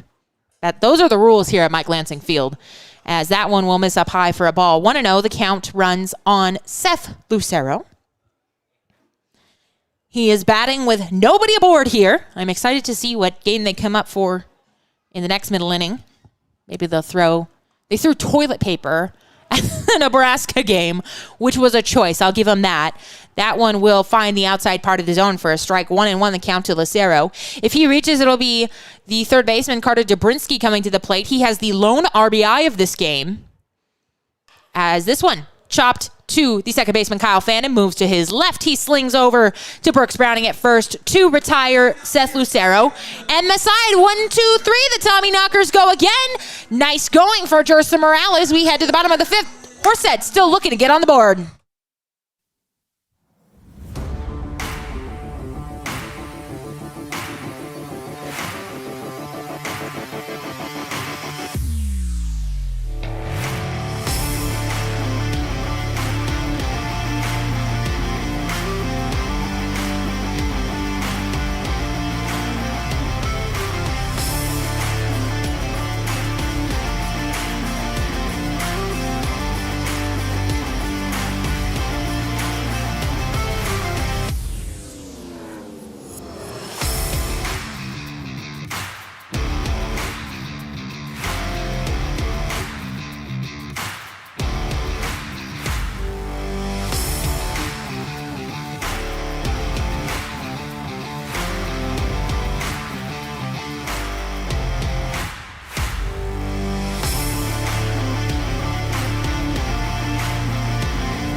The Horseheads are still actively looking for host families in the Casper, Wyoming, and surrounding areas to host a variety of players and interns for the 2021 season.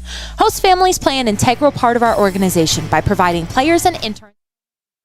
It will be Luke Quick, Jake Allen, and Zion Springer due here in the bottom of the fifth inning. Mining City Tommyknockers leading Casper Horseheads 1-0. They still looking to get on the board, and they are still looking to get a hit. They have been held hitless thus far as Luke Quick sends this one up the middle. Ranging over is Hartsfield, and he will sling a goal. First baseman can't make the pick.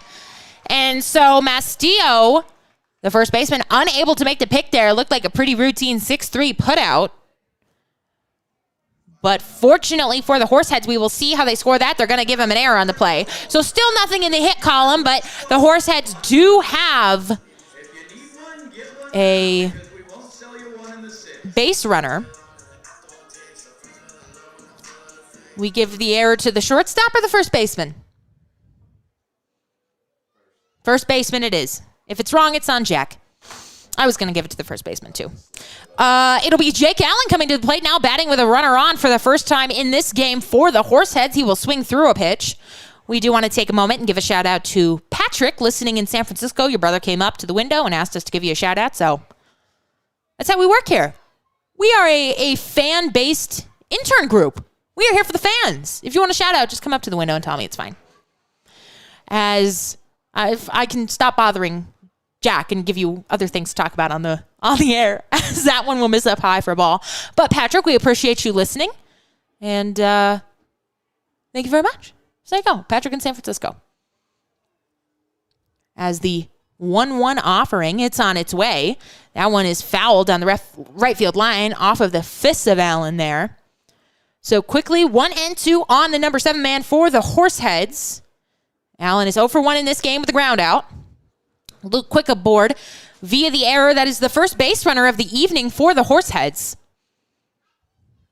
It is 1-0 Tommyknockers. It's been a real pitcher's duel here. As runner takes off, that ball in the dirt, and so Luke Quick will have himself a stolen base. Good pitch to take off on. And for the first time this evening, the Horseheads also have a man in scoring position. Figure a base hit will score quick, so that is what Allen is going to be looking for. A 2-2 count here from Camp, who's been excellent tonight. 56 pitches, 36 strikes, 20 balls. Here comes the offering. This one swung out, sent to the third baseman. Quick will hold at second. And across the dime into Mastillo, Dobrinski will throw to record the out. So nothing doing there by Jake Allen. And it will send Zion Springer up with a chance to tie this game. Zion is 0 for 1 with a strikeout looking. Spearfishers put up 20 runs officially over the Canyon County Spuds. They lead 20-10 in the bottom of the 7th. That must be an exhausting game to call. At least we only had to do one long inning, but in the first game, we did. We're hoping for a big inning here for the Horseheads. That would be wonderful. Doubleheader split as Camp will step off, checks the runner back at second. Quick goes back to second, even though nobody was covering there. And so the first offering is still yet to be made. Now here it comes. That one will catch the outside corner for strike one. Oliver, listen to your father. Camp has been in and out, mixing it up. Good stuff here this evening. We have a small child running up the stairs. I hope he doesn't fall. 0-1 the count. As here comes the next offering. That one swung on and fouled back quickly. 0-2 is Springer. Kyle Fannin will bat next, as long as Zion doesn't run into a double play, which would be something would have to happen for the man out at second to get that double play. But I've seen the Yankees do it this season. They have made the most outs on the bases. Not to, hate on the Yankees on the broadcast, but wouldn't be a Hannah Martin broadcast if I didn't do it.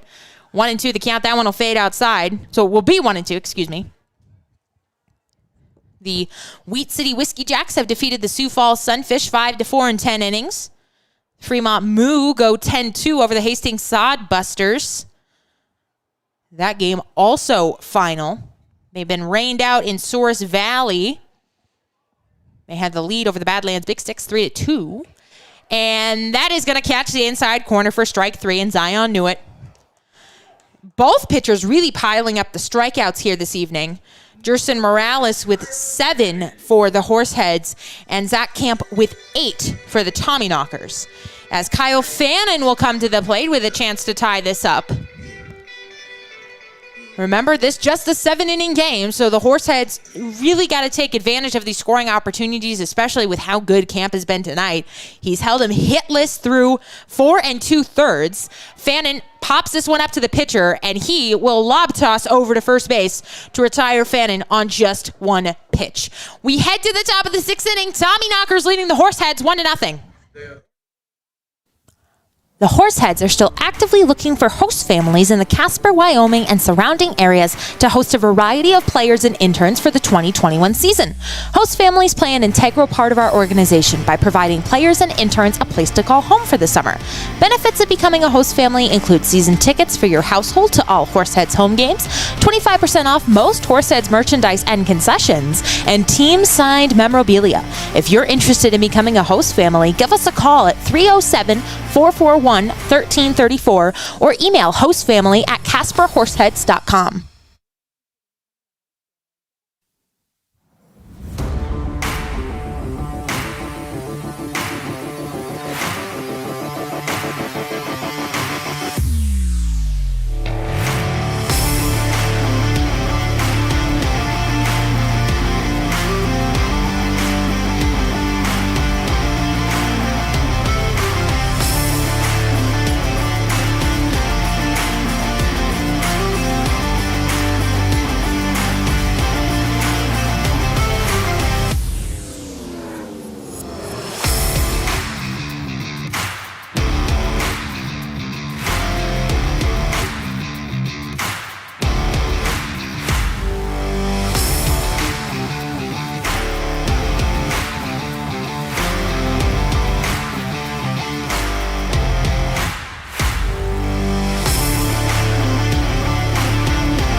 New pitcher here at Mike Lansing Field. Tommyknockers leading 1-0 as we play on in the top of the 6th inning.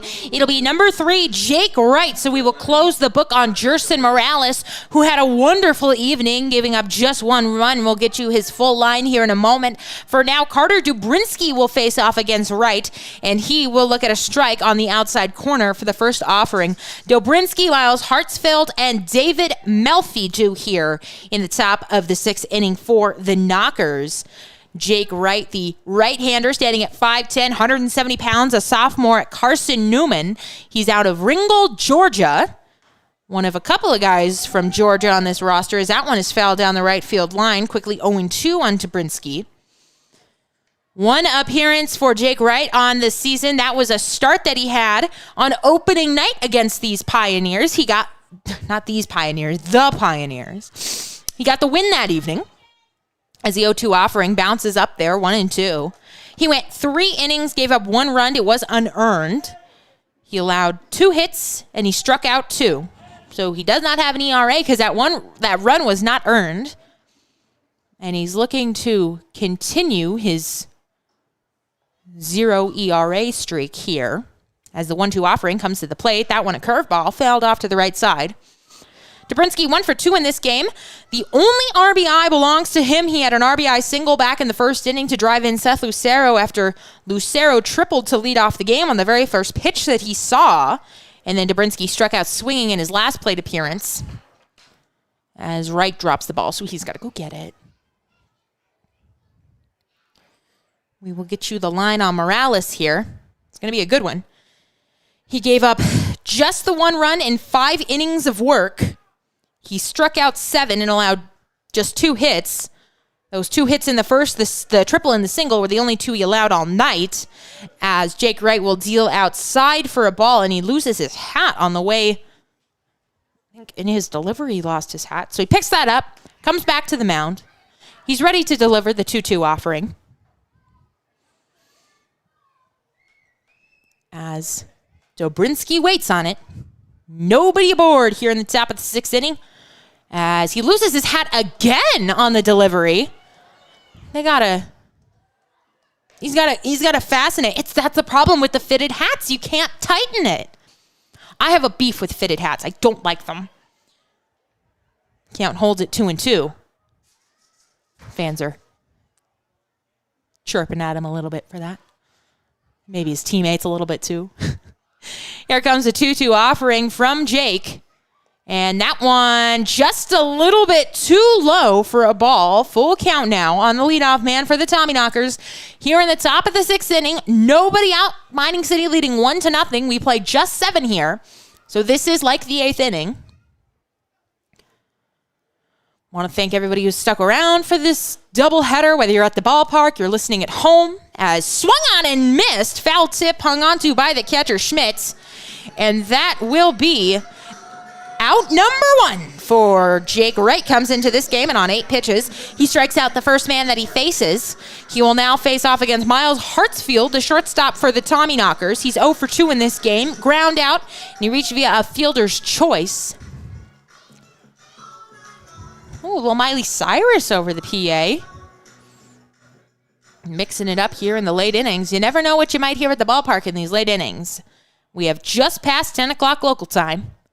We've been going since 5:30 with a short intermission, so we've been going and going and going. I simply can't stop talking, as that one will miss down low for a ball. 1-0 the count. Finally, me talking continuously put to good use, as this one is flied on the infield. Out goes the third baseman, Allen. Oh my gosh, excuse me. And that one will fade foul down the left field line. So 1-1 the count now to Hartsfield.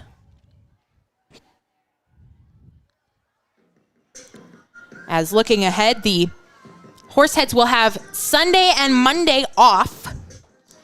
And then Tuesday, Wednesday, Thursday, they will welcome the Source Valley Saber Cats to town. Saber Dogs to town. Cats and dogs, you know how it is. This one popped up on the infield. Ranging over goes Allen, but this one's going to fade out of play right off the top of the Tommyknockers dugout. 1-2 the count will run. And then the first long road trip of the season, the boys are headed out to Caldwell, Idaho to take on the brand new Canyon County Spuds. Longest road trip of the season. About 10 hours there. And I should them say I will gladly stay home for that road trip. You want to leave me home? I will not fight you for the 10-hour bus trip. That one grounded up the middle, and that's going to head into center field for a base knock. So the first hit for either team since the first inning, and it's a single up the middle for Miles Hartsfield, whose name I have finally pronounced right. And David Melfi will now come to the plate, the catcher for the Tommyknockers, batting 0 for 2 here so far in the game. He has struck out looking and ground out. Batting now with 1 down here in the top of the 6th inning. Mining City up 1-0 over the Horseheads. They took the first game 14-3. They scored 8 runs in the top half of their 7th. This one, though, it's been all pitching, no offense. First game was all offense, no pitching. And this one, the exact opposite. The ball clangs off the glove of the catcher, Schmidt, and that will allow Hartsfeld to get down to second. We'll call that a pass ball.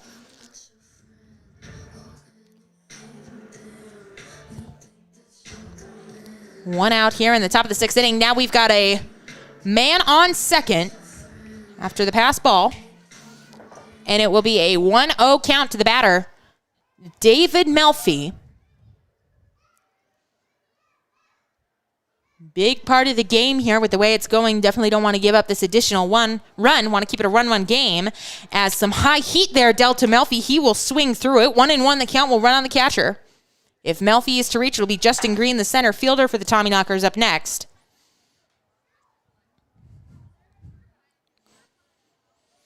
"72 folks watching. Thank you very much. We absolutely love and thank you for the support here this evening. I know it's getting a little late. Well, late for me, but that one tried to frame it with Schmidt, but it'll fall inside for a ball. 2-1 the count to him. Want to thank our sponsors, our fans, my fellow interns, Jack, who has put up with me harassing him for 15. How many innings? I can't add. 12 innings? 13 innings. 12 innings. 12 innings. 12 plus innings. Going on 5 hours. He's had to put up with me. As that one looked like it was in the exact same spot. That one was a strike. I'm now up on my chair. I got the back. I've got it turned around. I'm just losing it. Because these chairs aren't really comfortable. I have bad joints too. So I'm an elderly woman trapped inside a 22-year-old body, actually. So this is the part of the game where I'm losing it. 2-2 the count to Melfi. We got a toddler running around too. That's me. Here comes a pitch. Swung on and missed. Great pitch there by Jake Wright. Picks up a big strikeout of David Melfi. Gets him swinging as the center fielder Justin Green will come to the plate. Batting in the top of the 6th. 2 down. Tommyknockers up 1-0. They've held the lead since the... Oh my gosh, they've got Kesha on. I'm back in middle school. I'm there. I'm no longer in Casper, Wyoming. I am at Port Susan Middle School. Wow, Haley has transported me. Tommyknockers have had a lead since the first inning after the first 2 men got hits, and then that was it until this inning when Miles Hartsfield singled to center just moments ago. That one will find the strike zone. 0-1 the count now to Green. He awaits the next offering. Connor fall asleep at the scoreboard. That is not accurate. That one will miss. Schmidt will have to come out of his crouch. They got a mix of songs over there. They're just having fun with it. Do you need to go run the scoreboard? Jack is like, oh, I can get away from you? Absolutely, I'll go run the scoreboard. 1-1 the count. 2 down here in the top of the 6th inning. And that one will miss on the outside corner. That looked pretty good. I'm standing on the bottom of the chair now. Oh, he updated it. I think maybe he fell asleep for a minute. He's back at it. There goes Chris. He's going back to the grill. They need food in the top of the 6th. As this one fell back to the screen. Count will run 2-2 now on Green.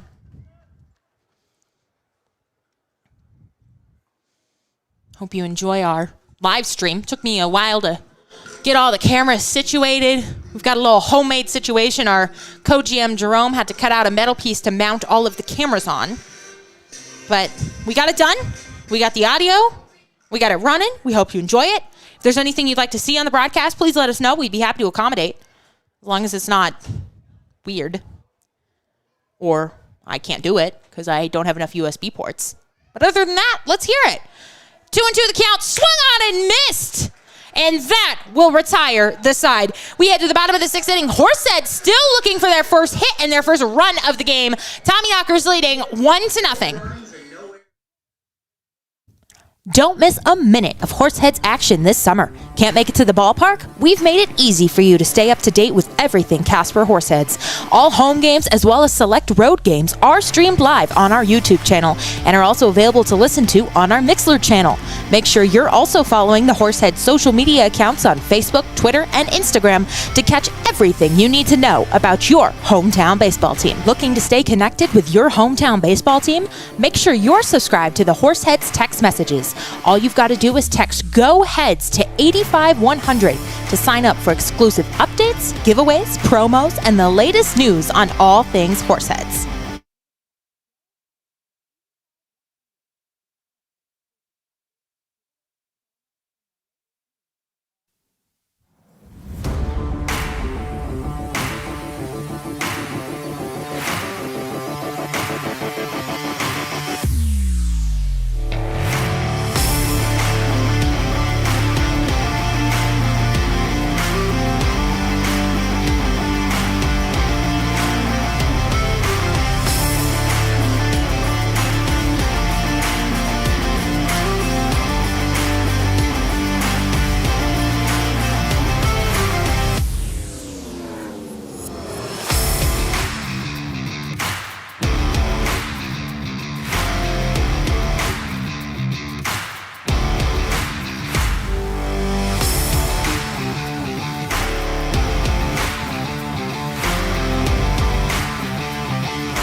Lineup's going to turn over again for the Horseheads. We play here in the bottom of the 6th inning. Mining City Tommyknockers leading the Casper Horseheads by a score of 1-0. I'm Hannah Martin along with you. I know you missed me on the commercial break, but I'm back.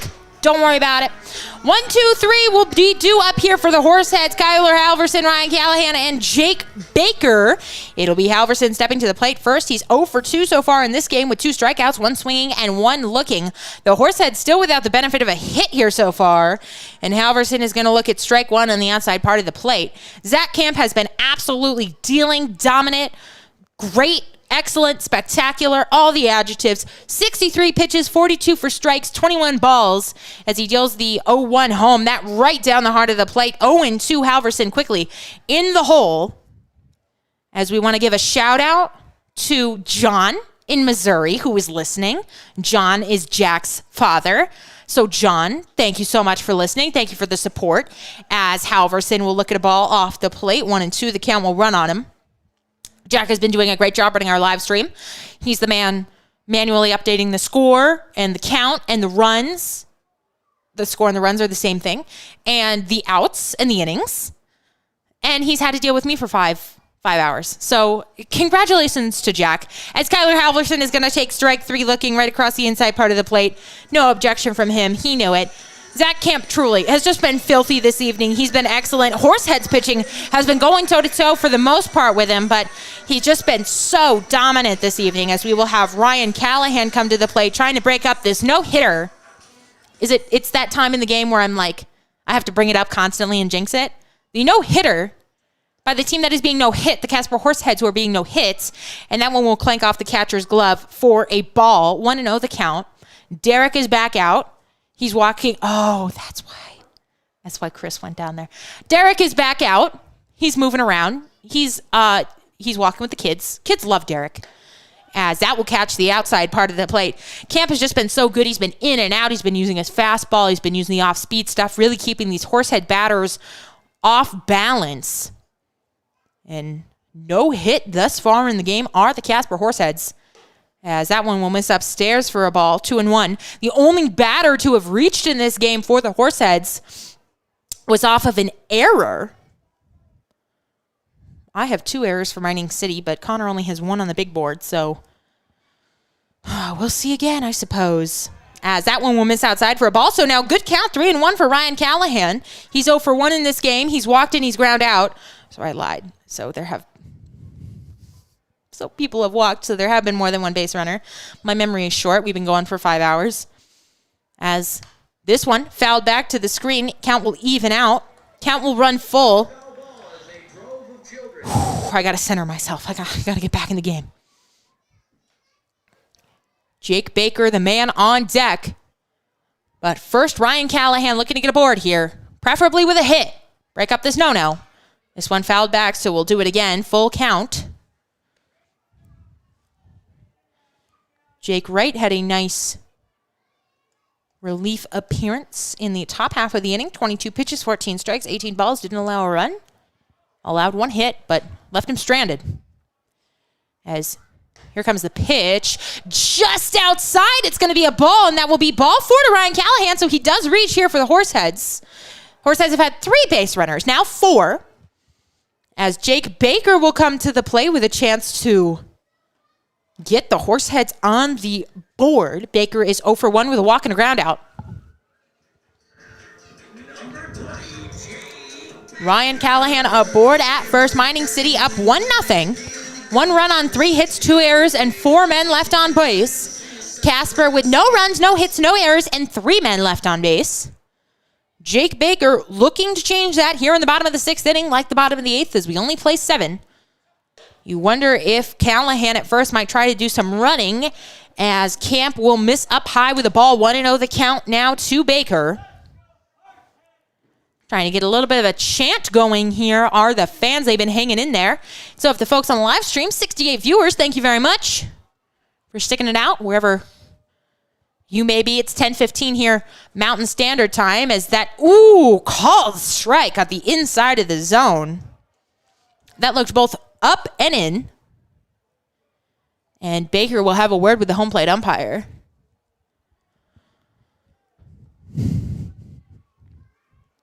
Callahan, the Man at first. Camp looks him back. He's holding. That one will hit the top of the zone for a strike 1 and 2. And Baker did not like that pitch either. Neither did this crowd. It's quiet here, so I mean, you can hear the crowd when they don't like that call. Maybe not as loud as the music they got blasting over the PA, but time is called by Baker. He will step out.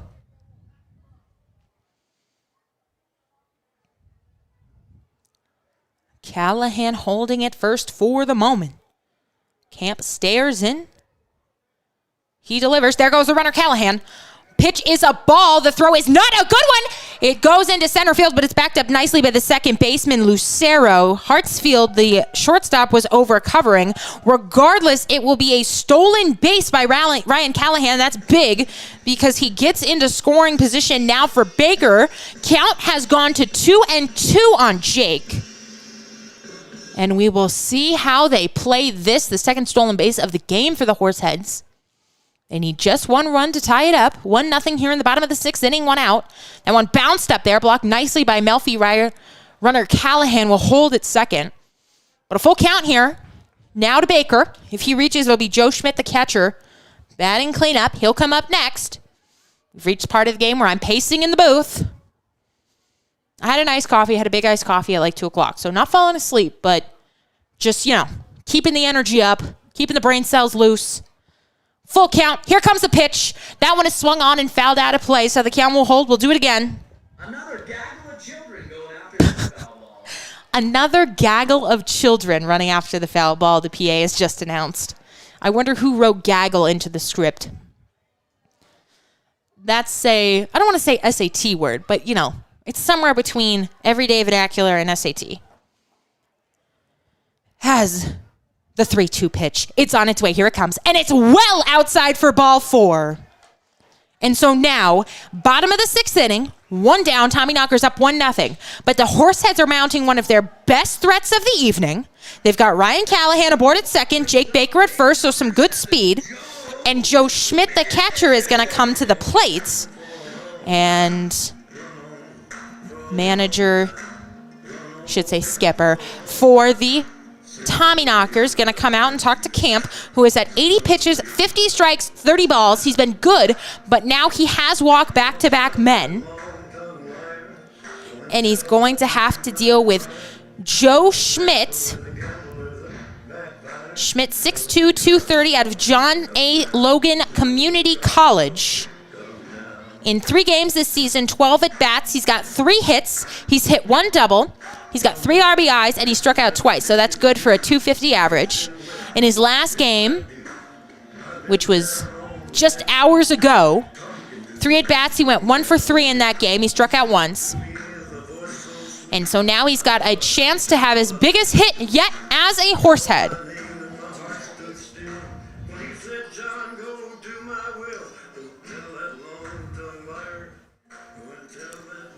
Callahan on at second.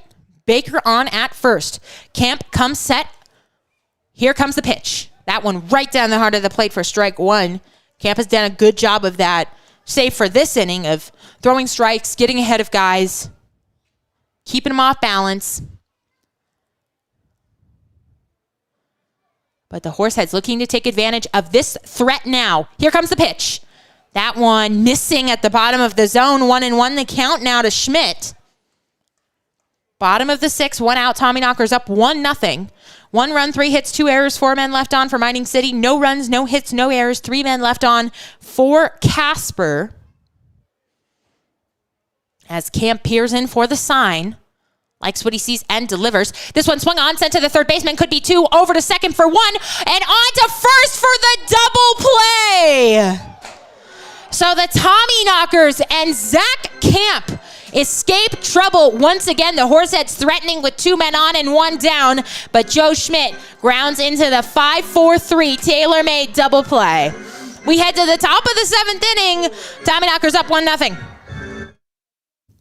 Don't miss a minute of Horseheads action this summer. Can't make it to the ballpark? We've made it easy for you to stay up to date with everything Casper Horseheads. All home games as well as select road games are streamed live on our YouTube channel and are also available to listen to on our Mixlr channel. Make sure you're also following the Horseheads social media accounts on Facebook, Twitter, and Instagram to catch everything you need to know about your hometown baseball team. Looking to stay connected with your hometown baseball team? Make sure you're subscribed to the Horseheads text messages. All you've got to do is text GO HEADS to 85100 to sign up for exclusive updates, giveaways, promos, and the latest news on all things Horseheads.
Welcome back to Mike Lansing Field. Horseheads trail the Mining City Tommyknockers 1-0 as we begin play in the top of the 7th inning. New pitcher for the Horseheads. It is Owen Van Zahio. He is out of Antwerp, Belgium. He is a right-hander, 6'5", 205 pounds. He's a freshman at Western Nebraska Community College. He has appeared in 2 games this season for the Horseheads, once on the 25th on opening night, and then once on the 27th. Both games against the Pioneers. He threw just one pitch in that opening day game and got the save. He pitched a third of an inning. He threw one pitch. It was a ground out. Great job. And then on the 27th, he pitched 2/3 of an inning. He gave up 1 run. It was earned. He allowed 2 hits, and he struck out 1. He will face the 6, 7, 8 men here for the Tommyknockers, so the bottom of the lineup. Jake Mastillo, Hayden Brown, and Matt Morgan coming up for the Tommyknockers. Horseheads had a good chance to score last inning, but grounded into just that killer inning-ending double play. Those hurt, except when it's not your team hitting into them. Then it's a big win. As Jake Mastillo comes to the plate, 0 for 2, awaiting the first offering from Owen Van Theo, as that one will miss low and inside for a ball. 1-0 the count now to Mastillo. Top of the 7th inning. This is the 9th for all intents and purposes. Grounded right back to the pitcher, who will jog over to first and 1 unassisted retire Mastillo. So 2 pitchers, 1 out, not bad.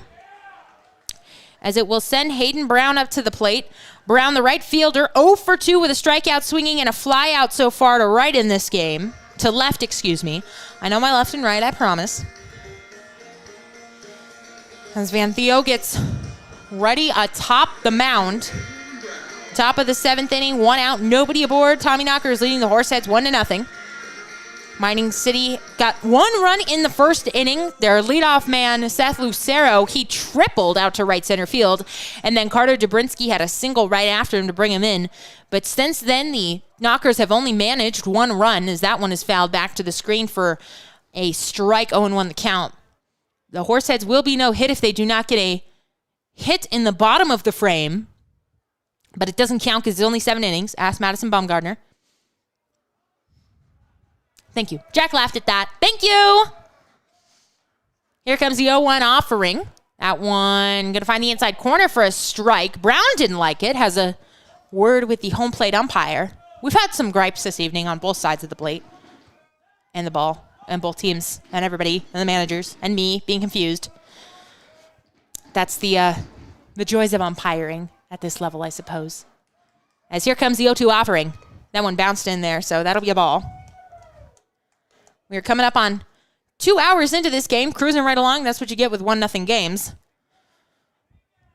But you would love to see the Horseheads take this one, split the doubleheader heading into the weekend off days, and swung on and missed badly, fooled as Hayden Brown. He was well out in front of that one, and so he will strike out swinging, taking the second out of the inning with him.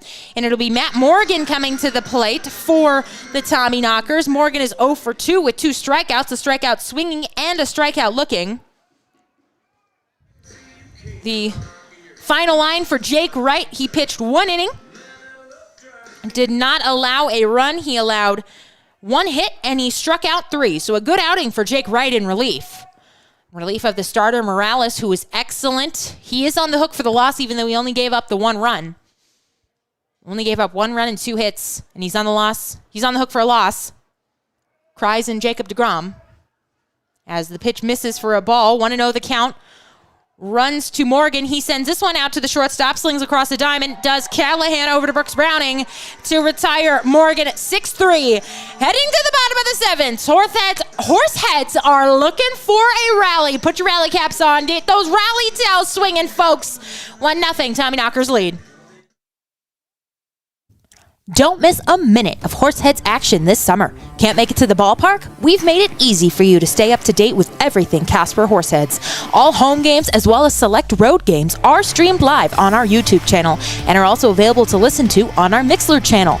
Make sure you're also following the Horseheads social media accounts on Facebook, Twitter, and Instagram to catch everything you need to know about your hometown baseball team.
It's rally time here in Casper. Brooks Browning coming to the plate for the Horseheads, looking to put the Horseheads on the board. They don't have a hit yet either, as Browning swings through a pitch. He has struck out twice swinging.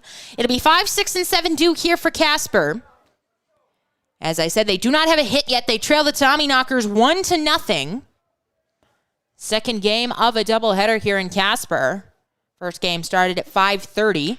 This one chopped to the shortstop, and it's over the shortstop's head. It's into left field. We will see how they score that. Let's see. For now, Browning is aboard at first. And they say hit! And there goes the no-hitter. There it is. And I don't want to say it's because I tweeted it and I jinxed it, but it's because I tweeted it and I jinxed it. And that's why it hit the lip of the grass, because Hartsfield backed up. He was well positioned to catch it, and he missed it. So that's in play. That's a hit single. We'll give it to Brooks. Aboard is Browning at first, and Luke Quick is going to come to the plate. He waits for the first offering. He shows bunt, and he fouls it back. That's the first time we've seen somebody show bunt actually make contact. You have to figure Brooks Browning is going to be in motion over at first.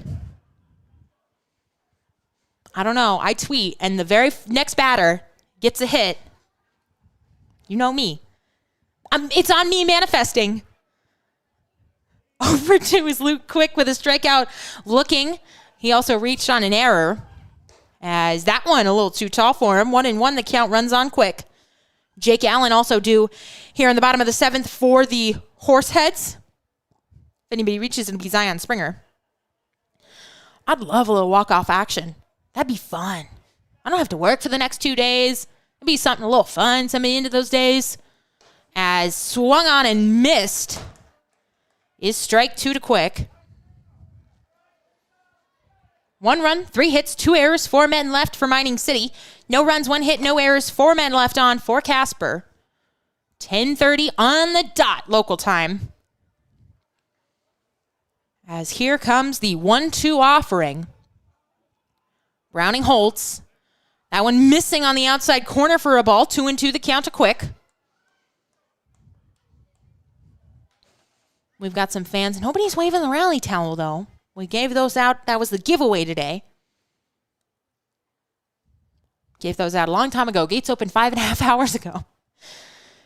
It's 2-2 the count. Browning holding. That one bounced in there. It escapes the catcher briefly, but Brooks doesn't go anywhere except back to the bag. And now it is a full count. Bottom of the 7th inning. This is like the bottom of the 9th, remind you. Nobody out. Tommyknockers 1, Horseheads nothing. Horseheads just getting their first hit of the game moments ago thanks to a single by Brooks Browning.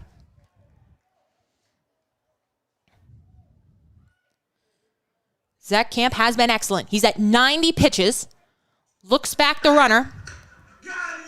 Now he deals home. As that one flared into center field, and it's going to be caught. Brooks went to second, and he is going to be safe as the throw comes into first.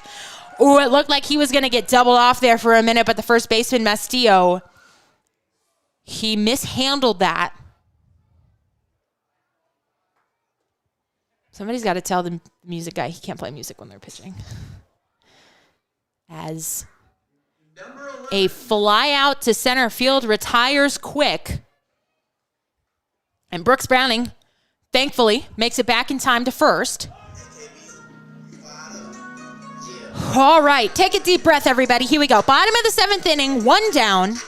Tying run at first base. Jake Allen, the third baseman, coming to the plate. Jake is 0 for 2 with 2 groundouts in the game. He's facing off against Zach Camp. 91 pitches, 57 strikes, 34 balls. Here comes the pitch. That one right down the pipe for a strike. 0-1 the count. Jake Allen has put up some good at-bats tonight, even though the book may not show it.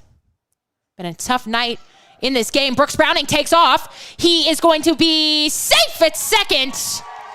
It was a bad throw by the catcher, Melfi. It was kind of on one hop. I think a good throw, and they would have got him, but Brooks Browning slides in safely. And now he is in scoring position with less than 2 down. Count to Jake Allen is 1-1. The pitch was a ball. It was down in the dirt. So it was a good pitch to take off on. Here we go, folks. This ball is swung on and fouled off the left side, 1-2. Jake Allen going to have to climb out of this hole if he wants to score Brooks. Browning at second after singling the lone hit in this game for the Horseheads. 1-2 the count to Jake Allen. Looking to tie this one up with one swing of the bat. Or heck, maybe even send us all home. That one will miss outside. Good eye by Allen laying off that. It was a pitch outside and down. 2-2. I need some hot tea after this. My throat is barking. It has been 5 hours. I've been talking. 2-2 the count. Here comes a pitch. Swung on and missed. And down goes Allen. So it'll be up to Zion Springer to keep this one going. Springer, the catcher in game 1. He's the DH in game 2 now. He has struck out twice, both times looking. Camp at 96 pitches now. He's pitching a gem. But Zion Springer trying to poke a hole right in this one. Camp comes set atop the rubber. Here is the pitch. Swung on, sent out to left field. That ball's going to get down. They are sending Browning. Oh, they're going to hold him. Oh, they're going to hold him. Oh, Throw was up the line. He probably would have been safe there. They were sending him home, and then at the last minute, they held him up. Oh, I was excited. I was getting ready. I was in the crouch. I was ready to call it. But you know what? Game is still going because Zion Springer singles to left. It was hit so hard. It was a bullet out there. All right. So we'll reset. I'll get back in the crouch. I'm ready to go. Brooks Browning at third. Zion Springer at first. It'll bring up Kyle Fannin. Kyle 0 for 1. He's been hit by a pitch, and he's flied out. Here comes the offering. Down low for a ball. 1-0. I'm ready. I was ready. I'm still ready. I'm always ready. This is professionalism. I'm out of the chair. Chair's pushed back. Not in my way. I'm ready. 1-0 the count to Fannin. Runners at the corners. 2 down the bottom of the 7th. That one catches the bottom of his own for the strike. 1-1 the count to Fannin. Fannin the 9-man. If he reaches and brings in this run, or if he just reaches, it'll be Kyler Halverson. Lineup will turn over again. Deep breath. 1-1 the count to him. Runners at the corners. 2 down. Here comes the pitch. That one fouled back. Zion looked like he was going to take off for a moment, then thought better of it. There go the kids running on the concourse. They could care less about this game. They want those foul balls. 1-0. Tommyknockers lead. Tying run is 90 feet away in Brooks Browning. Kyle Fannin, the man at the plate. 1-2. 2 down here in the bottom of the 7th. Zion Springer, that's the go-ahead run. He's at first. Camp, 100 pitches. Comes set. Here comes the pitch. Springer takes off. Swung on, just got a piece of it. Fouled back. I thought he struck out for a moment. He fouled it back. So Springer, who is in motion, he's going to have to go to first base. He's going to have to go back. I'm sweating. 72 folks watching. We are on our seats. We are on our feet. I was on my seat a moment ago. I was standing on it, but now I'm on the floor. Here comes the 1-2 offering. It's on its way. Catcher set up outside. Swung on and missed. And down goes Fannin. And that is how we will end the game here. Well, the boys put on a show. They made us work for it. They were right there on the edge. Just escapes them this evening as the Horseheads leave the tying run out at third base. Kyle Fannin goes down swinging. A great game by Zach Camp. We'll have the full post game coming up in just a few minutes. But for now, the Tommyknockers have taken this one over the Horseheads 1-0. They sweep the doubleheader. Don't go anywhere. We'll be right back with the post game.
Welcome back to the Horseheads post-game. Hannah Martin here with you.